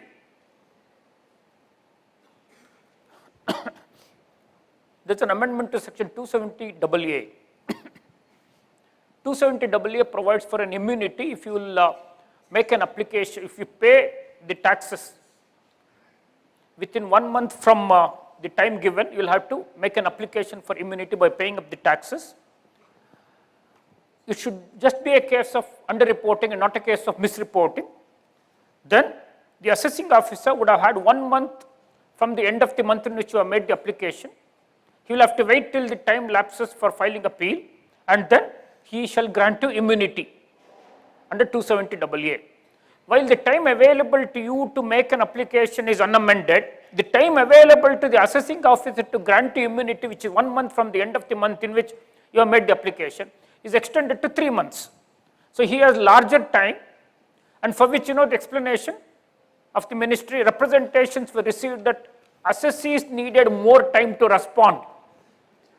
That is why rather than giving assessee more time to make an application, they are giving more time to the assessing officer to decide whether immunity will have to be granted or not. This is the amendment made to 270 AA.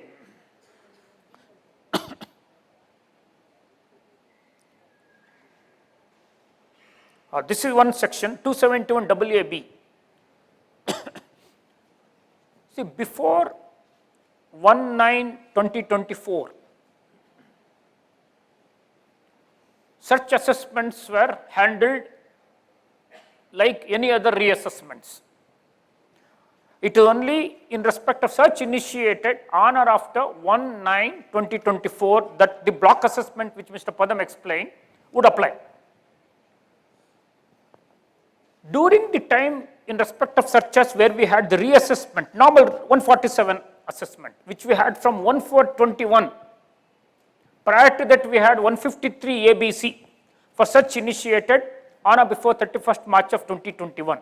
Such initiated on or after 1/4/2021 and before 1/9/2024, we never had a separate regime of reassessment, it will be treated as part of any other reassessment, subject to some special provisions in 148 and 148 capital A. During that time, we had 271 WAB penalty, which could have been levied at the rate of 30% or 60% in respect of undisclosed income of the specified previous year. But post insertion of block assessment effective 1/9/2024, this provision shouldn't have been there, with the realized now, and therefore with retrospective effect from 1/9/2024, they have said that this provision, which will provide for penalty, would not apply, because if it's the case of such, you are subjected to block assessment and you are levied highest charge of tax at 60%.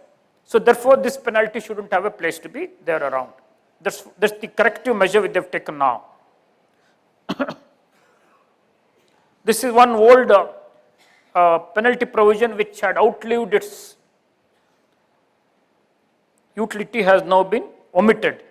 271 WB for 88A, no compliance, no more relevant now. Now some important amendments have been made which you will have to be aware of. 271 capital C, failure to deduct tax at source. Then you have 271 CA, failure to collect tax at source. Then you will have 271 D, non-compliance 269 SS, where you would receive loan or deposit or specified advance. 271 DA, where there is a non-compliance 269 ST, there has been a receipt more than 2 lakh. Then we will have 271 DB, where you will have to maintain banking payment utility to encourage people to pay you in check. At the banking mode which you fail to do, failure to comply, 271 DB penalty. And 271E, repayment of loan or deposit in terms of 269T, non-compliance, penalty under 271E. So all these penalties starting from 271 capital C till 271 capital E were to be levied by the Joint Commissioner of Income Tax, not by the assessing officer, as per the law which is presently existing. This was creating some gaps and the problems. Like in the case of Jayalakshmi Rice Mills case, it was a case of violation of 269 SS. 271D penalty was levied by the Joint Commissioner. Matter went to Supreme Court. Supreme Court said, where is the satisfaction of the assessing officer? Actually, there is no requirement of satisfaction, strictly speaking, for these penalties. Under the law then existing, satisfaction would have been required only for 271(1)(c) penalty. For concealment of income or furnishing of inaccurate particulars thereof, it required that the assessing officer is satisfied in the course of any proceeding before him that there has been a concealment of income or furnishing of inaccurate particulars thereof. But then Supreme Court read that satisfaction into any and every penalty situation where assessing officer may not be involved. This has become the law of the land. After Jayalakshmi Rice Mills case, all the high courts, most of the high courts have said that any of these penalties, be it 271 capital C, D, E, DA, whatever, will invariably require a satisfaction of the assessing officer. So where do you look for satisfaction of the assessing officer? It may not be existing in many cases. So penalties would have failed. Secondly, when it came to time limit under 275, all these would have come under residuary category of 275(1) clause C, where there were two terminal points for the time limit. One, 6 months from the end of the month in which the action for imposition of penalty is initiated. 2, after the expiry of the financial year in which action for imposition of penalty is initiated, the quantum proceedings are completed. After the expiry of the financial year, the quantum proceedings are completed. So these terminal points, whichever is later, would have been the time limit under 275(1)(c). And when it came to these types of penalties, where there may not be principal quantum proceedings, the time limit failed to operate. So it was creating some confusion. And courts have started interpreting what is the date of initiation of penalty. Is it when you get notice under 274 with the JC80 will send you, Or is it when the assessing officer notices violation and intimates the JCIT about the so-called violation? Court started saying it is recording of satisfaction in the assessment order that becomes the initiation. Some courts started saying, no, it is not the date of recording, it's the date on which the assessing officer intimates the JCIT that the so-called violation has taken place, that is when the penalty is initiated. But courts were unanimously saying that notice under 274 is not the date of initiation of penalty. So because this was creating all these problems, they made two amendments. One amendment is all these sections 271 capital C till E, where the penalty hitherto could have been imposed by the Joint Commissioner of Income Tax, would henceforth be levied by assessing officer. So the question of him intimating all these problems do not arise. Because it could be levied by the assessing officer, then obviously assessing officer will have to have a satisfaction. So this is one important amendment that has been carried out here in respect of all these sections. However, if the amount of penalty were to cross 10,000 rupees, then of course it will require the prior approval in terms of section 274, subsection 2 of the Income Tax Act. Now, the most important amendment which we will have to be mindful of is limitation of time for levy of penalty. Entire section 275 which dealt with the limitation has been recast. Earlier section 275 was little complex, unworkable in some situations. Therefore, they have completely substituted the old 275. It will take some time for me to explain what was old 275, what is new 275. Because of paucity of time, I will not now labor to get into what the old provision is. I will only explain how the new provision looks like. Now, what this section says is, no order imposing penalty under this chapter shall be levied after the expiry of 6 months from the end of the quarter. After the expiry of 6 months from the end of the quarter in which one or more of A to E takes place, depending on where you will fit in. There are 5 situations here, A to E situations. Whichever situation you would fall will have to be plugged here. Which quarter it will come will have to be determined. Then 6 months from the end of the relevant quarter will be the limitation for levy of penalty. Now let's look at each one of these. The first one is the proceedings in the course of which action for imposition of penalty was initiated or completed if the relevant assessment or other order is not the subject matter of an appeal under 246, 246A, 253. To put it in simple words, let's say there is an assessment order. This assessment order you have not appealed. So there is an assessment order not appealed either to the CIT appeals or to the tribunal. When will you take assessment order to the tribunal?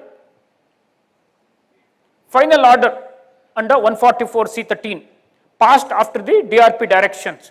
You take it to the tribunal directly. So they have covered both types of orders here. Let us say there is an assessment order, you are not in appeal. Penalty will have to be levied. And you have not gone for 271 AA immunity. Penalty has to be levied. What is the time limit? Let's say today the assessment order is passed. In these proceedings, action for imposition of penalty is initiated, meaning satisfaction is noted that so and so is guilty of underreporting, so and so is guilty of underreporting as a result of misreporting, some penalty.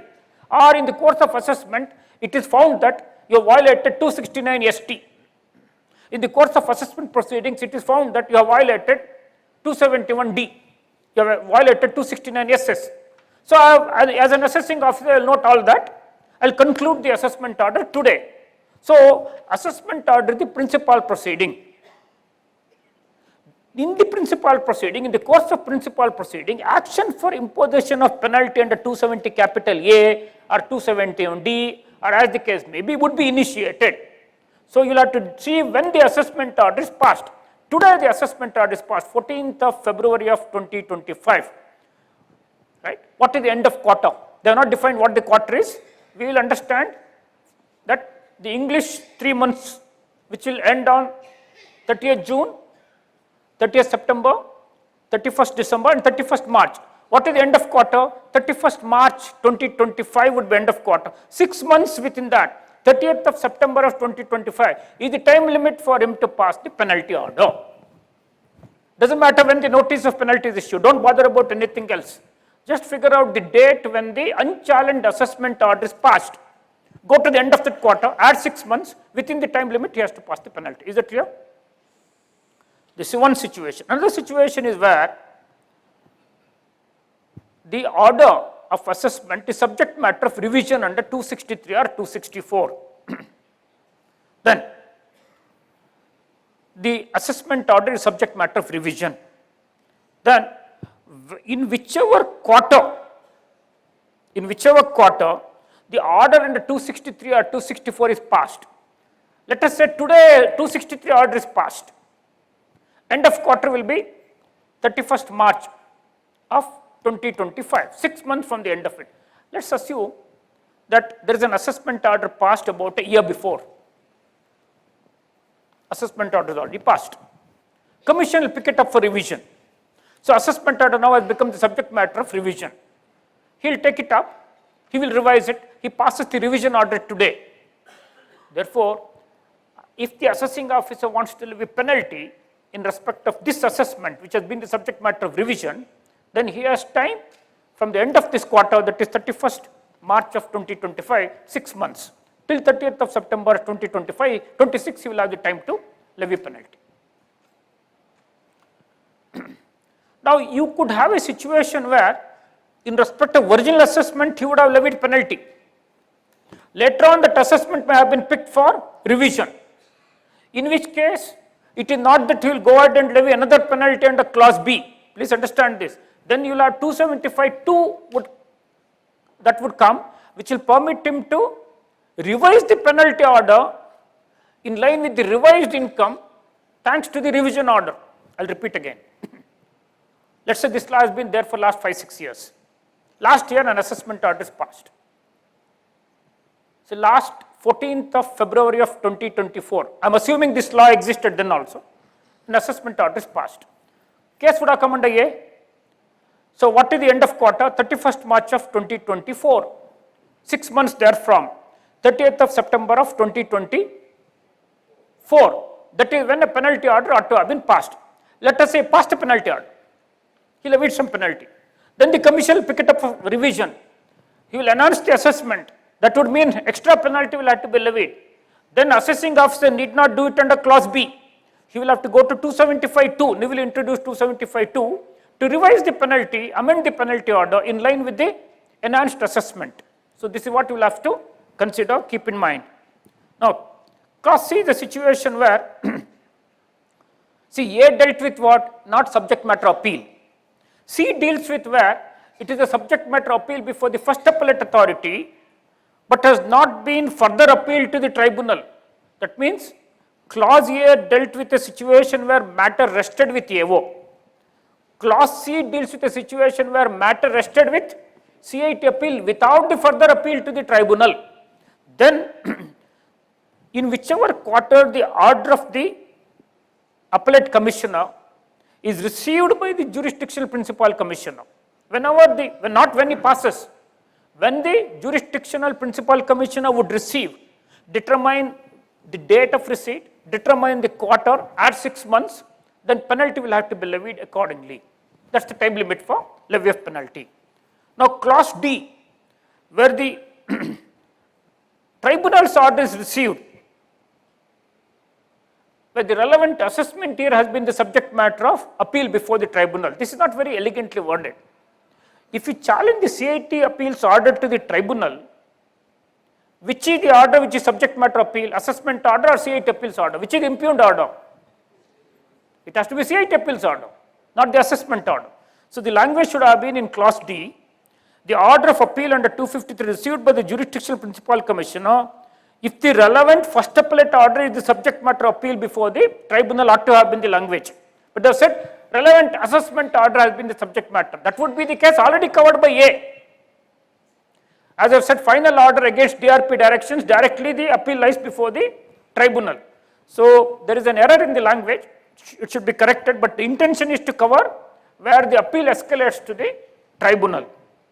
Then if a case would not fit in any of these, nowhere it will fit in, then you would come in the last category, that is 6 months from the end of the quarter in which the penalty notice is issued. They are very careful now, not when penalty is initiated, all that they are not saying.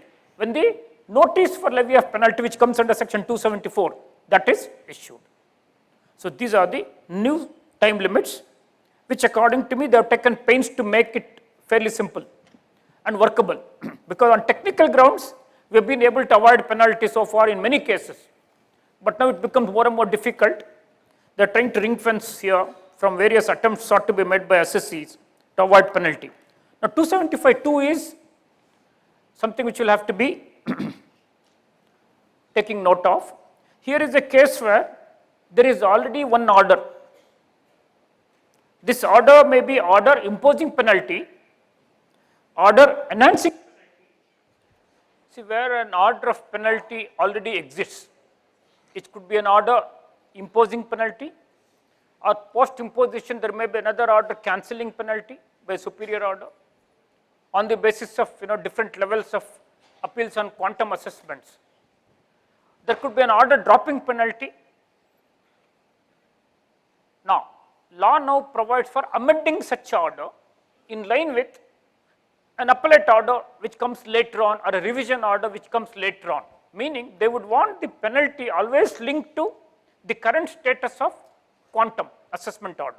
So that is why they are saying in subsection 2 that the order imposing or enhancing or reducing or cancelling penalty or dropping the penalty may be revised on the basis of assessment as revised by giving effect to an appellate order 246 or 240CA, tribunal order 253, High Court order 260 capital A, Supreme Court order 261, revision order under 263 or 264. If the income is revised upwards or downwards, then the earlier penalty order will have to be revised. This was already existing in the form of 275(1) capital A, except that it was more complex. Subsection 2 makes it simpler. And there is a time limit also for doing it. You can't sit on it and do whenever you please like doing. Amending an existing penalty order will have to be passed within 6 months from the end of the quarter in which the quantum appellate order is received, suggesting revision of income. Then of course 274(2) would apply, where if the quantum of penalty exceeds 10K, then you will have to get it approved by the Joint Commissioner. 275(5) limitation, Mr. Padam already explained. During till then the law is that only during the period of stay it will get excluded, limitation. Many a times the department councils are not informing department that a stay is vacated. The moment the stay is vacated, the time limit starts clicking. So there could be good amount of like wastage of time for the department, and they would have missed out on limitation. So now they are saying, look, if the stay is vacated, today the court says stay is vacated. Let's say we have filed a writ petition, court granted stay about a year before. So exclusion started for the limitation, exclusion started from the day when the stay was granted. Today, for some reason, court gets angry. It says stay is vacated, either because too many adjournments were taken, or for some reason court says stay has to be vacated. Earlier law was that from today exclusion would stop and the time limit will start running. But now the amendment is that till the jurisdictional principal commissioner would receive the certified copy. See, one thing you should understand, in the High Court, unlike in the case of tribunal and department, if an order is passed, High Court is not going to serve the order to you. You should go and apply the certified copy by paying the fee. Now department's counsel, if the stay is vacated, will not bother to take the certified copy, which will mean exclusion will go on to the benefit of the department. So now assessee's counsel, what we have to do, apart from inviting the wrath of the assessee client, because stay is vacated, he will be angry with us.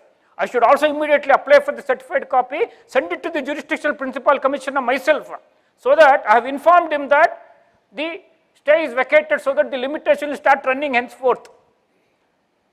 I have to protect the interest of client by myself informing the department the stay is vacated. These are the amendments which are carried out in the penalty provisions. So with this, we will move on to next session on TDS.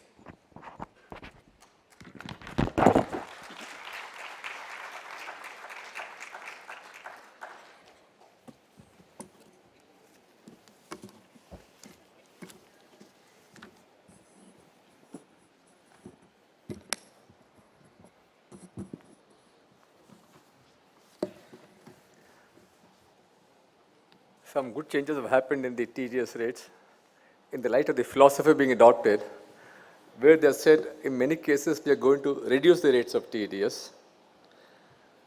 Exemption limits have been enhanced.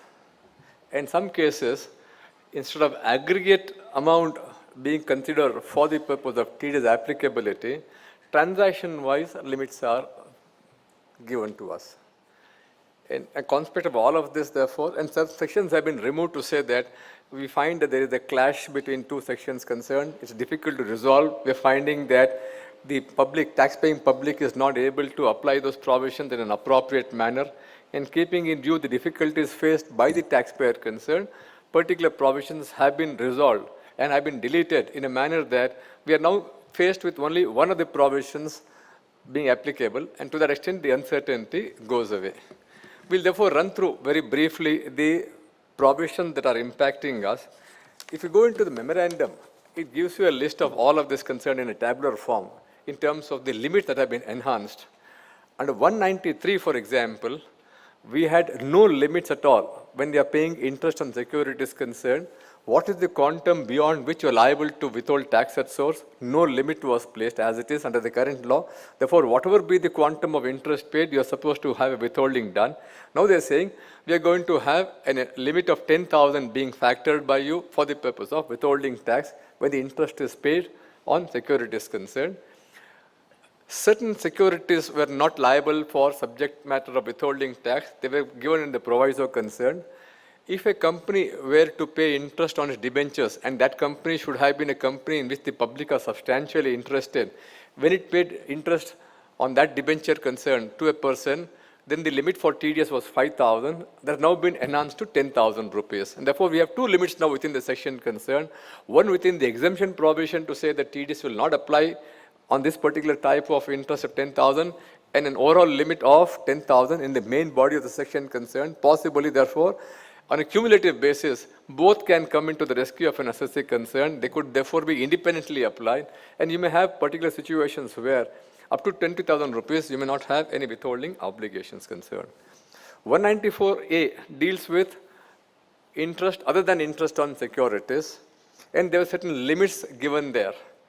In relation to interest paid by a banking company, in relation to a cooperative bank carrying on a banking business, or in relation to a case of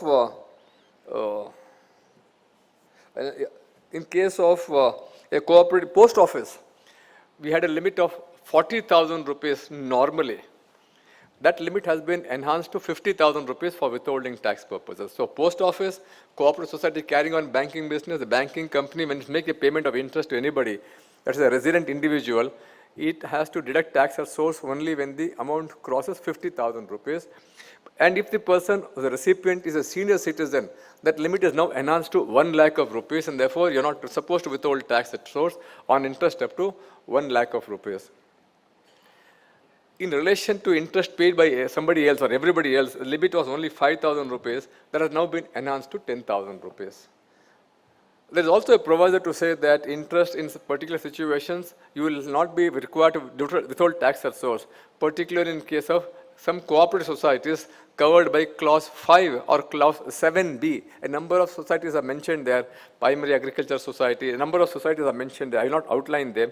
In the case of a cooperative society falling within limbs 5 or limb 7a of the exception to 194 capital A, there also same limits have now been factored in.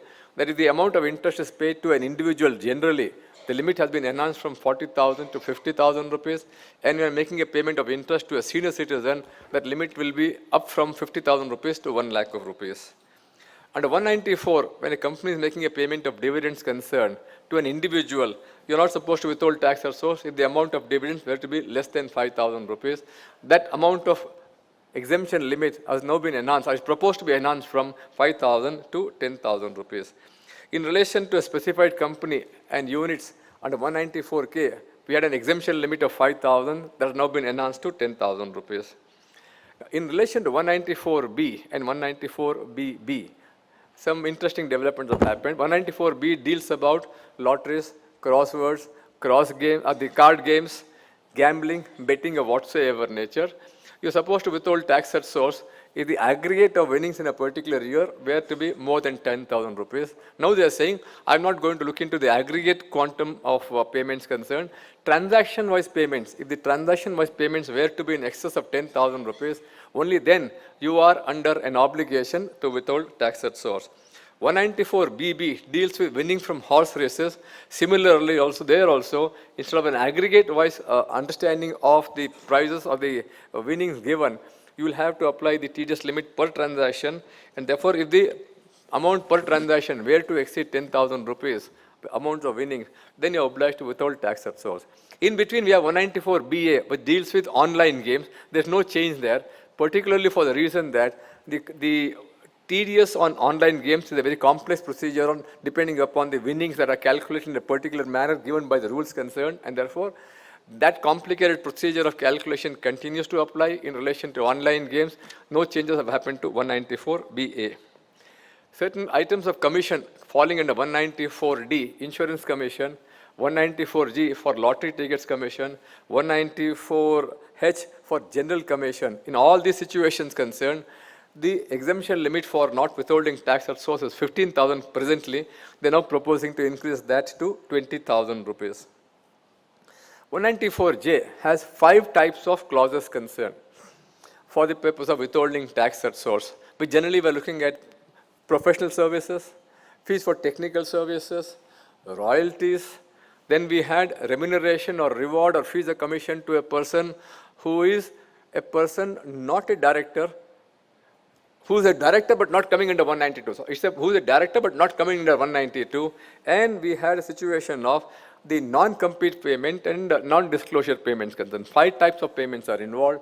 And in relation to all of them, in relation to 4 of them, there is a limit of 30,000 rupees per aggregate payments concerned. Only then you are liable to withhold tax at source. When you're making a payment to a person who is a director and you're making a payment of fees or remuneration or commission to him, no limits are there under 194J, no changes proposed there. In relation to other categories of payments concerned, being technical service, being professional service, being royalty, being non-compete fee and non-disclosure fee, the existing limit of 30,000 rupees is now being sought to be enhanced to 50,000 rupees.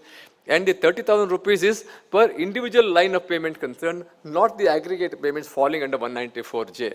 You may have therefore fees for technical services 25, fees for professional services 25,000, aggregate may be 50,000, but the law is not looking at the aggregate payments falling under 194J. They are looking at each individual limb of payment under 194J for the purpose of withholding tax. Find out that under the individual limb, the monetary thresholds are crossed. This is important because when you compare that with 194I, where there is a change there, when you're making a payment towards a rent, that rent could be towards machinery rent, that could be towards building rent, and you have a particular limit to 180 per annum, now increased to 240 last year. Now, that's a limit of aggregate rent falling under machinery rent as also building rent. So, similar analysis is not there under 194J. You're having limb-wise quantum concern. Under 194I, which talks about rent, we need to have an aggregate rent for machinery or for building and find out if it crosses the threshold limit, you're supposed to withhold tax at source. What is the threshold limit now? They're saying not the aggregate limit of 2,40,000 rupees. It shall be rent in excess of 50,000 rupees per month. You're liable to withhold tax at source. So, if the rent goes more than 50,000 rupees a month, although the aggregate per annum may be less than 2,40,000, you will still be liable to withhold tax at source. If I begin making a payment from Jan, Feb and March onwards, 60,000 each, I may therefore be paying rent less than 2,40,000, but then the law would say, no, it's not a question of annual figure now, it shall be a monthly figure, and therefore if the monthly figure of rent crosses beyond 50,000 rupees, you are liable to withhold tax or source. The terminology in 194I today is the same as in the existing 194IB, where an individual or a HUF not liable for tax audit is paying rent to a particular person concerned, he is supposed to withhold tax at source. The language there is 50,000 rupees per month. And as a result of it, therefore, a common language being employed today, the same philosophy of 194IB shall also be applicable to 194I, and you will be liable to withhold tax at source if the rental payments are more than 50,000 rupees per month. Interestingly, if you look into the FM's speech, she says, we would like to increase the annual limit of rent payment from 2,40,000 to 6 lakhs. She makes a mention of 6 lakhs figure there. But the law as drafted is not that. Therefore, you don't have the figure of 6 lakhs. Although the FM is mentioning so, the figure of 6 lakhs is not coming out by the section concerned. The section is talking about a figure of rent per month, and therefore, accordingly, you'll be liable to withhold tax according. In that manner only. 194 LA is talking about enhanced compensation. We are looking at compensation liable for TDS from 2,50,000 existing limit is now increased to 5 lakhs of rupees. 194 LBC was concerning a payment of amounts by a securitization trust to its investor concerned. You are having a withholding of tax at source. It was 25% if the payee was an individual or a HUF, 30% in other cases concerned. They are now saying instead of this 25% and 30%, we'll have a withholding tax at source at 10% uniformly.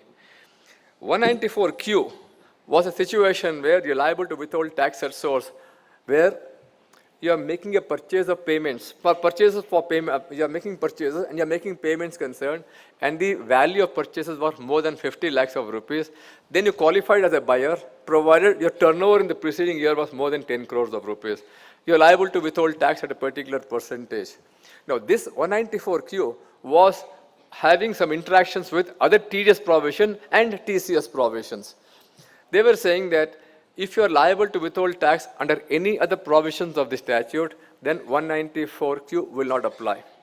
You are liable to pay tax, you are liable to have a TCS done under the provisions of 206C. In particular situations concerned where 206C1 or 206C1F apply, then you are liable to do TCS under that provision concerned and not under this provision. There was a clash vis-a-vis 194Q and 206C1H, where there was a TCS to be done on sales made by a person concerned.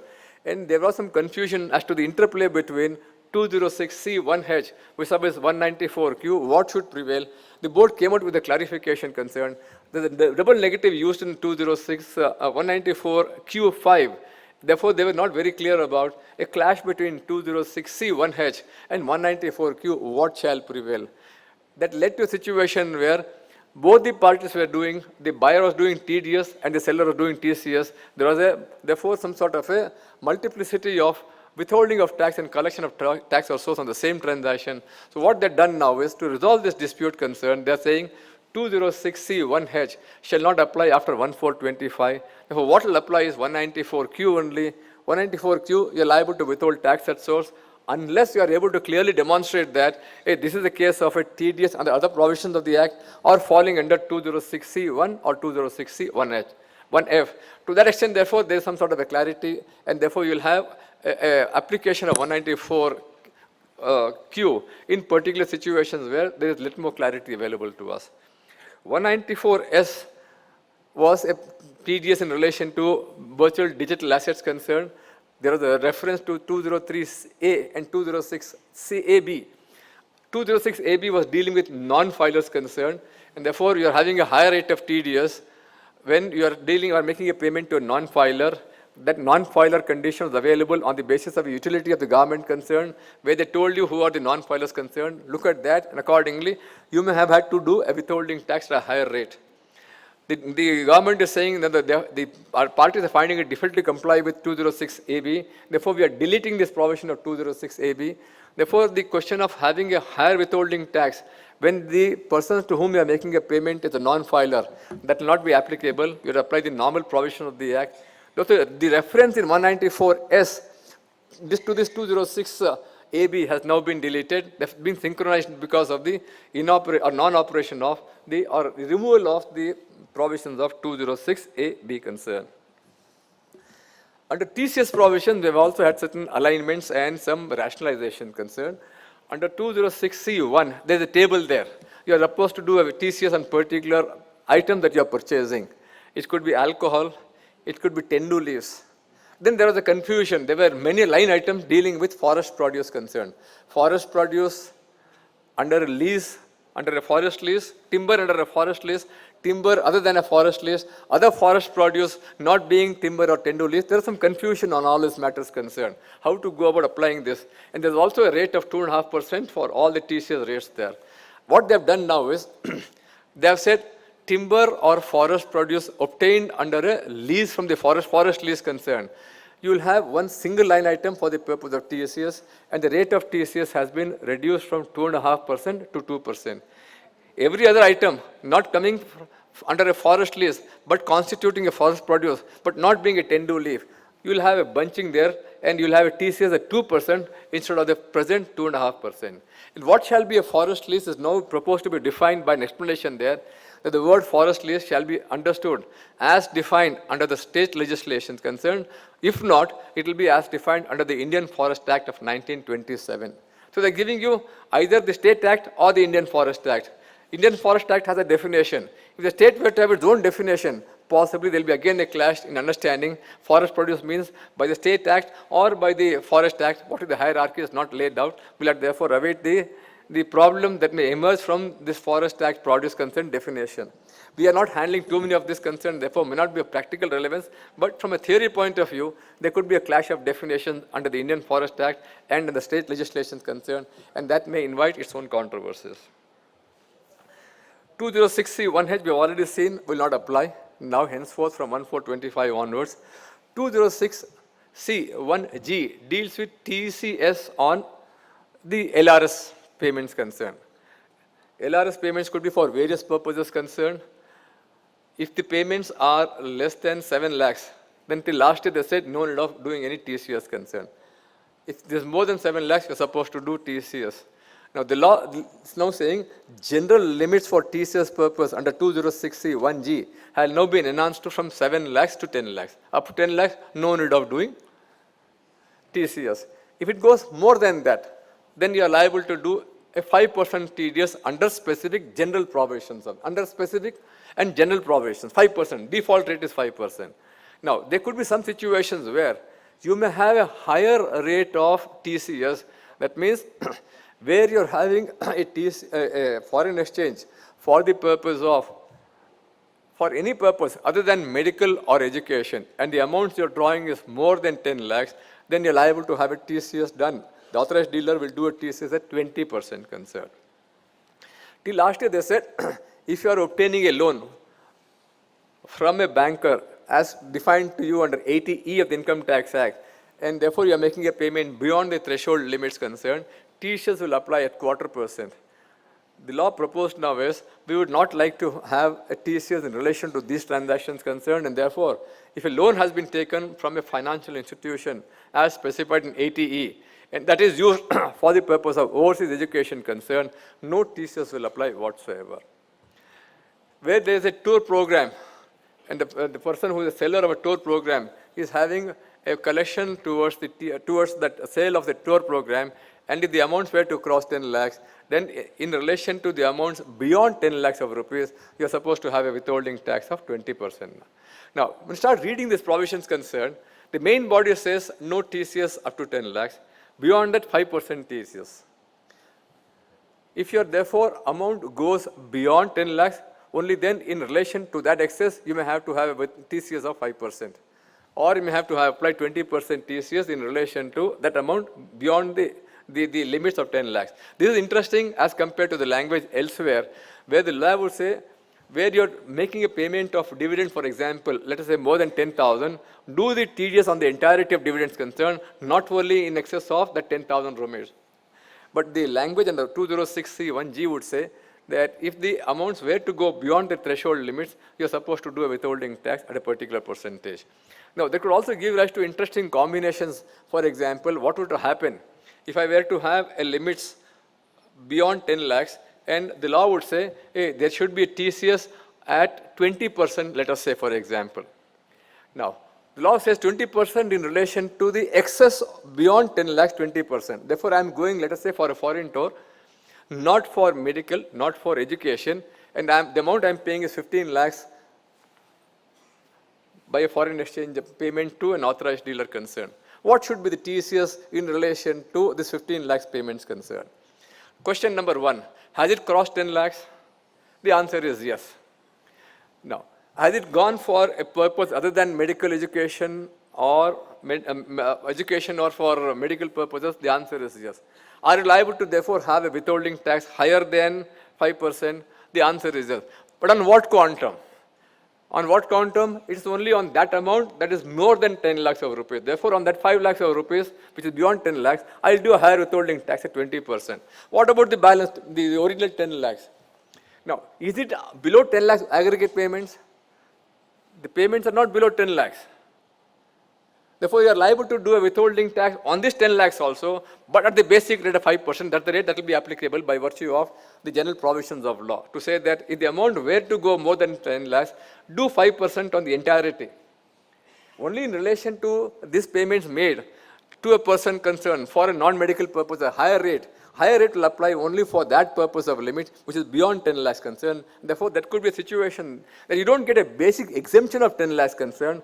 In relation to basic amount of 10 lakhs, you may be called upon to do a TCS of 5%.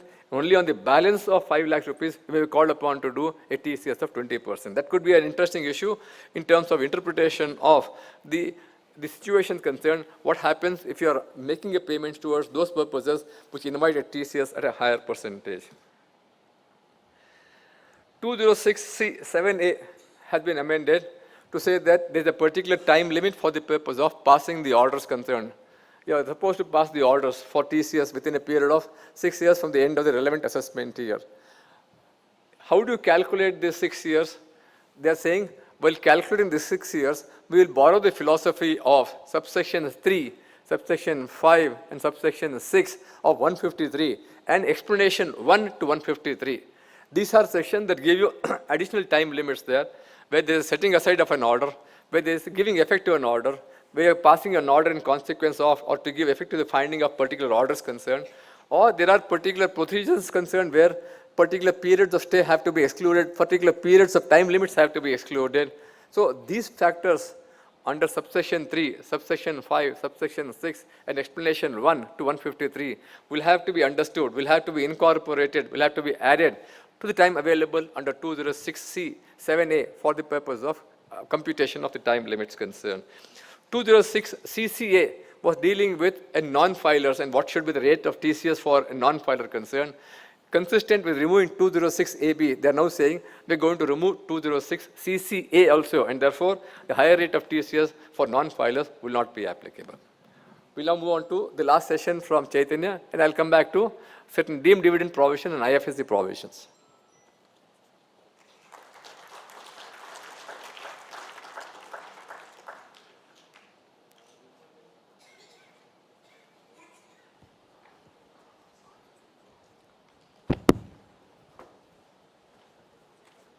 Now on, it will be a rapid fire.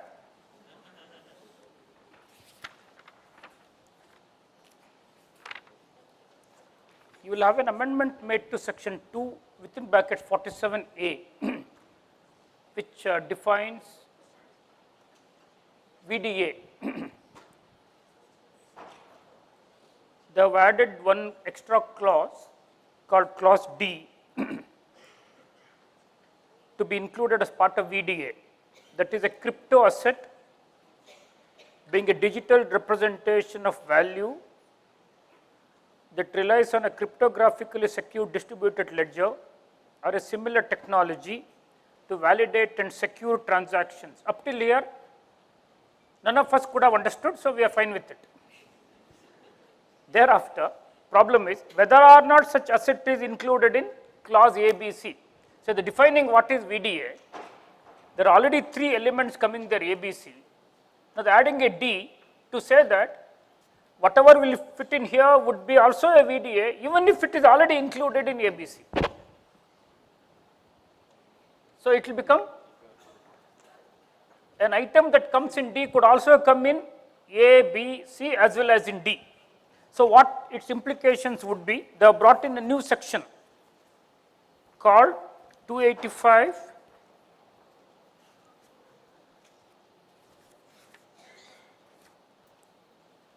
BAA, which will mandate a reporting entity. Who is the reporting entity? They are right to prescribe. The reporting entity will have to furnish information in respect of a transaction of such crypto asset in a statement for such period within such time in such form and manner and to such income tax authority as prescribed. So there is a reporting requirement that has been added in 285 BAA only for the crypto asset. What is a crypto asset? Not all VDAs need be crypto asset. One that is added under 247A clause D is a crypto asset. So those which will fit into the meaning of clause D, in respect of that, a reporting requirement is brought in under 285 BAA. You are supposed to report all these transactions, and if you find an error there, you will have to file a correction statement. If you have not filed, you may get a notice from the department to file it, and within 30 days from the date of receipt of notice, you will have to give it. If you do not comply with 285 BAA, no penalty so far. They have not put any penalty provision. Maybe they will bring it in the Finance Act once it is pointed out to them.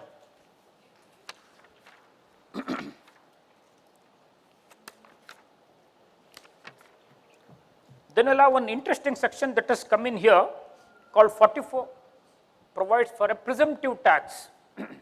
To whom? It will override 28 to 43A. It will apply to a non-resident assessee. That non-resident assessee should be engaged in the business of providing services or technology in India for the purposes of setting up an electronic manufacturing facility or in connection with manufacturing or producing electronic goods, article or thing in India. So this is a special provision for a non-resident. Whatever be his personality, individual, company, we don't bother. No, he should be a non-resident. And he shall be engaged in the business of providing either services or technology. And for what purpose? He provides technology or he provides services either for setting up an electronic manufacturing facility, or if there is already an existing facility, he will provide technology or services in connection with manufacturing or producing electronic goods. So he shall be engaged in this business and he provides services to whom or technology to whom? A resident company. So here the recipient of service, recipient of technology will have to be resident and a company. This is extremely important, not LLP, not an individual AOP, no. It has to be a resident company to whom a non-resident provides services or technology. And this resident company is establishing a factory or operating electronic manufacturing facility or a connected facility for manufacturing or producing electronic goods, article or thing, and it has to be under a scheme notified by the central government in the Ministry of Electronics and Information Technology. So there is a scheme notified by Ministry of Electronic and Information Technology. Under this scheme, the resident company is establishing a factory or manufacturing or producing electronic goods or connected facility for the manufacture. To such resident company, there is a non-resident who provides services or technology, and the recipient resident company satisfies such conditions as may be prescribed. If all these conditions are satisfied, then a sum equal to 25% of what is paid to the non-resident, payable to non-resident, received or deemed to be received by the non-resident in connection with provision of technology or services for setting up or for manufacture, as we discussed ago, would be deemed to be his profits and gains of business or profession. Let us say 100 rupees is paid to him, 25 rupees will be deemed to be his profits and gains. And him being a non-resident, if he is a foreign company, he would pay tax at 35%. So maximum tax at 35% on 25% would make it close to 8.75%. So this is the scheme that is brought in under 44 BBD subsection 1 and 2. However, when you go for the scheme, Question is it mandatory or is it optional? Subsection 1 appears to make it mandatory. However, you have the decision of Supreme Court in Sannyasi Rao's case 219 ITR 335. You have the decision of the Supreme Court in Sedco Forex 399 ITR 1, where the Supreme Court has said these are all computation sections, they cannot override the basic charge, and therefore it is your option. You need not be bound by this 25%. You have an option, which option is also found in subsection 3 of this particular section. If you would read subsection 3, it will indicate some sort of an option that is available. So therefore, in our opinion, it's more an option, it's not a mandate. And in whichever year you would go for this, you would, when say 100 rupees you get, I have said 25 rupees is deemed to be income. If I had brought forward business loss or the depreciation, the same shall not be adjusted against this 25. You will have to pay tax on 25. It cannot be negated by the brought forward business loss, the depreciation. Then what will you do with that? The brought forward business or depreciation will get preserved to be carried forward. There is no fiction that to the extent of profit is deemed to be set off, like 44 AD, etc. It has a fiction. Like even in 44 AD, when you offer 8% or whatever to tax, it would not allow the set off of the brought forward loss and the depreciation. However, there is a fiction to say that it's deemed to be set off to that extent. There is no such fiction here. The brought forward loss and the depreciation, though not allowed this year, get preserved to be carried forward to the future year. See, there are a lot of issues here on 44 BBD that it itself will take about, just to scare you away, take about 45 minutes. Because, so except Padam sir, nobody would say go ahead.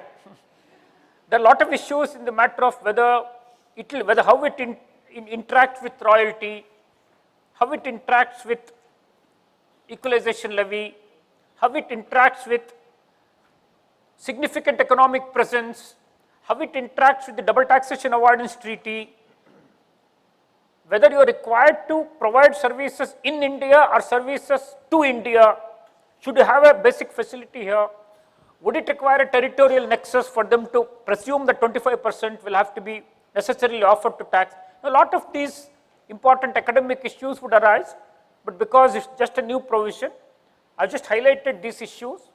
Maybe in a different occasion we'll get on it a little more in detail. Right now we'll skip this and we'll proceed for the other sections.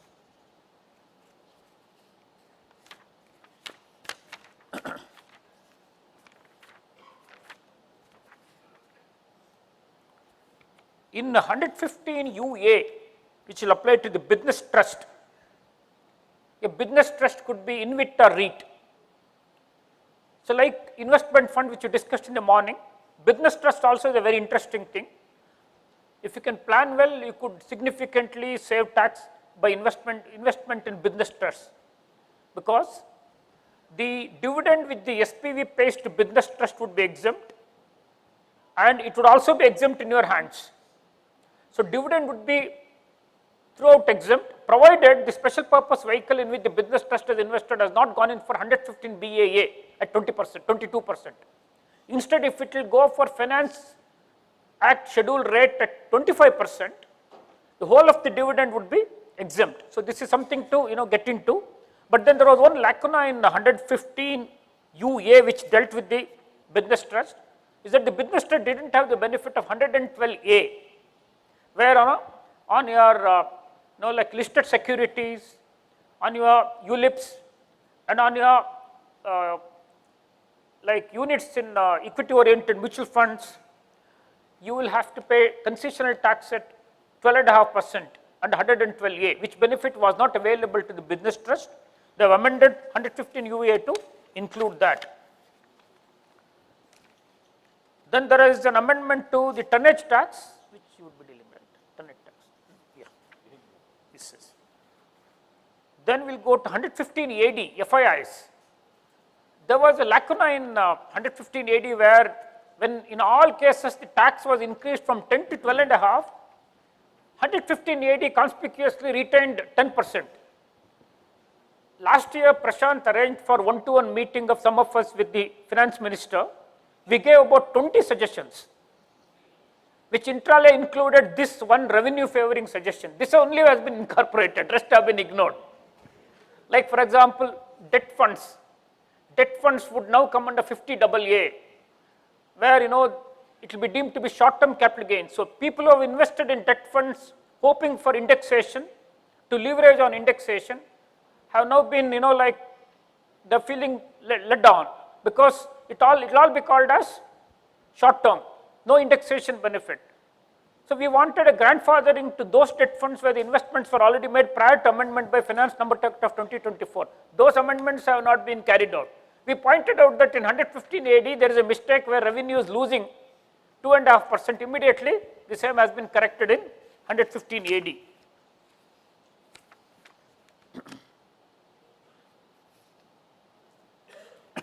So in many places, which we already explained, wherever there is a limitation, an exclusion is there during stay. So they've amended it from the date of stay till the date on which the order of vacating stay is received by the jurisdictional principal commissioner. This change has taken place across the Income Tax Act wherever there is an exclusion on limitation. So we will not discuss with that. It could be 153, it could be 153B, it could be any other section. And one another amendment is, they have had phaseless at all the places, like phaseless assessment, phaseless DRP, though not implemented, phaseless tribunal, phaseless inquiry. So in all these cases, it was said that central government may issue directions for modification or adaptation up till certain date. There was a cut-off date, which cut-off date they were not able to do anything. They extended the cut-off date, but even within the extended cut-off date, they are not able to achieve it. So best thing for them to do is to remove the cut-off date and keep it open-ended. So they can bring in any adaptation, any modification, anytime they please like doing. So there are some amendments which saved some pages for us, because this amendment repeated in many places.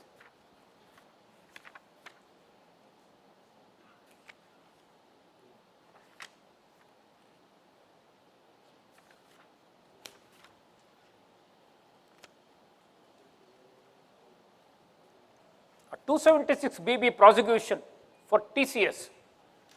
So in 276B deals with prosecution for non-remittance of tax deducted at source. 276BB provides for prosecution of non-remittance of tax collected at source. Finance Number Act of 2024 in 276B relaxed this prosecution condition in the case of TDS, saying that you have failed to remit the tax deducted, but you have to file statements, quarterly statements, correct? There is a time limit for quarterly statement, every quarter, end of 1 month from the end of the quarter. If on or before the due date for filing the quarterly return, if you remit the TDS, there will not be any prosecution. But it was not there for TCS. So they have brought the similar amendment to 276BB as well. The last amendment is Rule 68B to the second schedule, which will deal with the recovery of income tax. 68B would deal with the immovable property which is attached towards recovery. Could be sale, there could be proclamation of sale and sale of the immovable property towards recovery of the tax. And if there is a stay of that, then the stay period will have to be excluded, like how we have explained the amendment a little ago. So these are miscellaneous amendments, and we will now go to Mr. Padam to deal with rest of the provisions. That will end our session today.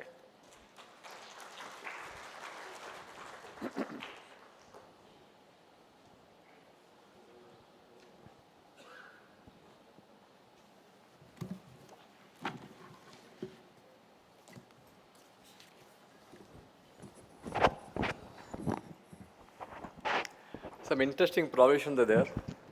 Worth spending some time on that. We have a definition of dividend including loan or an advance. To whom should the loan or advance be given? It has to be given to a shareholder who holds interest in that company beyond a specific percentage, beyond 10%. and this loan has to be given by a company in which the public are not substantially interested. We'll talk about, in our normal terms, a private limited company giving a loan to a shareholder, that shareholder having more than 10% interest in that company concerned. The loan or advance to the shareholder can be regarded as a dividend in the hands of the shareholder itself. Or if the shareholder who has 10% interest in this company has 20% interest in another concern, and this company gives a loan to that concern, then there will be a dividend. In whose hand the dividend will be, the law is a little silent. So this company, private limited company, is giving a loan to another company in which the shareholder who has 10% share or more than 10% in the company advancing the loan has 20% interest there. Then this amount of loan or advance shall be regarded as a dividend. They're saying that this type of a concept, if extended to IFSCs, will cause trouble. Therefore, they're trying to create an exception to this rule concern to say that in certain circumstances, when there are two group entities involved, and there is an advance by one group entity to another group entity, and the parent company of that group entity or the principal entity of that group company is listed in a stock exchange overseas, and the group companies which are exchanging this money or this transaction concerned, they're either a finance company or a finance unit, then this transaction of loan shall not tantamount to dividend. This is a very interesting statement. I made the analysis concerned to say the loan has to be given to a shareholder, only then it will be dividend. Let us take a case therefore that company A has two companies as subsidiaries, B and C. Okay. Now company B is giving a loan to company C. Is this dividend under the normal circumstances, under 222? Is it given to a shareholder? Is C a shareholder in B? No. Is C a company in which B has an interest of more than 20%? The answer is no. They may be associated enterprise as defined in section 92. They may be associated enterprise. But as far as dividend is concerned, the law is looking at a very narrower way. It doesn't look at associated enterprise, doesn't look at group company relationship, looks at those persons who are transacting. Is there a situation of a shareholding relationship between these two, or is one of the person who's granting, who's receiving a loan, is a shareholder who has substantial interest in the company receiving, and he is a shareholder in the company granting the loan. So there's a very limited way of looking at things. Rightly or wrongly, the law is imagining that transaction between group companies also can give rise to dividends. It can give rise to dividends only in these circumstances concerned. But they're trying to give an exception now to a transaction which may not basically be a dividend itself.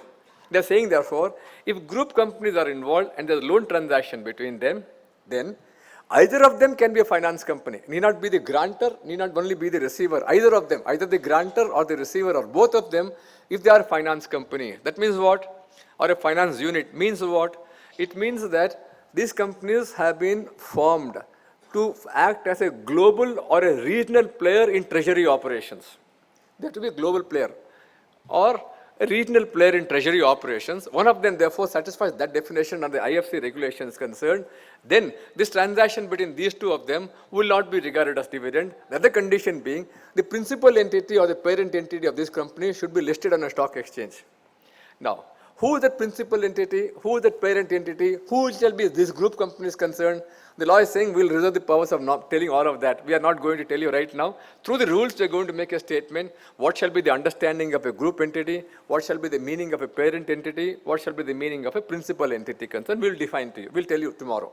There could be therefore a nebulous understanding of that. But interestingly, therefore, in my opinion, for you to be called, this is a clause that is giving you an exemption from a dividend. So 222 defines dividend, clause A to E. There are certain exceptions below that. They are now adding an exception to say that under these circumstances, this will not be regarded as a dividend. Now, it has to be dividend in the first place to qualify an exemption. If there's not dividend in the first place itself, this question of having an exclusion from the definition of dividend may be meaningless. There is already an exception in the clause 2, which says that if the company granting a loan is in the business of financing, is in the business of advancing loans, then it will not be regarded as a dividend in the hands of the receiving company because of the character of the company advancing the loan itself. That exception is already there. So if one of the companies that is granting a loan concerned is a financing company, is in the business of finance, it will not be a dividend under the existing clause 2 itself. You're going a little beyond that to say that I'm going to grant you certain exception and in the process creating certain needless difficulties concerned. Interestingly, the law says that who are the persons transacting?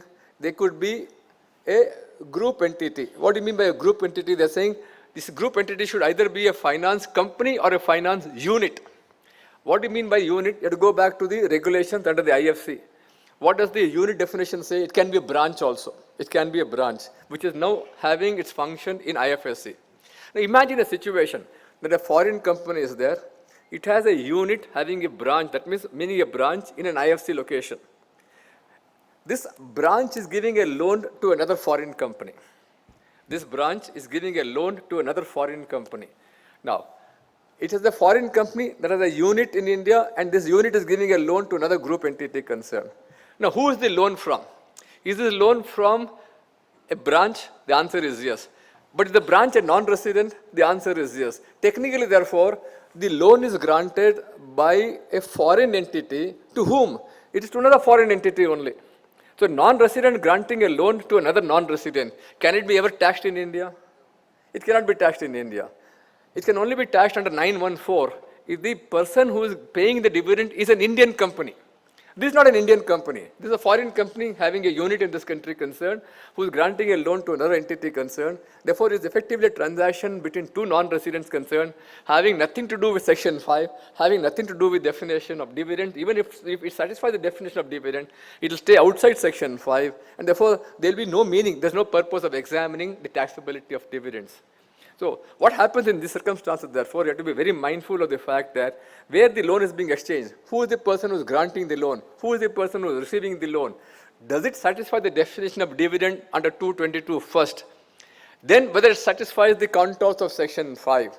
If it does not, then there's no purpose of going into any of these exemptions concerned. Therefore, this gives us to interesting consequences of understanding as to how a unit in IFSC can operate vis-a-vis the company concerned.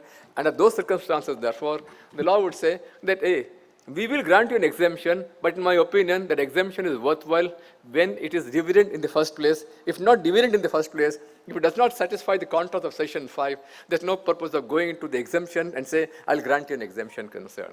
But some interesting concept, therefore, we are saying is that there is a concept of group entity being involved, and exemption is granted to the group entity regardless of who are the shareholders concerned. Two, it also says the parent entity or the principal entity may have to be listed outside in a recognized stock exchange.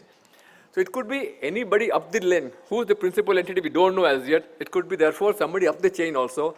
If somebody up the chain is an entity registered in is listed in a registered stock exchange outside the country concerned, then that status of that ultimate entity will percolate down to all these entities concerned and possibly grant them an exemption from the definition of dividends.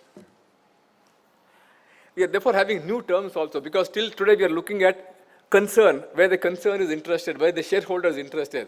Now we are having a concept of a branch also being involved, and how that branch is going to therefore fathom out, how is it going to pan out in terms of the ultimate relationship between the parties concerned can be an interesting issue.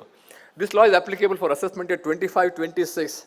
Therefore, if there are already transactions concerned, assessment year 25-26, if transactions have already happened and you are able to take advantage of the new law once it is promulgated, possibly you'll be able to make a statement that this shall not be regarded as deemed dividends. One interesting statement aside all of this concerned is, I did give an example that one company is giving a loan to another company where the shareholder of this company is interested there also. I made a statement in whose hand this is to be regarded as dividend is a little controversial figure. We have had matters going up to Supreme Court. The matter had been referred to a larger bench.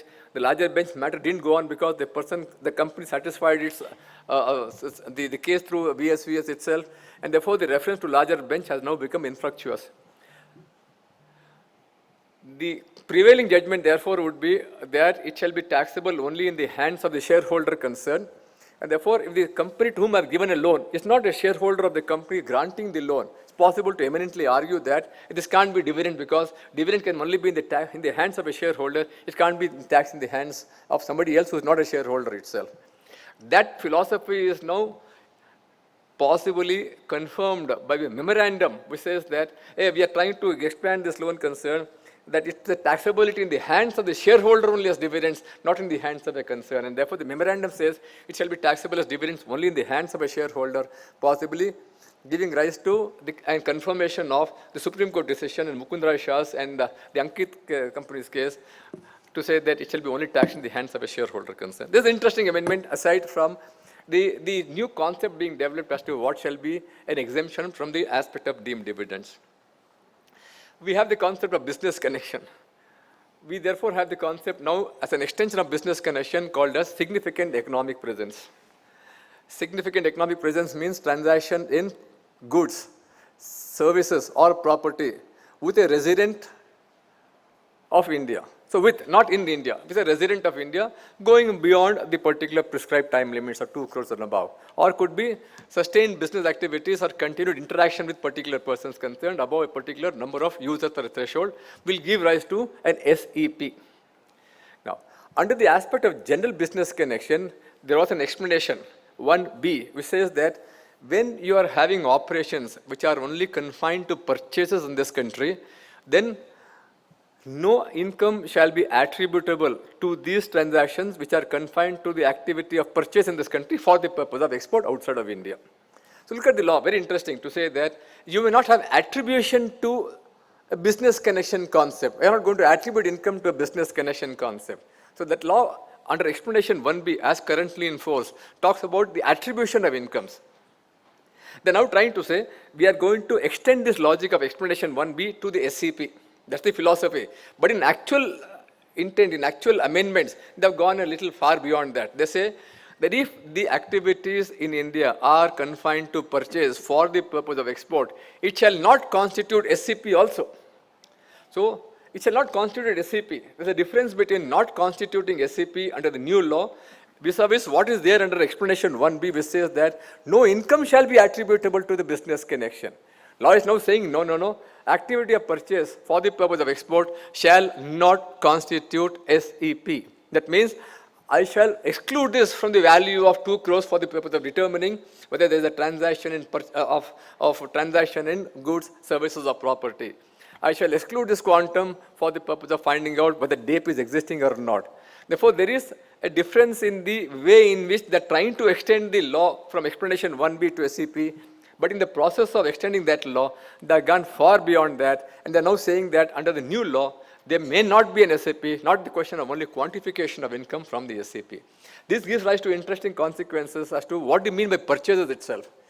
Because we had a law earlier to that, and there was a change in the law in 1964. We have had a circular being issued by the board to say that purchases could include all activities preceding the activity of the export out of this country concerned. So processing, manufacturing, all can be integral to the activity of purchase itself. And therefore, if this were to happen in India, the fact that they are therefore giving rise to valuable services being performed in this country, leading to the ultimate realization of profit. But what happens is, in the earlier understanding or in the erstwhile understanding of what purchases is, all these activities can be regarded as confined to purchases for the purpose of export. And therefore, these activities will no longer give rise to an SAP in this country.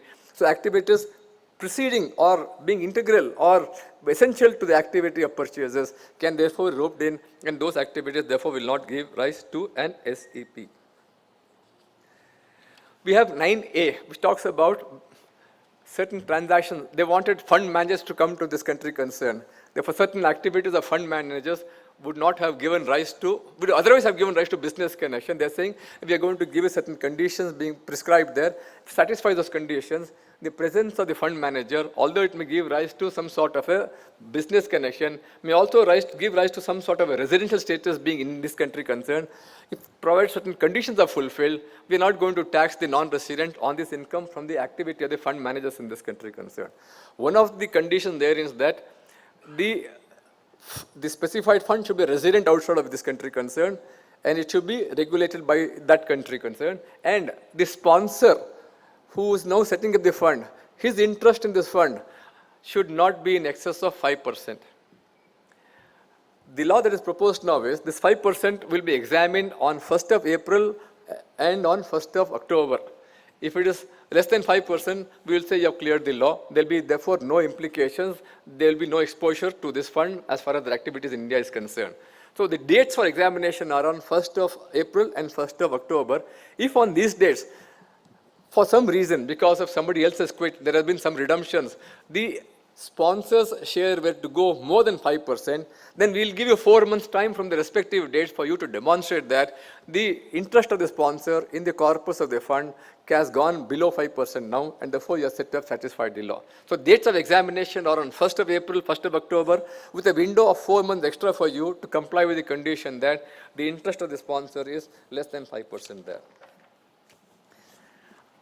IFSC is a very interesting statement where you're trying to have certain transactions between residents and non-resident in a specified jurisdiction. These non-residents and residents transact in foreign currency, not in Indian currency. They want certain foreigners to move into this country concerned such that the activities happen in this country. If the activities are to happen in this country, there's a float of money in this country. There is a lot of peripheral activities, services that will come in, a lot of employment generation will happen, a lot of fund activity will get generated here, and therefore they want the foreigners to come into this country, and they're promising them, we will give you a regime of exemptions.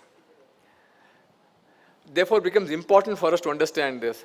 Some of these persons are outside, but they are performing activities in this country. They are dealing with assets of this country, companies of this country concerned.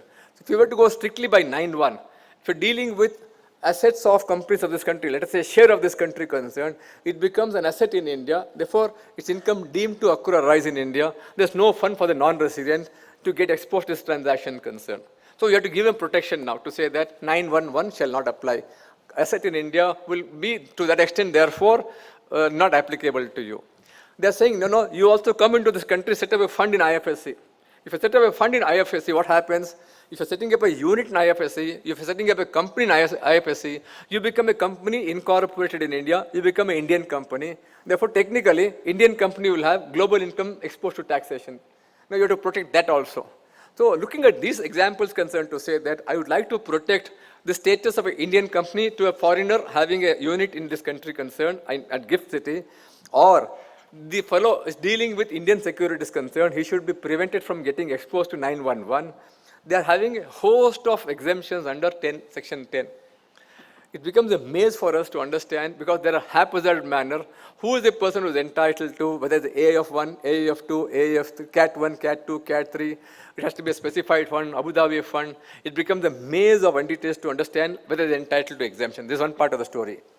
Then there are regulations being governing it. SEBI regulations, IFSC regulations. Chythanya made a reference in the morning concern that they're only referring to SEBI regulation, not referring to IFSC regulation. Therefore, there could be partial compliance there. There could be trouble there. What are the assets that are getting exemption?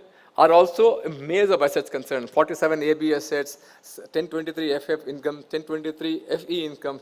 You have to therefore be wading through a number of provisions under the Act concern for you to find out whether there is an exemption, and those exemptions are also to be understood in the light of the conditions imposed in the respective sections concerned, because those exemptions in particular situations may be absolute or may be conditional upon the incomes being referable to a non-resident only. So it becomes a difficult situation for us to understand all of that. To this regime of existing regulations which are scattered all over the place concerned, some additions or some amendments are proposed to be made under the new regulations concerned. So I'll go through briefly 10.4D. 10.4E, 10.4F, 10.4G is not amended, 10.4H is amended. So what are they dealing with? It becomes interesting. Just for the purpose of, I made a statement that a lot of funds, a lot of investments, a lot of activities, a lot of assets, a lot of type of entities are getting exemption. It becomes very important for us to go through meticulously, go through slowly all of this concern, and then find out who is entitled to the exemption concern. For example, 10.4D talks about an income of a specified fund. Specified fund is a fund established in India, and therefore is entitled to exemption, but provided to the extent the units of that specified fund are held by non-residents concerned. To the extent of units held by residents, the specified fund is taxable in this country concerned. And who is the specified fund? What is the type of income of the specified fund being exempt in this country concerned becomes interesting. 10.4D would say, as a result of a capital asset referred to in 47AB. So 47AB deals with particular type of assets, not all type of assets. There's also a notification there in 47AB as to be notified concern. We'll therefore have to go to notification number 986 of the government concern to say which are the types of securities that are exempt there. So those securities as listed out in 47(7)AB as supplemented by the government notification, the specified fund should be in receipt of income from those type of securities, transfer of those type of securities, capital gains. Capital gains, not everything. Some specified capital gains from out of instruments as referred to in 47(7)AB as supplemented by the notification concern. Transfer of shares of a company other than a company resident in India. So company resident in India, you don't get the exemption under 10(4)D. You may possibly have to go to 10(23)FF to see what exemption is available there. So transfer of shares. Now this shares is carved out. These shares are not referred to in 47(7)AB. Therefore, there are some other shares now. This can't be a shares of a company resident in India. It has to be a shares of some other company itself. Therefore, you'll be getting exemption under 10(4)D. Income from securities issued by a non-resident not having a PE in this country. So, a specified fund which is established in India dealing with securities issued by a non-resident concern, technically that should be outside the country concern, but this specified fund therefore being a resident in India will be entitled to get an exemption at 10(4)D if you are able to demonstrate that those are securities issued by a non-resident not having a P, not attributable to a P in this country concern. Income from a securitization trust also is exempt under 10(4)D. These conditions are there. These should be therefore either attributable to a non-resident or should be attributable to an investment division of an offshore banking unit. So 10(4)D is applicable to a non-resident or to an investment division of an offshore banking unit. Now, who is this offshore banking unit? What do you mean by the investment in an offshore banking unit? The law says this should be an investment banking unit that has commenced its operation prior to 31st of March 2030. Existing date is 2025, they're extending that to 2030. So that is the condition. But if you look into the definition of specified fund there are various segments concerned. One of the segments who can constitute a specified fund is an investment division of an offshore banking unit. The law says that it has to be granted a certificate of registration prior to 31st of March 2025. They have not extended the date there. They have not extended the date there. And therefore, an investment division of an offshore banking unit will constitute a specified fund if it has been granted a certificate of registration prior to 31st of March 25 and not thereafter. The fact that it commenced operation is meaningless because they should have made ideally amendment in both the places concerned. They have forgotten one place, that is a significant place, as a result of which the fact that commencing operation before 31st of March 2030 may be meaningless if you have been granted a certificate of registration after 31st of March 25. There again is the lacuna there. They have not seen the provision properly. They should have made amendments at two different places. They have not done that. As on date, therefore, there could be some difficulty. The only change, therefore, is the date changing at one place from 31st of March 25 to 31st of March 2030. We have 10(4)E, again, some type of income, and these are interesting incomes, transfer, income of a non-resident through transfer of a non-derivable forward contract, non-deliverable forward contract, offshore derivatives, over-the-counter derivatives. Income from these type of situations concerned will be exempt. I don't know the exact contours, possibly Narendra will know some aspects of it. What do you mean by over-the-counter derivatives, offshore derivatives, non-deliverable forward contracts? How do you get income from them?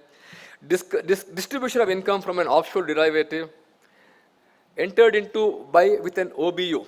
Now they've added now to say, or an FPI being a unit of an FPI, being a unit of an IFSC. So these type of incomes can be from a unit of an offshore banking unit or can be from an FPI that Chythanya was dealing with. That will also be exempt now under 10(4)E, and therefore the extension of 10(4)E is making a reference to the FPI also as now being eligible for exemption. 10(4)F is a little easy.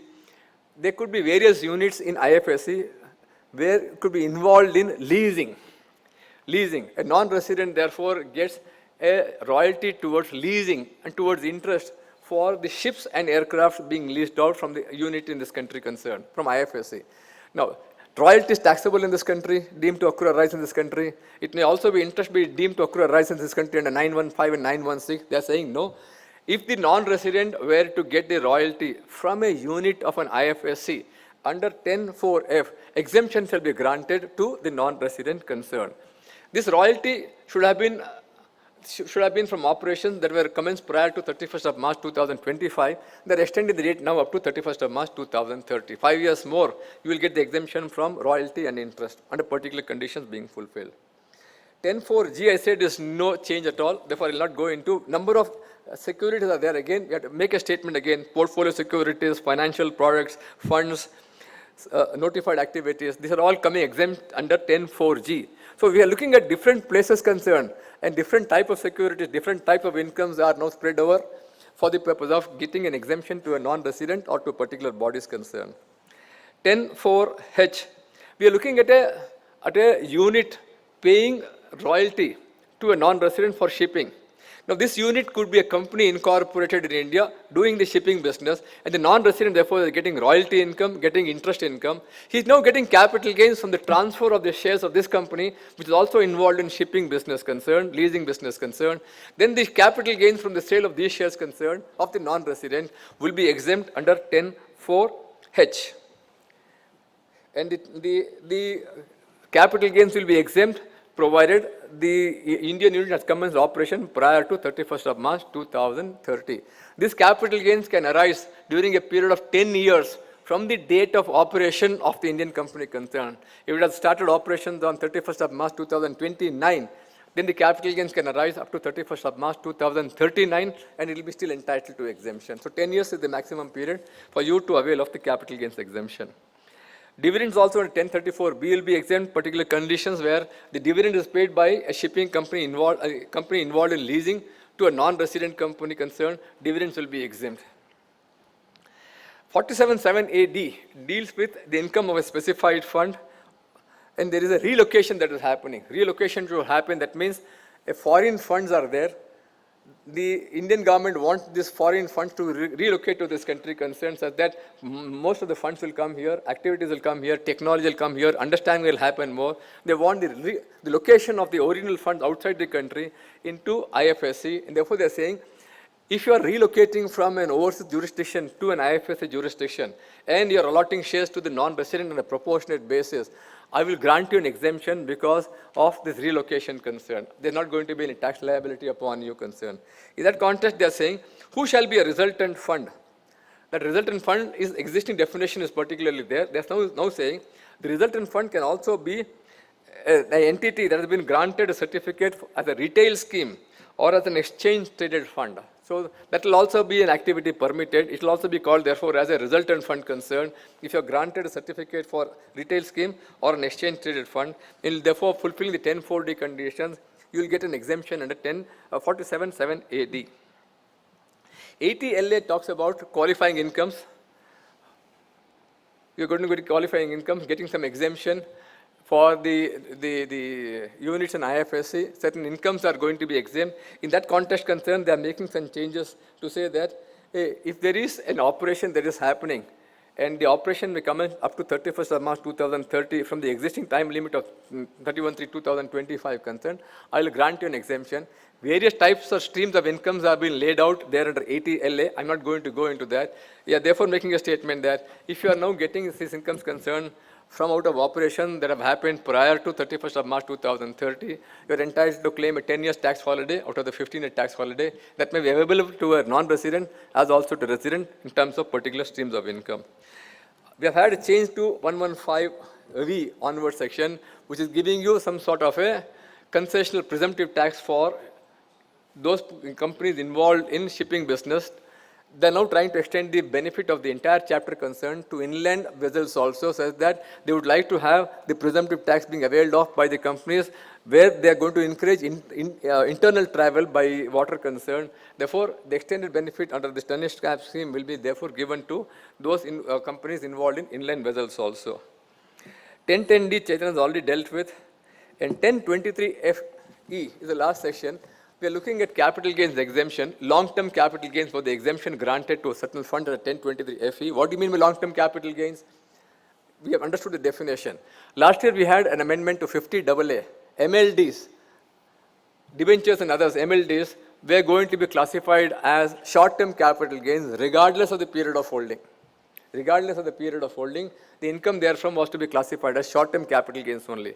Now they are saying to these units that are entitled to an exemption at 1023 FE, if you demonstrate that the asset is otherwise held by you as a long-term capital asset, I'll give the benefit of exemption at 1023 FE, regardless of the fact that these may be otherwise regarded as liable to short-term capital gains taxation under 50 AA. Therefore, they're saying, look at the character of the asset, look at the period of holding of the asset. Its taxability under 50 AA is not going to be of any relevance to you under 1023 FE. If it is held by you for more than the specified duration at 242A to qualify as a long-term capital asset, the benefit under 1023 FE will be extended to you, and therefore the classification under 50 AA may not be of relevance concern. This covers the entire finance bill by Chaitanya and me. We thank the organizers for giving us this opportunity. Thank you all for being with us the whole day.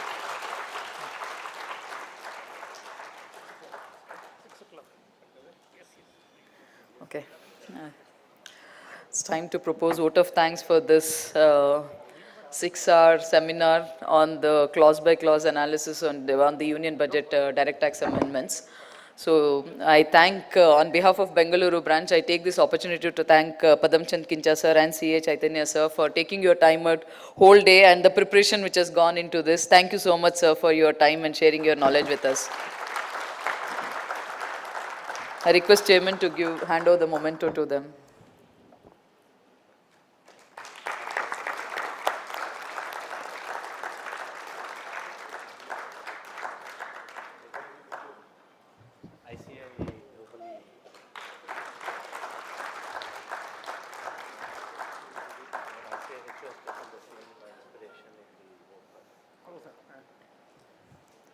Thank you. And we'll also like to thank Gnanajyoti Auditorium people for giving us the venue, and also the caterers who have provided the food today. It was good, I believe. Any feedback, please share. And members, most importantly, thank you to all of you for all your support. And this will be my last vote of thanks as a secretary of the Bangalore branch. I've really enjoyed this tenure, and thank you for all the support extended to me during my tenure to deliver my work. And thank you once again, and all gratitude to all of you for the support extended to me. Yeah, I'll come to that. So on the 17th, we are having one half-day seminar, 3-hour seminar on GST. At 3 o'clock, the seminar will start. It is at the branch itself, so please register and then participate. Thank you so much, and have a good evening. Thank you, and a weekend.